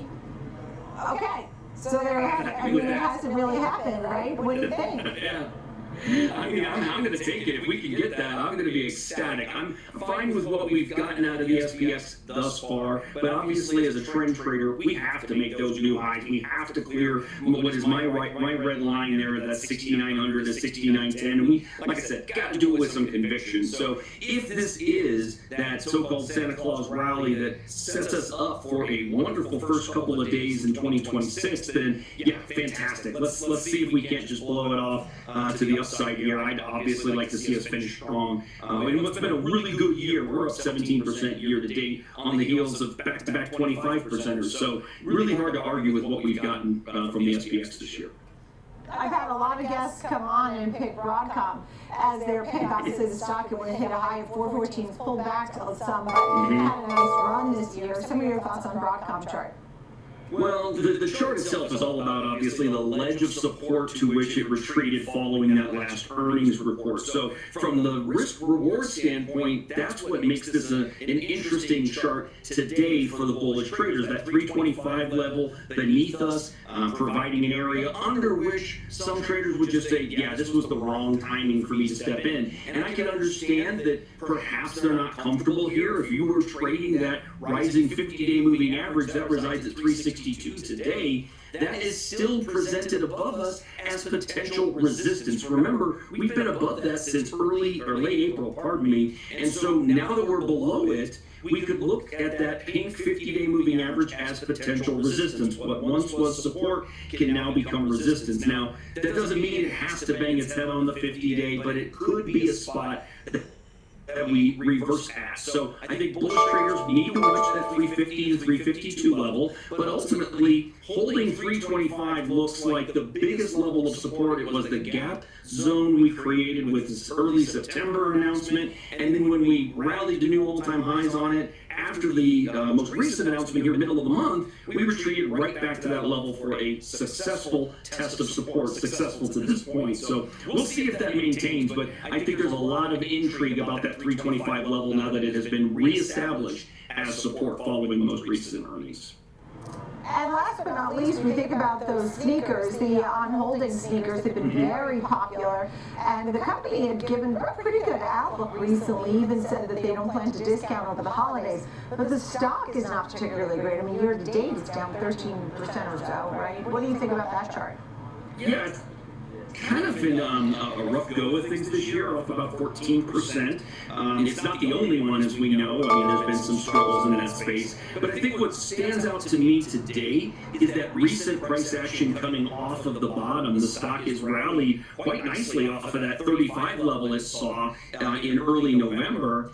And from a trend standpoint, what's happening now is we're seeing that 20-day moving average cross the 200 to the upside, potentially giving us an indication of a new short-term trend. We got some bullishness when the 20 crossed the 50 a few weeks ago, and that has actually carried. And I think the fact that we've gone sideways after the 200-day moving average was achieved over the last 2 weeks, that's at 47, by the way, that offers a lot of support for traders here. And if nothing else, a good risk versus reward. If you're targeting that last high at 52, that kind of stands out. And so right now, entry at this point, if the trader moved on a close under the 20-day, it would be good risk versus reward at this level. So, not to say that it has to hold under the 20-day, it changes things, and we could certainly visit the 50-day at around 43, but I think that's what makes 47 so intriguing is that 2-week window holding after breaking the 200-day, potentially telling us that there is a new trend in place. Kevin Horner, great to see you every Technical Tuesday with Kevin Horner. Thank you. Coming up, we'll take a look at 2026. It's right around the corner. The growth outlook, the job market, and inflation. Are there pressures? Is there cooling? Or could we see something robust? We'll be right back.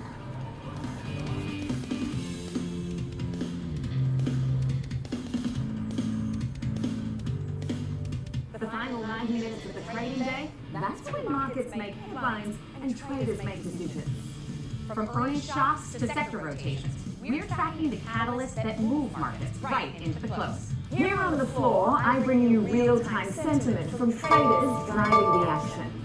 And in Chicago, we break down the data, technicals, and trades you need to see before the bell rings.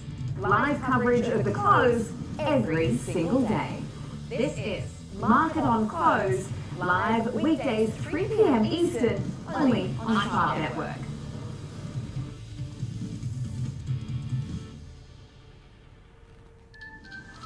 Opportunities don't stop when the market day ends, so neither do we.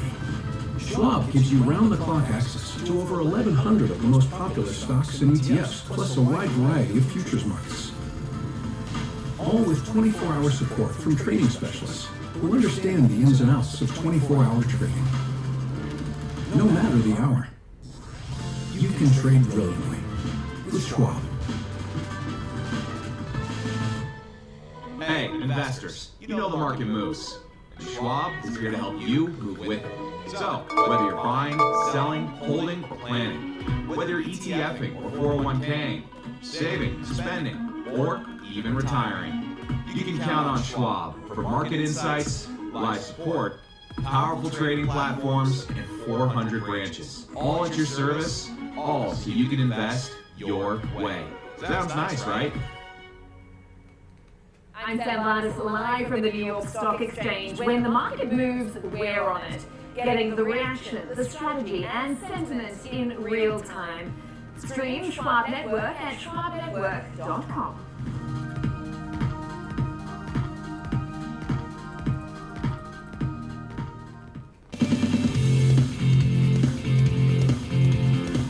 Welcome back to the Watch List. Time for our panel. We have William Lee, Chief Economist, Managing Director, Global Economic Advisors, and Rick Peterson, Vice Chairman, Economist, Chief Strategy Officer at Bow River Capital. Thank you both for being with us. So, Bill Lee, I'm so glad we're going to have a conversation, gentlemen. Thank you for being here. Bill Lee, your thoughts? We got that GDP print today. There was a lot of excitement, but, it's dated. It was the highest in 2 years, but it was before the government shut down. What do you really think about this economy? I think what we saw today is a preview of what's good about the U.S. economy and what is yet to come. We're sitting in a time when productivity is driving growth, and that's probably the best kind of driver for growth because it allows wages to go up, it allows companies to have higher profit margins, but at the same time, the downside is that it also concerns on people. With more productive workers, the companies are no longer going to have to hire as many as before. And so what we're seeing also is a weakness in the labor market that is going to cause the Fed quite a lot of problems. Now, as far as inflation is concerned, I think that has moderated. What tariff-related inflation we've seen and added maybe 3/4 percentage points to the PCE deflator, which is what the Fed follows. And so inflation really isn't an issue anymore. And I think the Fed really is fighting last year's battle when it starts worrying about how inflation may take off again. There's no sign that it will. Markets are not pricing in any kind of higher inflation rate that is sustained. And so I think the Fed really is going to be behind the curve in lowering rates. And that tug of war between high rates and high productivity growth is going to be the key to next year. And Rick, what are your thoughts? I mean, you talked about the AI build-out. You do have inflation on the mind. Tell me about the economic activity you think we may see next year. I agree with Bill. I think it's going to be a better year than many think. I noticed that FOMC came out a few days ago and also boosted their outlook for next year. I do think business investment is going to be strong next year. AI is going to be a large part of that. Retail consumption probably lower a little, but we're not terribly worried about that. We do think that the spending side will remain strong, but business spending particularly, data centers are getting all of the attention right now, but I think that the electric grid spending behind those data centers is going to be an important part of business investment next year. You did notice some of the bond buying that the Fed is doing. What do you think is happening there, Rick? I think that there's another way around to interest rates. I do think that the Fed will continue to look at all of their tools. They are not going to wait for votes to necessarily cut rates, and certainly have that tool of short-term security buying as a way to keep a tether on rates. And also, Bill, you talked about the AI bubble still being a concern, but do you think that we have some momentum? And if so, what kind of momentum going into 2026? I think we have to remember that the kind of momentum we have is the observable kind. We've had 2 solid years of productivity growth before any kind of AI is kicking in. So what we have to look forward to, I think, is from AI productivity gains, we'll be adding on to what we already have. So that's why I'm so optimistic. Now, as far as warnings are concerned, I can't be an economist and a member of the dismal science without some warnings for our audience. And so for our investor audience, I want to say the strong consumption we just saw is coming from the upper end of the income distributions. That K-shaped economy is what I worry about most. Because the worker, the guy who's working hand to mouth and paycheck to paycheck, that's over 60-70% of the population, because stocks are only owned by primarily the top 10% of the income distribution. So that split in the economy, that social stratification, is going to be a source of political and social tension. And to me, the highest areas of risk right now is political risk and geopolitical risk going forward. And we won't see that until the elections are coming in the midterms, and whether or not the people are really reacting to this affordability issue. Because everyone's saying, I can't afford stuff anymore. It's way too high prices. And even though inflation is tailing off, it doesn't mean prices are coming down. It just means they're no longer going up as fast.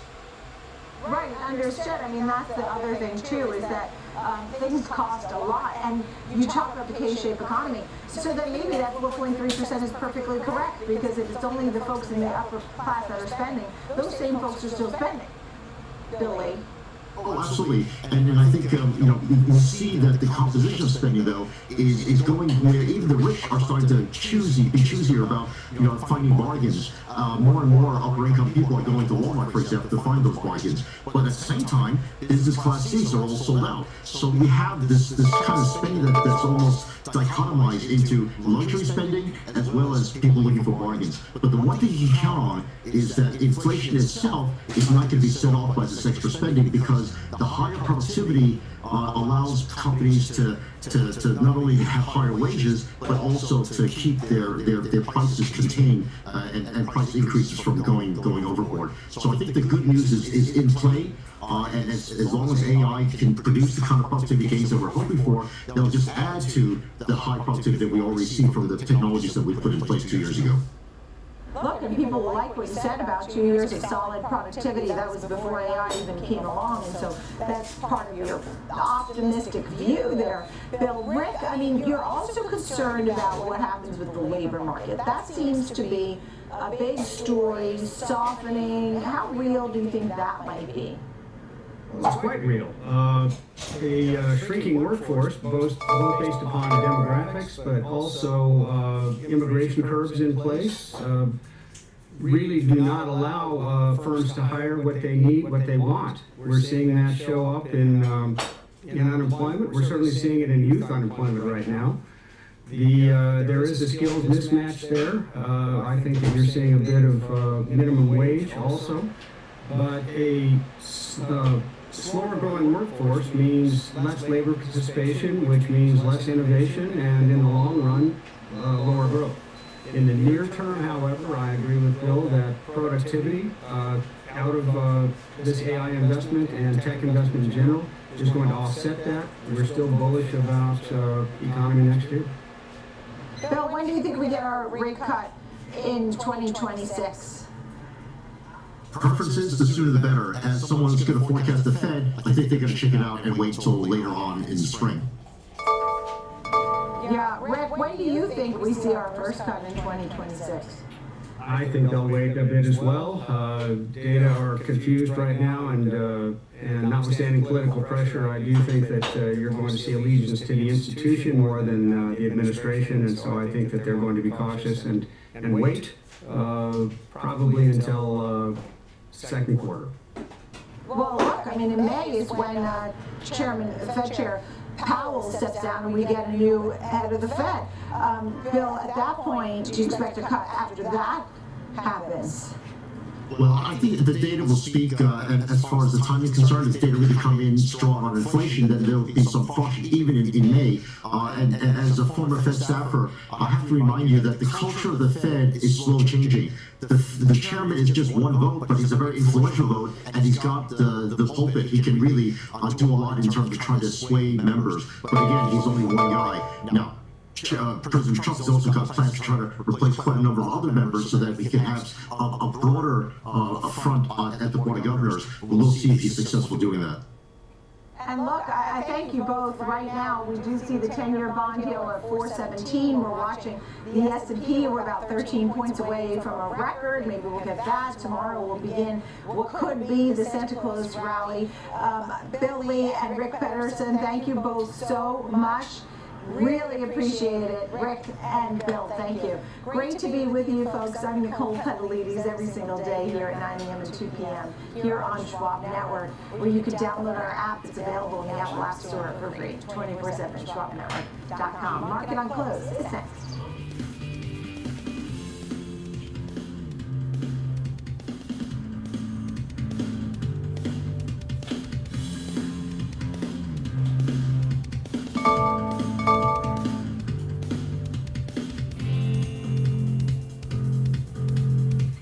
Schwab Bank Investor Checking, the checking account built for investors, named highest in client satisfaction by J.D. Power for 7 years in a row. With Investor Checking, you get the award-winning features of our checking account, plus cash management solutions, all designed for investors like you, with unlimited ATM fee rebates for cash withdrawals worldwide, no overdraft fees, and enhanced security features to keep your money safe. Also, because your investor checking account is linked to your Schwab One brokerage account, you can manage your checking and investing in one convenient location. Moving funds between your accounts is easy. Cash moved to your brokerage account is available in seconds. That means you can stop waiting and start investing in stocks, bonds, money market funds, and more. Get more with Schwab Bank Investor Checking, the checking account built for investors.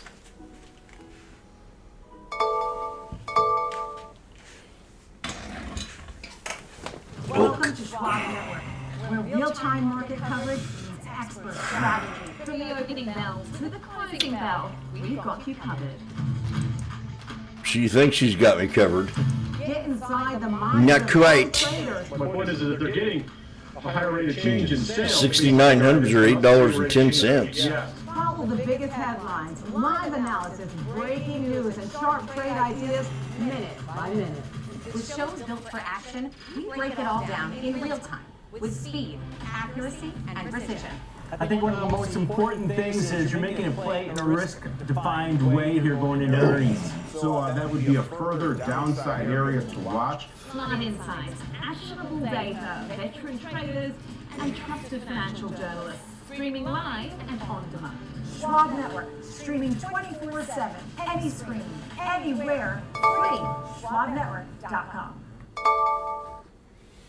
Mom, when my grandparents moved here, did they know what our family would become? I don't even know if they could envision it, to leave everything behind, literally come across the entire world. I think that we totally met what their wishes were. Schwab has been with us for almost 25 years, through purchasing of houses, opening up our business, having children. They've always been there for us. I want to invest with a company that can help me give my family a happy financial future.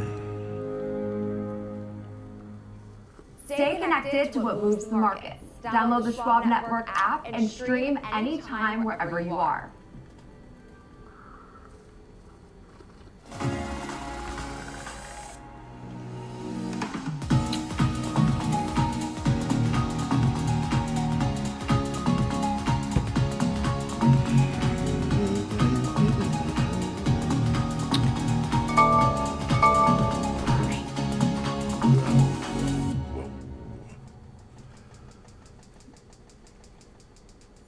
What's up, Carl Nation? It's your #1 broker with the best full-service wealth management skills in the biz. Actually, I'm seeing something from Schwab. Schwab. Yeah, Schwab lets you invest and trade on your own. And if you want, they can even manage it for you. Not to mention, Schwab has a team of specialists for taxes, insurance, and estate planning, all with low fees. Experiencing technical difficulties. Carl. It's not good. Schwab, a modern approach to wealth management.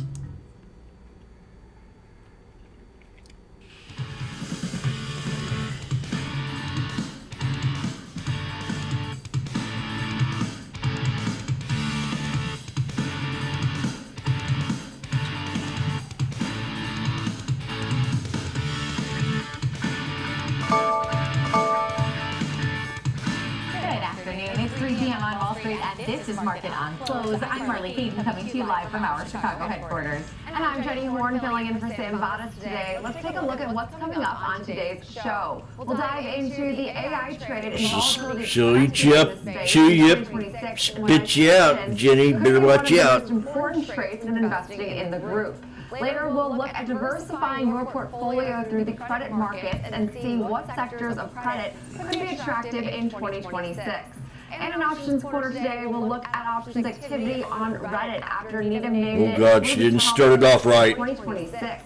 So Marley, take us through what you are watching today. Oh, you told Marley what to do? Stock is on pace to have one of its best days in years after the FDA approved its GLP-1 weight loss pill. The Wegovy pill will be the first of its kind to hit the markets and will offer an alternative to injections. The company says it should be widely available by next month. And Tesla got a bullish price target bump from Canaccord after touching a new record high yesterday. Oh. The firm says that the company's underlying positives outweigh any near-term headwinds like potential weakness in the car maker's fourth quarter delivery numbers.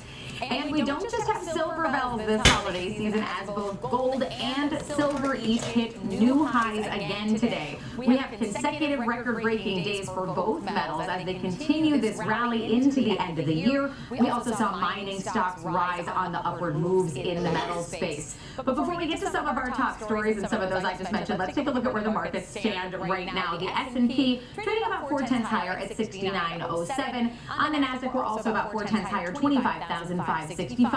The Dow has added just about 88 points today, 48,451 right now. And the Russell 2000 still our laggard, but certainly better than this morning, trading down about 0.5% right now at 25.4408. The 10-year mostly unchanged at 4.17. The dollar same there, 97.63. For gold, I just mentioned another record today, 45.2050. That's up more than 1% just today. Crude oil trading higher as well, about 0.75% at 58.45 a barrel. And Bitcoin is 0.8% lower at 87,670. Just can't seem to find its way to that psychologically important 90,000 level. But with that check-in, I do want to send it over to Jenny Horn for some of our top stories today.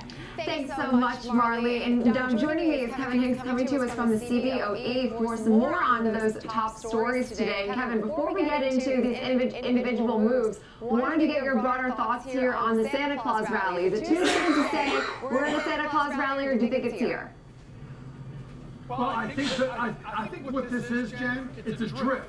Right, the markets are drifting now. There's no significant movement in either direction. I think the upward movement today is a little bit of good news and just a lack of inertia on the other side of the market. Now, here's the double-edged sword of holiday markets. They're thin, there's not a lot of volume, but even though there's less eyeballs on the market, Jen, there's machines still trading these markets with electronic trades. So if it goes in one direction, it would tend to stay in one direction, right? And so it's very slippery what can happen right now. Right now, it looks like it's the normal scenario of just a drip. We opened a little lower. The economic data, though stale, was fairly positive. So the market continues to drift higher. A little bit of good news from NVIDIA has the market feeling a little better about itself. Some other good news we got today was Novo Nordisk, of course, the FDA approving its first oral treatment of the various GLP-1s. So this is amazing because this is a breakthrough, first of all, piece of just healthcare that we're seeing come to market, and soon at that. I mean, walk us through this story. Yeah, Novo Nordisk and Eli Lilly have been going back and forth.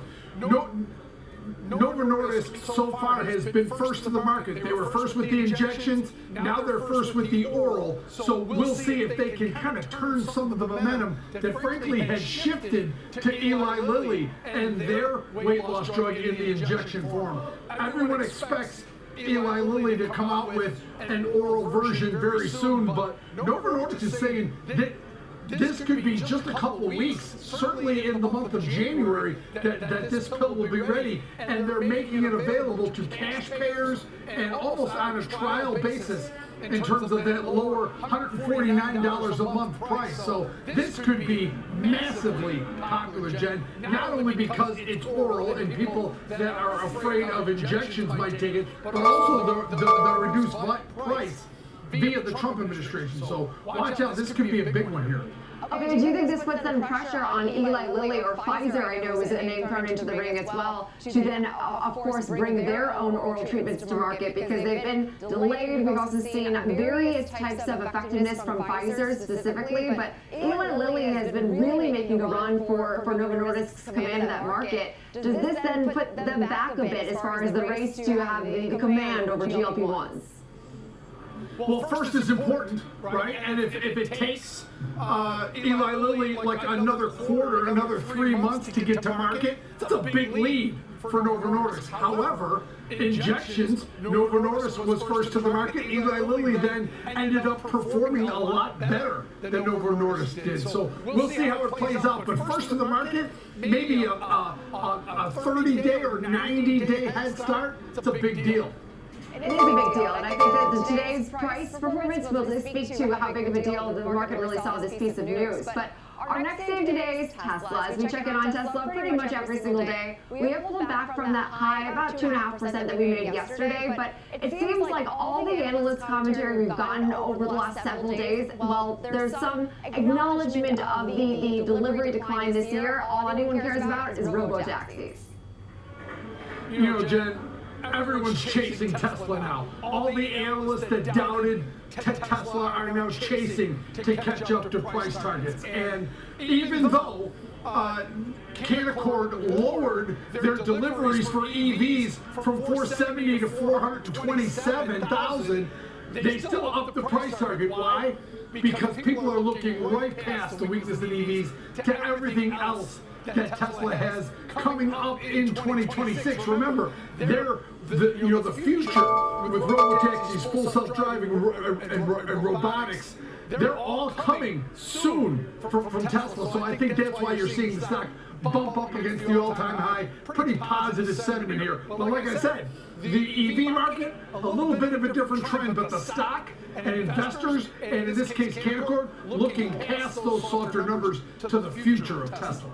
And I've even seen, different types of commentary, but a lot of analysts saying that actually the EV tax credits, well, sure, it does, eliminate that moat. It's not necessarily even a bad thing for Tesla, which has been able to operate for years in a profitable environment in this very difficult to be profitable space. I mean, Ford, for that reason, it has pulled back pretty substantially. And so, as far as Elon Musk and this pressure we're putting on him now for robo-taxis and autonomy, does this then set the stage for a busy year for Elon Musk, as they usually are?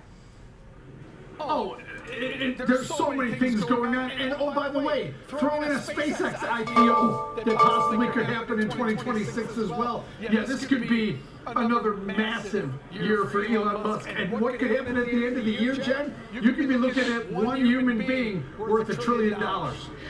And that will be the day, because I know there's a lot of milestones that, of course, have to be achieved until we get there, but it's never say never when it comes to Elon Musk. We've learned the hard way, I think. But our next thing today, Monster Beverage, and I know that Kevin Higgs, you are not a Monster enthusiast like myself, but at least seeing some favorability, and actually shocking to me that this name has outperformed what has been a difficult environment for anything with like aluminum and steel exposure this year. Yeah, the Jenny Horn dream story of Monster Beverage. Morgan Stanley raised the firm's price target on Monster to 87 from 81, keeps overweight rating on the shares. The firm citing its building confidence. Not a good idea. Sustainably higher growth than peers. Monster's an enormously popular energy drink. Yep. MNST. I think what Morgan Stanley's doing here is just acknowledging that in terms of popularity among these brands, it's really turning into Monster's game here. We don't talk about Red Bull very much, but Monster is all over the place, and you see their marketing campaigns. They're everywhere, Jenny, and they are getting extremely popular.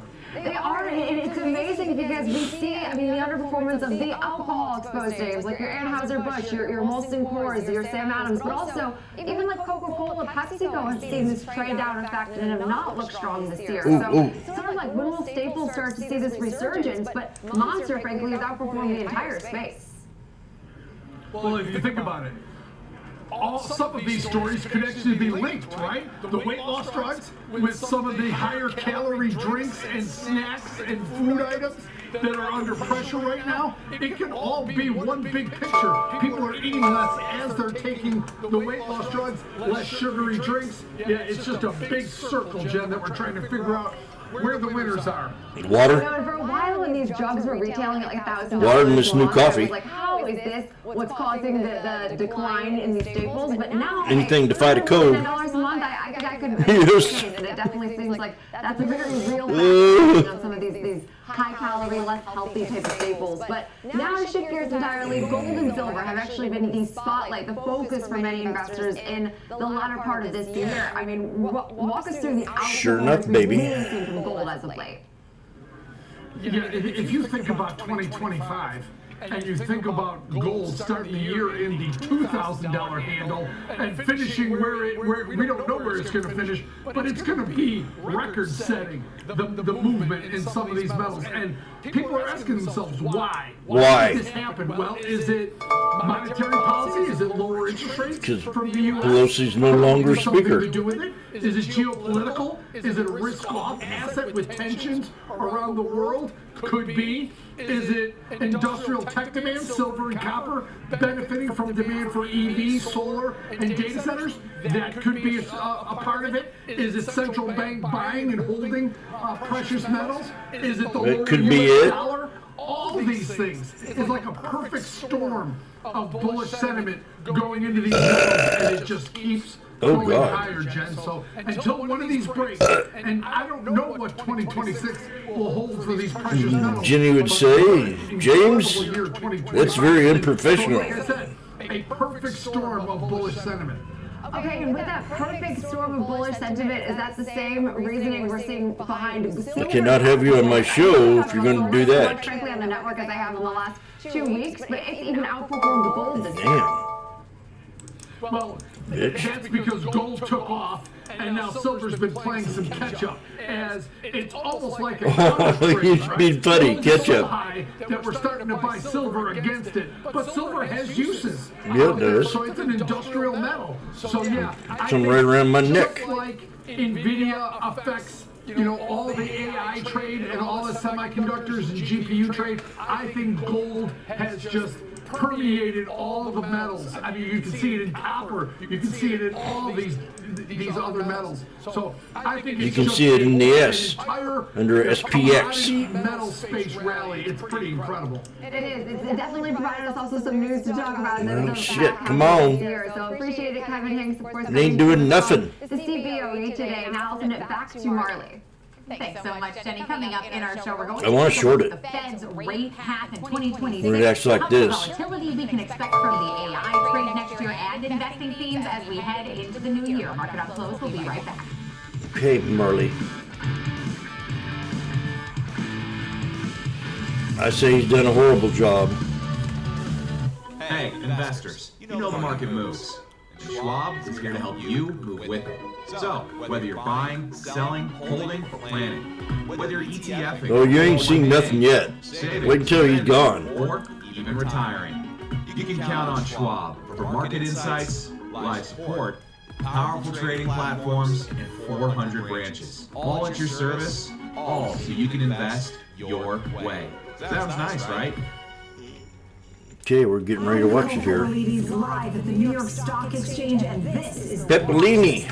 your midday view into the trends driving the markets with a sharp focus on technology, innovation, I have a crush on and you. companies leading the next wave of growth. Big movers, real-time interviews, and insight from analysts, founders, and market voices Okay. you trust. The Watch List, 2 p.m. Eastern, only on Schwab Network. It's getting close, Whether you're an Randy. experienced investor or just getting started, Charles Schwab offers a webcast that's right for you.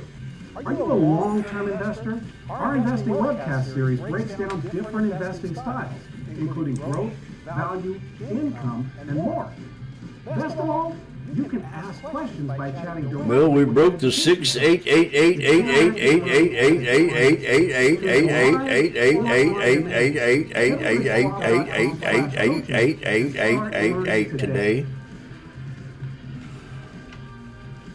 6888888888888888888888888888888888888888888888888888888888888888888888888888888888888888888888888888888888888888888888888888888888888888888888888888888888888888888888888888888888888888888888888888888888888888888888888888888888888888888888888888888888888888888888888888888888888888888888888888888888888888888888888888888888888888888888888888888888888888888888888888888888888888888888888888888888888888888888888888888888888888888888888888888888888888888888888888888888888888888888888888888888888888888888888888888888888888888888888888888888888888888888888888888888888888888888888888888888888888888Well, we broke the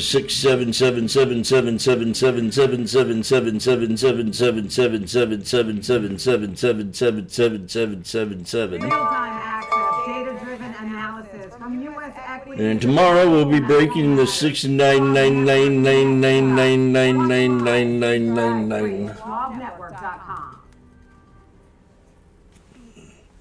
Trading at Schwab is powered by Ameritrade, giving you even more specialized trading support. Connect with the Schwab Trade Desk, our team of passionate traders ready to tackle your trading questions. Hope everybody agrees with me. Plus, get 24/7 live help and access support by phone, email, and in-platform chat. Trade brilliantly with Schwab. What's up, Carl Nation? It's your #1 broker with the best full-service, Best commercial in the biz. skills in the biz. Actually, I'm seeing something from Schwab.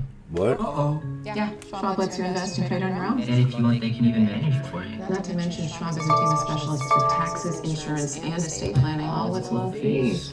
We're experiencing technical Difficulties. Carl.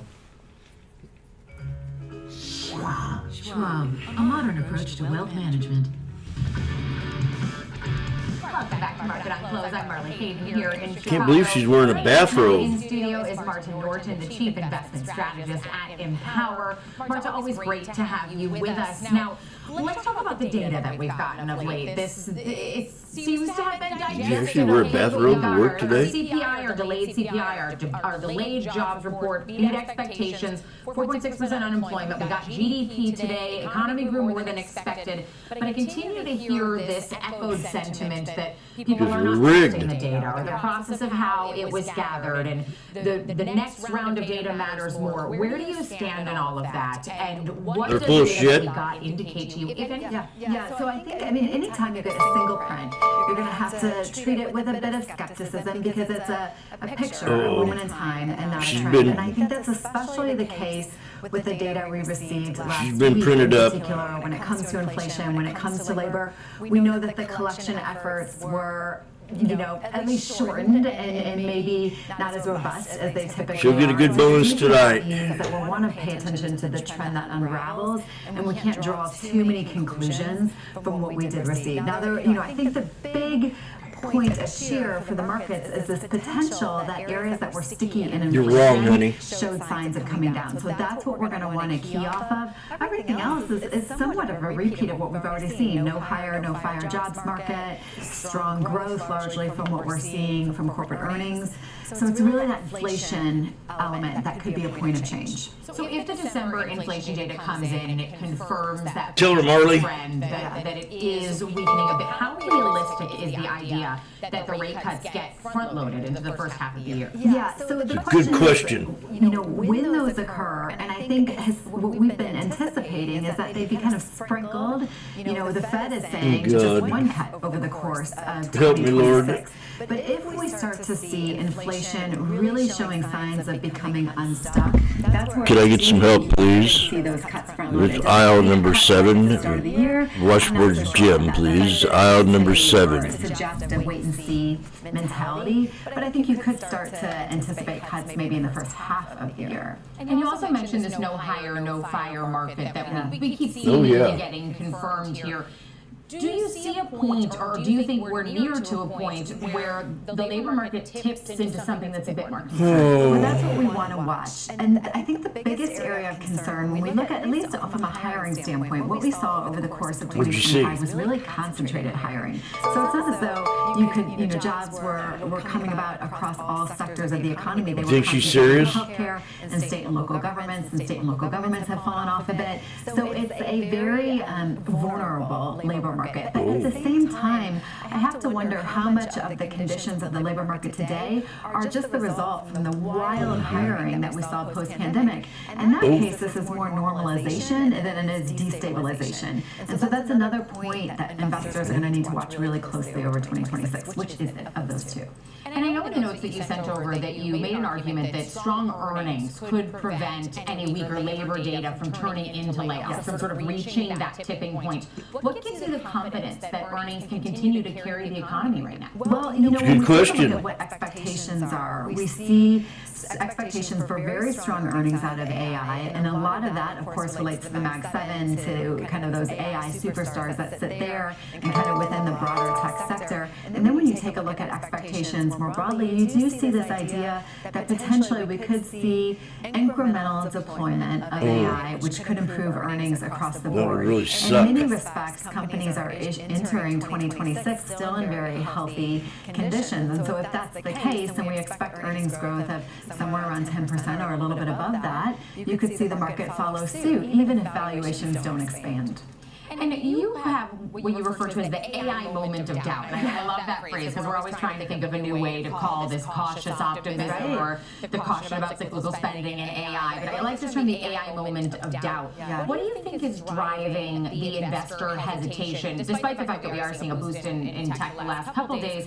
But most of the people I've spoken to seem to think that is going to continue. So what is driving that, and is it going to continue into The 2026? people that you're speaking Looking to. at with AI is a Come on, very girl. extended build-out. So if you look at supply and demand estimates for AI, and a lot of that centers around data centers, you see that expectations for supply are still well beneath demand for 2026, 2027, 2028. This is a long build-out, and it takes enormous amounts of money. So while I do expect incremental demand to support earnings, or incremental deployment, God. it's hard to see kind of the huge AI AMC at transformation hitting us 164. full in the face in 2026. This is going to be delayed gradually. Oh, boy. Early innings seems to be the You just want to buy this up now. Now, you also say you don't see broad bargains in tech. Oh, for the my Mag 7 God. sort of fully Mikey! group here, but you do see opportunities in select names or pockets. What separates real opportunity from a value trap in AI right now? Well, completely. I mean, what you want to watch for, of course, you want to see those valuations come down. And for much of the back half of the year, they were not coming down. Then we get this AI moment of doubt in November, which we anticipate more of those over the course of 2026. And not all names, but select names came off. Some of the big suppliers of AI came off their valuations, Really and did, yet they didn't they? continue to show very strong fundamental strength. And so I think when you get those two pieces coming together, where the underlying thesis for the stock remains intact, but the valuations don't reflect it, that's where those opportunities emerge. And to your point, we don't see it broadly, but we do see these kind of pockets of opportunity that have emerged. And so let's look forward to 2026. You described 2026 as what you think will be an upward trending but volatile market. Yes. How should investors practically rebalance and approach that kind of environment? Yeah, well, I mean, in kind of the big picture, it's a good thing for investors, right? If you anticipate markets moving higher. But because we anticipate these moments of doubt, we expect periodic volatility as investors think about the downside of AI or things that don't play out perfectly on time. And so with that in mind, we don't think this is a market to sit out, but we do think there are instances when you see this run take off and you know valuations are high. That's a good time to just redeploy, recycle into areas that have been left behind. And in 2025, what we saw was healthcare was left behind, AI steamed ahead. That was a good time to take from AI, give to healthcare. Now there could be some reversal on that trend, and maybe it's a time to take from the more defensive areas and add to these select AI opportunities. So you mentioned the AI moments of doubt. You say we might see more pullbacks here. Are moments of doubt another time that someone should think about adding exposure and not just in AI? Yeah, it's that same mantra of fear and greed and moving against the grain. So yeah, in my estimation, we believe the AI theme is real. We believe it's here to stay. And so when you have those moments of doubt, that's a much better time to start deploying into AI rather than these periods of euphoria, which also exist when the stocks are running away from you. Well, Marta, we appreciate you being with us ahead of the holidays. Yes. Happy holidays, Merry Christmas to you, and Happy New Year as well. If we don't see you before, that's Marta Norton from Empower. And coming up next, we are going to switch gears and take a look at diversifying your portfolio through credit markets. That's next on Market Unclosed.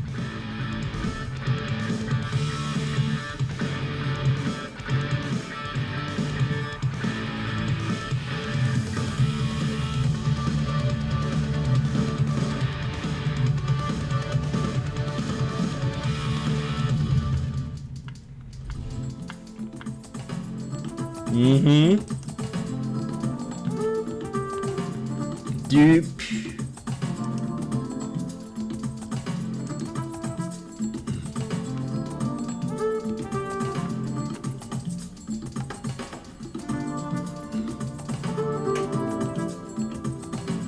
Do-do.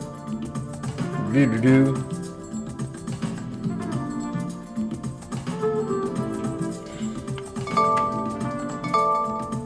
La la la.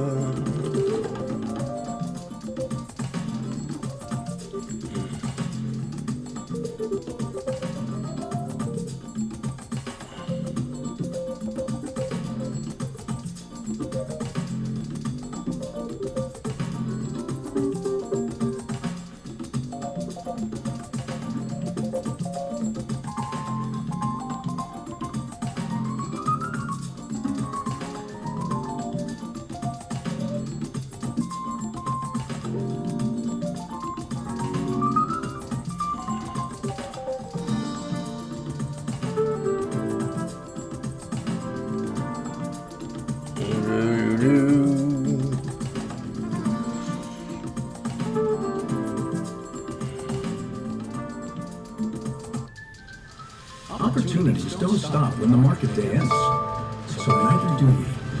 Schwab gives you round-the-clock access to over 1,100 of the most popular stocks and ETFs, plus a wide variety of futures markets. All with 24-hour support from trading specialists who understand the ins and outs of 24-hour trading. No matter the hour, you can trade brilliantly with Schwab.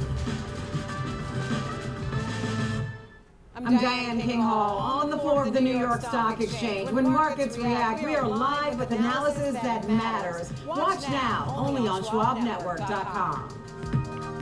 Yep.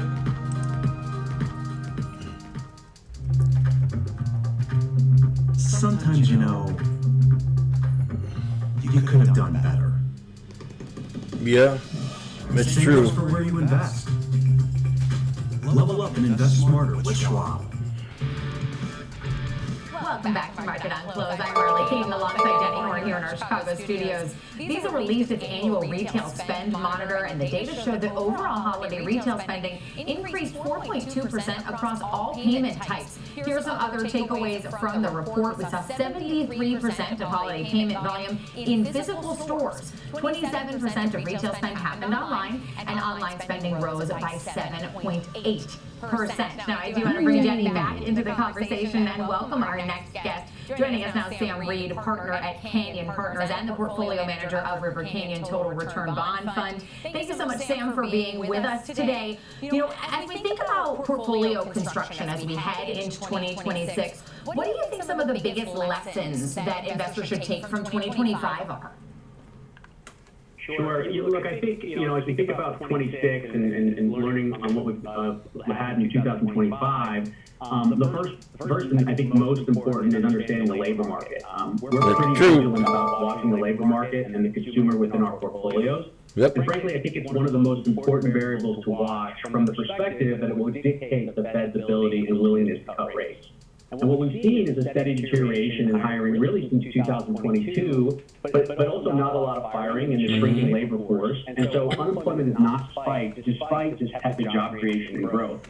We continue to position for much of the same kind of gradual, bumpy labor market deterioration that we've seen over the past few years. Tied to that is this path of interest rates. And, rate volatility has been a really important portfolio consideration again last year. But really since 2022, and can have a material impact across all asset classes, not just fixed income.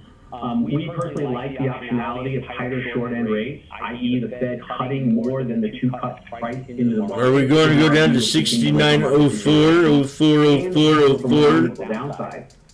Frankly, if AI succeeds in the way that many hope, that has the potential to be really disruptive to the labor market. And then the final component is growth of the economy. As we saw this morning for Q3 GDP, it came in at 4.3%, the fastest in 2 years.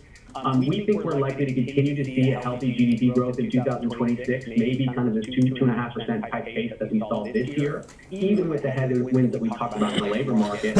And that can come from the fact that which accounted for a really big portion of GDP growth this year. And is likely to grow into next year, and also productivity gains, which haven't, picked up recently in the past few years, but were really kind of in a bit of a lull in the 2010s. So despite headwinds in the labor market, we remain optimistic about growth in the economy in aggregate. So those three things, the labor market, the path of interest rates, and the growth of economy, I think are kind of top of mind going into 2026. Okay, you mentioned a more aggressive Fed right now than perhaps is being priced in by these markets. I mean, what does it take to then reach that goal? And of course, that's the million-dollar question, but especially in light of the fact that we will have a new Fed chair coming in, the announcement hopefully in just about a month from now. I'm not scared. Yeah, the question is, what is the neutral rate for the Fed? And if you look at hiring in this market, I think it's been subdued since they started hiking rates. I mean, I would argue that the Fed's actually done its job behind the scenes in terms of slowing hiring in the labor market and controlling what they can. I think a neutral rate looks more like kind of high 2%, maybe 2.5%. In terms of getting hiring back on path. And the risk is, the Fed starts to look at things like GDP and say, hey, we don't need a cut, and then they risk getting behind the curve and letting that labor market fall out of bed. But I think, I think that's a real risk, and I think that, that's part of the dissent you see within the Fed in the current environment. So we have that. We have growing dissent that we're sort of seeing every time we get these dot plots coming out of the Fed minutes here. How does that uncertainty start to shape your portfolio positioning today and as we move into 2026 with the unknown of the new question and how much control that person actually wields? Jeez. Yeah, it's a great question. It's the old adage of wanting to prepare and not predict. And so we like things that have nice optionality. So I think there's very little risk, at least in 26, of Fed hikes. The question is it more or less than the two hikes that are currently priced into the market? I think that you like the optionality towards tighter rates, especially in the short end. We have less confidence in what the Fed can do to control the long end of the curve. The way we're positioned are really kind of bull steepeners. So we're levered to the short end of the curve. We have less conviction again around the long end of the curve and the potential for curve steepening. How does that factor into the investments we make? Well, look, when we look into structured credit, what we try to do is say, hey, look, let's make sure that we're investing in securities that account for the range of outcomes here. And when we underwrite all of our securities on the structured credit side of things, we underwrite to the great financial crisis, and we say, hey, look, let's make sure we have securities that can withstand that kind of consumer drawdown, even if it's unlikely that it'll happen again.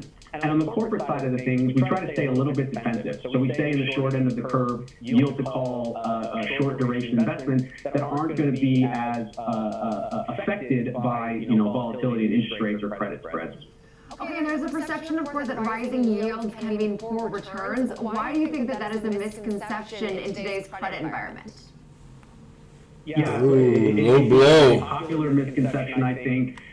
Certainly, if you've got long duration assets, 27 minutes less. Credit. But a lot of the strategies that we are short duration strategies, and the offset to higher yield is that coupon income and the ability to stay shorter duration. You're just less impacted by interest rates, and it can allow you to deliver healthy returns even in these rising rate environments. And one of the nice parts about this current environment where base yields are pretty high is you can stay short duration, you can capture those high base rates without a whole lot of incremental risk.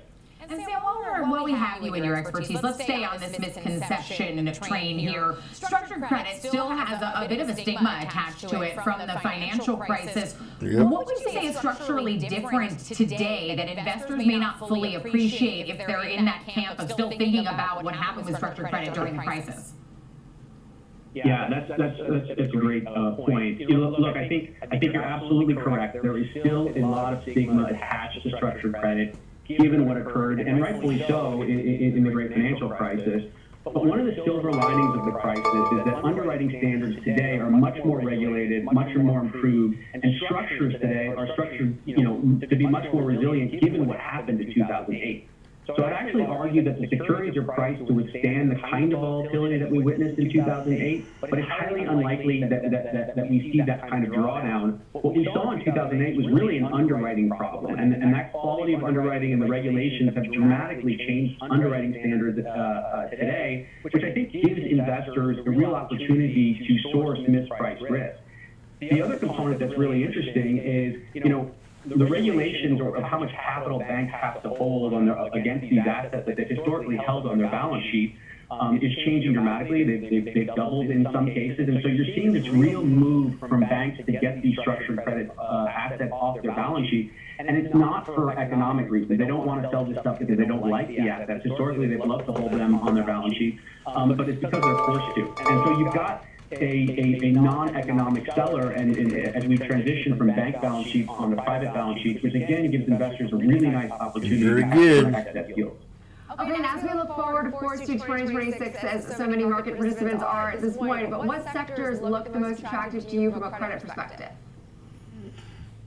Sure. There's a couple things that we generally favor at the moment. The first is single-family housing with exposure through mortgage-backed securities.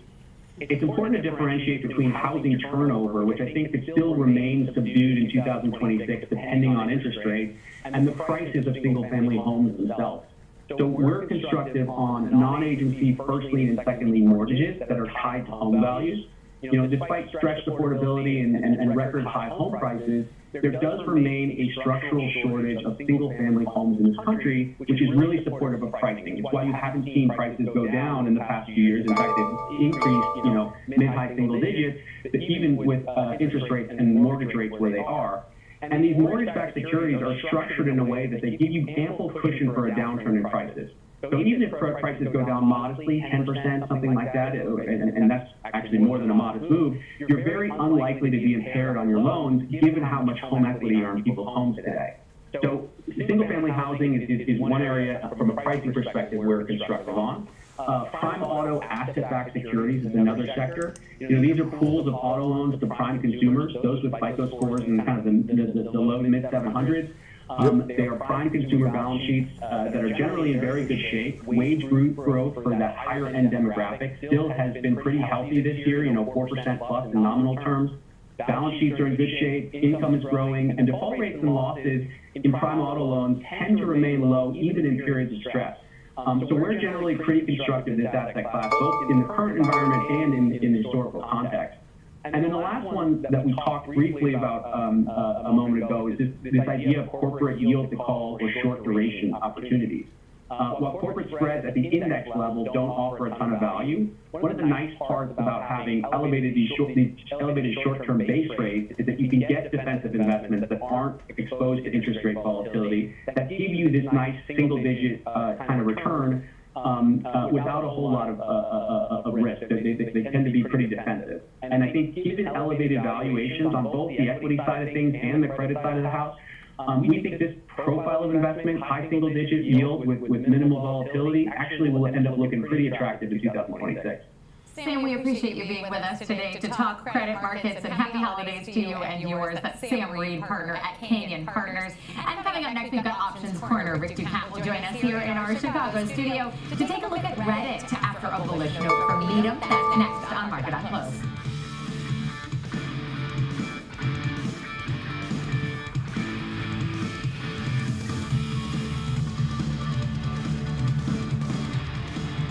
Kick off the morning with the data and the decisions moving markets. Morning Trade Live breaks down the macro moves driving the price action, from Fed policy to global growth to inflation prints and geopolitical risk. Smart, fast, and always live from Wall Street to your screen. Morning Trade Live, where the markets meet the macro. 2:39 at 10 a.m. Eastern on Schwab Network. Whether you're an experienced investor or just getting started, Charles Schwab offers a webcast that's right for you. Do you like using charts when analyzing your stocks? Our technical analysis webcast series breaks down different charting techniques like trend analysis, price patterns, moving averages, oscillators, and much more. Best of all, you can ask questions directly to an education coach. It's interactive learning at its finest. Tune in live or on demand. Head over to schwab.com/coaching and start learning today.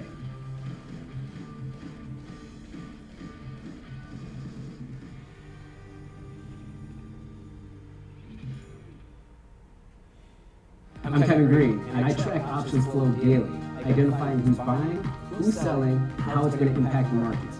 Watch live on Schwab Network at schwabnetwork.com.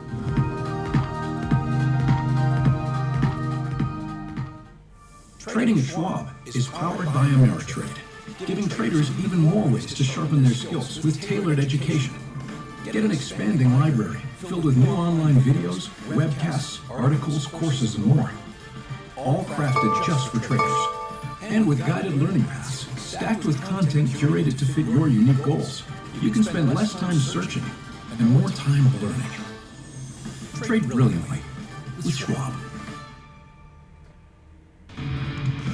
Welcome back to Market on Close. Shares of Reddit are down 3% right now, but Needham thinks that the stock has a lot of room to run higher. The firm named it its 2026 top pick and added it to its conviction buy list. Needham is positive on Reddit having 100% human-created content and notes that it's already generating more than $100 million per year in fees from OpenAI and Google's Gemini, and that number could double with Anthropic and Perplexity's fees. Shares are up about 40% so far this year.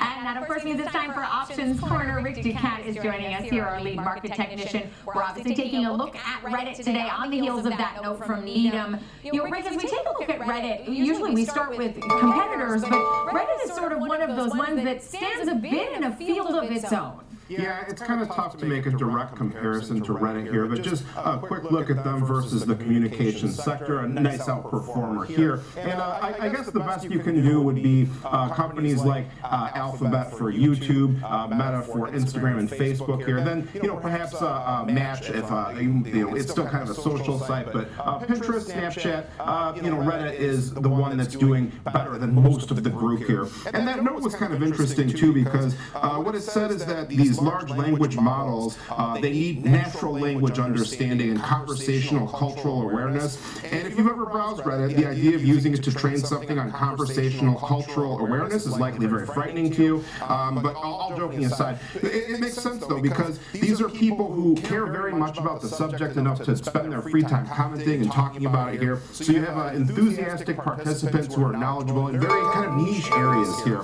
Reddit, 1 billion posts, 16 billion comments, 1.2 million posts every day, 7.5 million comments every day.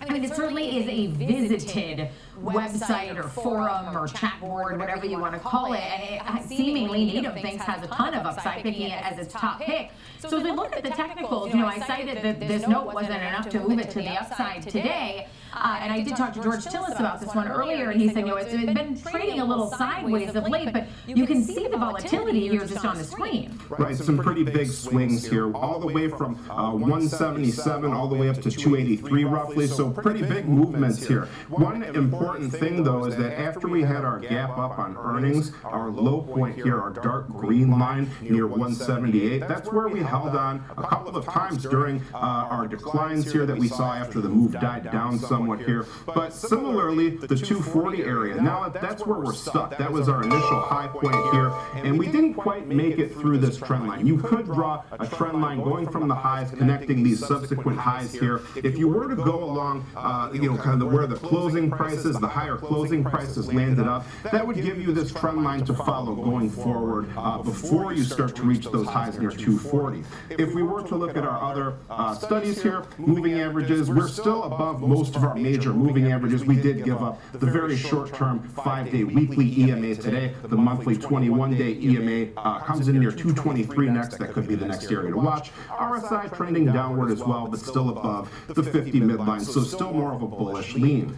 Finally, when we look at our volume profile study, the heavy trading areas, the big one is right, at least closest to current prices, right around 206 here.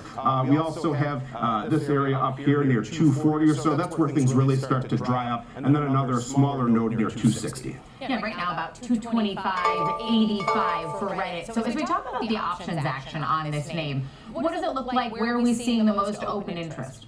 Slightly lower day according to our sizzle 0.9 versus the 5-day average volume. So next couple of months here, January 16th, 12.4% expected move, February 20th, 26.4. So once again, some volatility on the horizon here. January 16th, most active in terms of open interest by far here. Kind of unusual because the number 2 is January 15th, 2027. So more than a year out is the number 2 open interest here. Most of it is just a couple trades at the 220 calls and 115 puts, so kind of curious there. But our most active strikes for January 16th on the call side, 195 on the put side, 120, and also 140 and 170 are higher activity. All right, interesting. So some potential long-term holds there, but right now trading at 226. Both of those ones you mentioned for the 2027 year below our current price action that we are seeing. But that is going to do it for us for our options corner today. But I do want to check in with Jenny to find out who we're talking about for overlooked stocks today. Yes, we will be joined by George Tillis, and we will be diving into applied optoelectronics and discuss why this name has now risen about 50% so far this month and new 52-week highs today.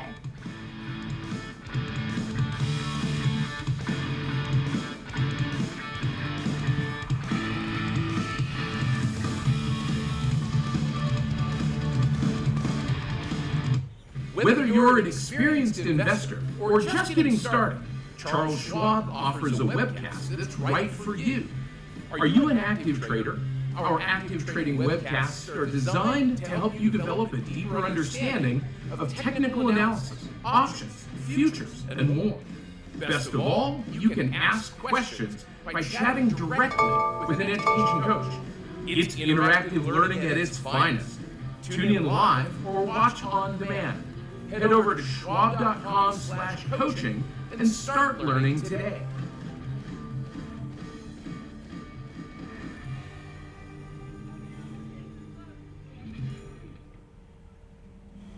I'm Jenny Horn. We go beyond the headlines, tracking the trends, sector moves, and fundamentals shaping the markets in real time. This is Schwab Network. Subscribe at schwabnetwork.com. How's it going? First day, so. Sometimes, Next. Try again. you could have done better. Please. Same goes for where you invest. Level up and invest smarter with Schwab. What's up, Carl Nation? It's your #1 broker with the best full-service wealth management skills in the biz. Actually, I'm seeing something from Schwab. Uh-oh. Yeah, Schwab lets you invest and trade on your own. And if you want, they can even manage it for you. Not to mention, Schwab has a team of specialists for taxes, insurance, and estate planning, all with low fees. We're experiencing technical difficulties. Carl. Schwab, a modern approach to wealth management. Stay connected to the markets with Schwab Network. Tune in 24 hours a day, 7 days a week on schwabnetwork.com. And on all your favorite streaming services. Schwab Network. Available anytime, anywhere, on any device for free. Welcome back to Market on Close. I'm Jenny Horn, filling in for Sam Vadas. And today's overlooked stock is Applied Optoelectronics, a key player in optical networking and data center connectivity. Shares did hit a new 52-week high today and have rallied over 50% this month. So for some more insight on this stock, I'd like to welcome in George Tillis, Senior Markets Correspondent for the network. And so, George, we know this name just landed its first pretty major 800 gig transceiver order. How game-changing is this for a company and this growth story? Well, it is important in the context of, what's going on with the earnings of the business, and I'll explain in a sec, but also the growth trajectory of where they're growing, which is essentially more in the data center space. This is a definitely smaller cap company. It's around $3 billion, roughly speaking, in market cap, but they essentially sell in two broad markets. Their fiber optic and networking technologies. These include lasers and sub-assemblies and transceivers for distribution equipment. The majority sales are still in the connected TV space and the networking space. But data centers, which represents about 38% of sales versus about 62% for the other segment I mentioned, have actually been growing on a year-over-year basis for AIO. But basically, there was a challenge going back to last quarter, where if you look at the results for the overall business, sales actually grew for the quarter year-over-year 82%. And even in the last 4 quarters, total top-line sales have actually grown over 100%. And that means there's growth in other areas besides the connected TV markets and networking markets, and that is data centers. Now, one of the things about the price action you'll notice on the chart is going back to last quarter's earnings, the stock actually fell quite a bit. It's reversed all that loss, making a new 52-week high, because if you look at the data center print last quarter, the total sales were up 82%. The connected TV space was higher by 92%, and data center was actually down. And that was really a function of not being able to secure supply of their transceivers, and essentially there was a little bit of a inventory logjam for the business, so they didn't really capture a lot of sales in the quarter that they could have. And they denoted this in their call, but since then the stock has been moving back to the upside, hitting those 52-week highs, because essentially the growth story for this business is data centers. Now, they do compete with other players like Intel. These are larger names. Lightpath, Lumentum is another one, CommScope, which are a few other smaller names in the space. But I did notice too that there's a couple of catalysts for the bulls here. If you look at the earnings per share estimates for this year, they're still expecting to lose 38 cents, but next year it's 86 cents in profits. And going forward as well, they're expecting about 460 million in sales this year, but 764 million the following year. So we're talking about 50+% top line sales growth for their technologies, and I think that's why the stock is now reversed and made a nice 52-week high and potentially a continuation of the bullish trend. Okay, you mentioned some of their at least improving, metrics as far as their financial picture, but we know that this is a pretty crowded market. Even outside of data centers, optics especially is growingly crowded. So what gives this company then an edge, and where do you see competitors right now sort of, falling beside this name if it is able to emerge, of course, one of the leaders? Yeah, so that's a good question, actually. I think it comes down to the verticals. And what I mean by this is it's very competitive in the hardware space for fiber optic networking. But what's happened with Applied Optoelectronics is they actually integrated, and they talked about this last quarter, a new remote management software system for optimizing network performance. So they're bolting on another vertical. And again, that's at the margin.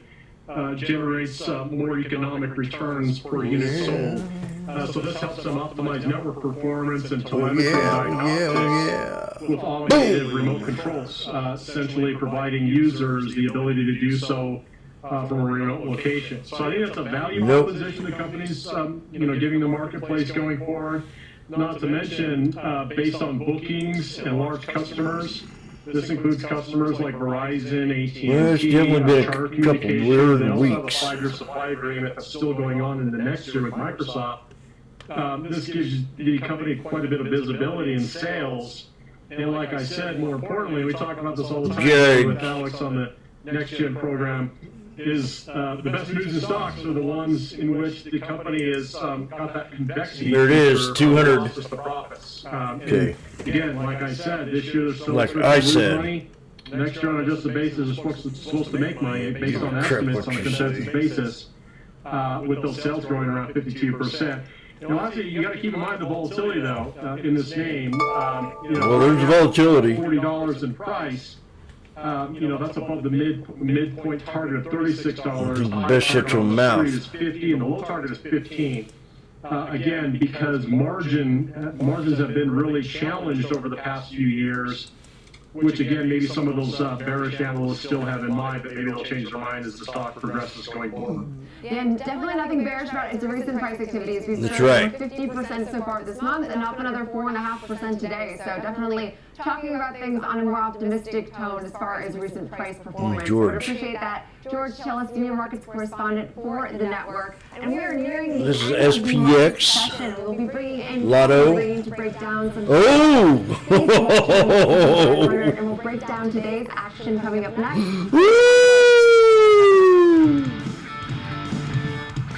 There you go, $6 to $8.70. Real-time access. I said what?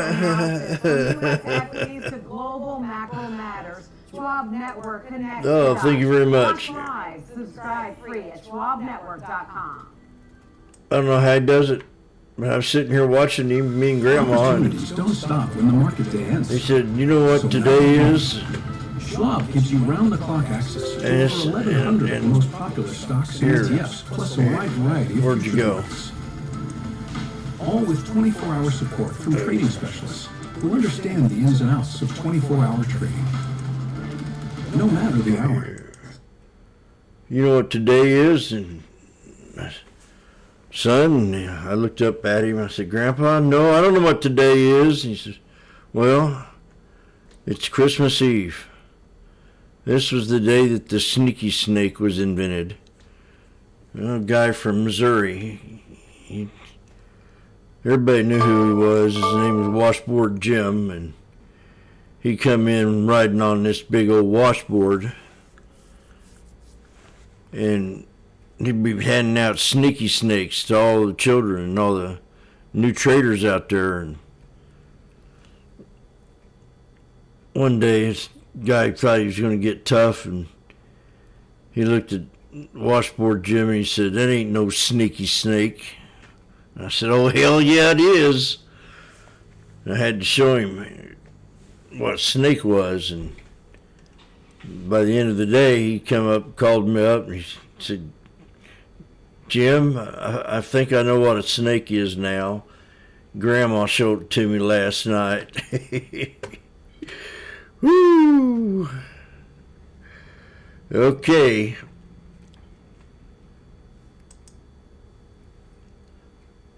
That was kind of hard to believe.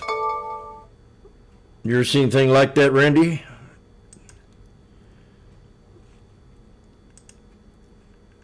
Didn't get enough time to write up the ticket, and all of a sudden, boom!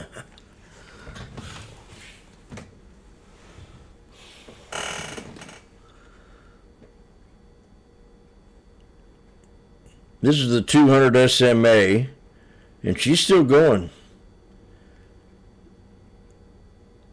You had 2 minutes. It was hollering down here and wallering in 610, 620, 590. And now they're at 970. Let's get to 1,000, please. I think it's in your best wishes. Come on.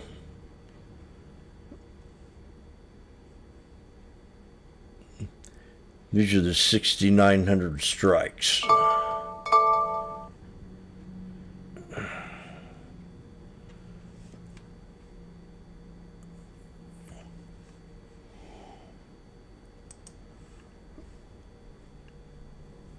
Real good.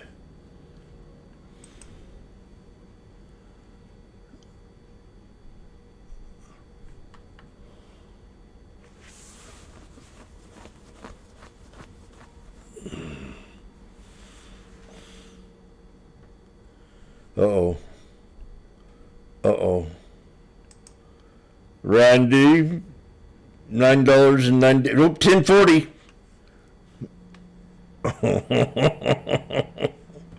Ooh, even Marley's looking at it. Very good call, James. I'd like to know if I can come over and have you on my show. You can introduce your snake to my cast.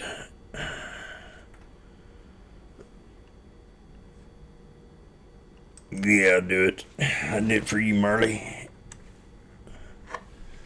Promise.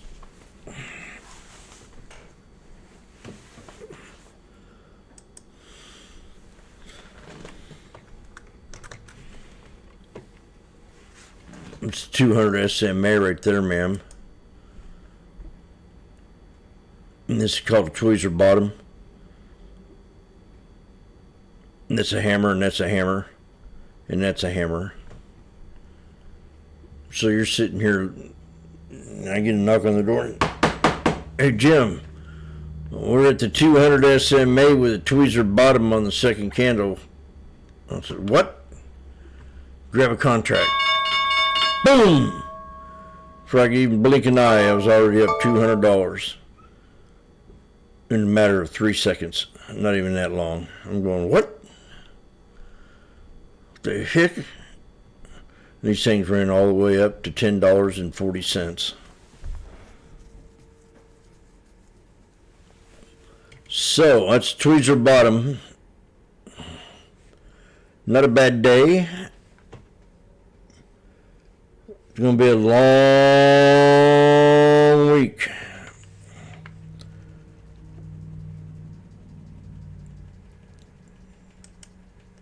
Long week. Oh, who's this?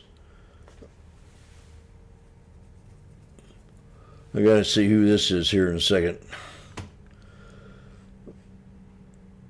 So we're gonna have a solo guest speaker coming on today. He's got a lot to say.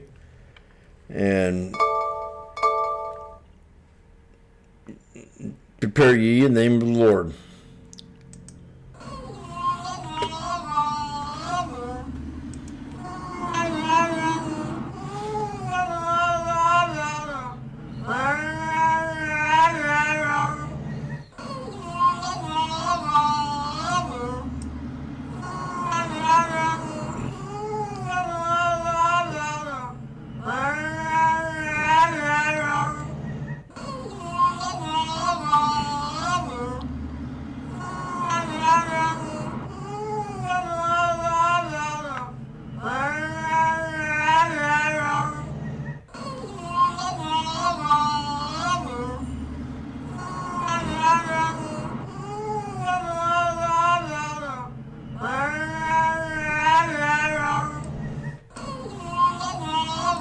Merry Christmas.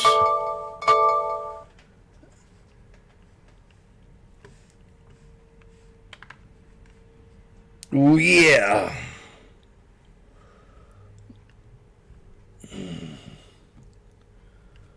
Oh,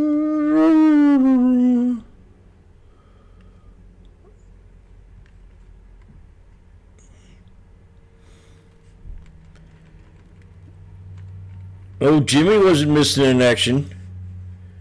Jimmy nailed it.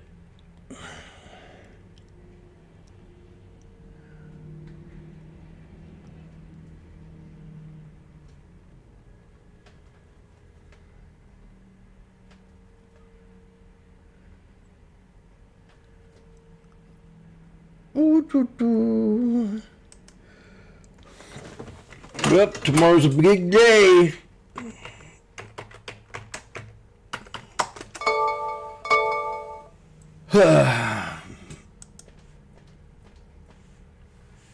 We'll catch you later, alligators.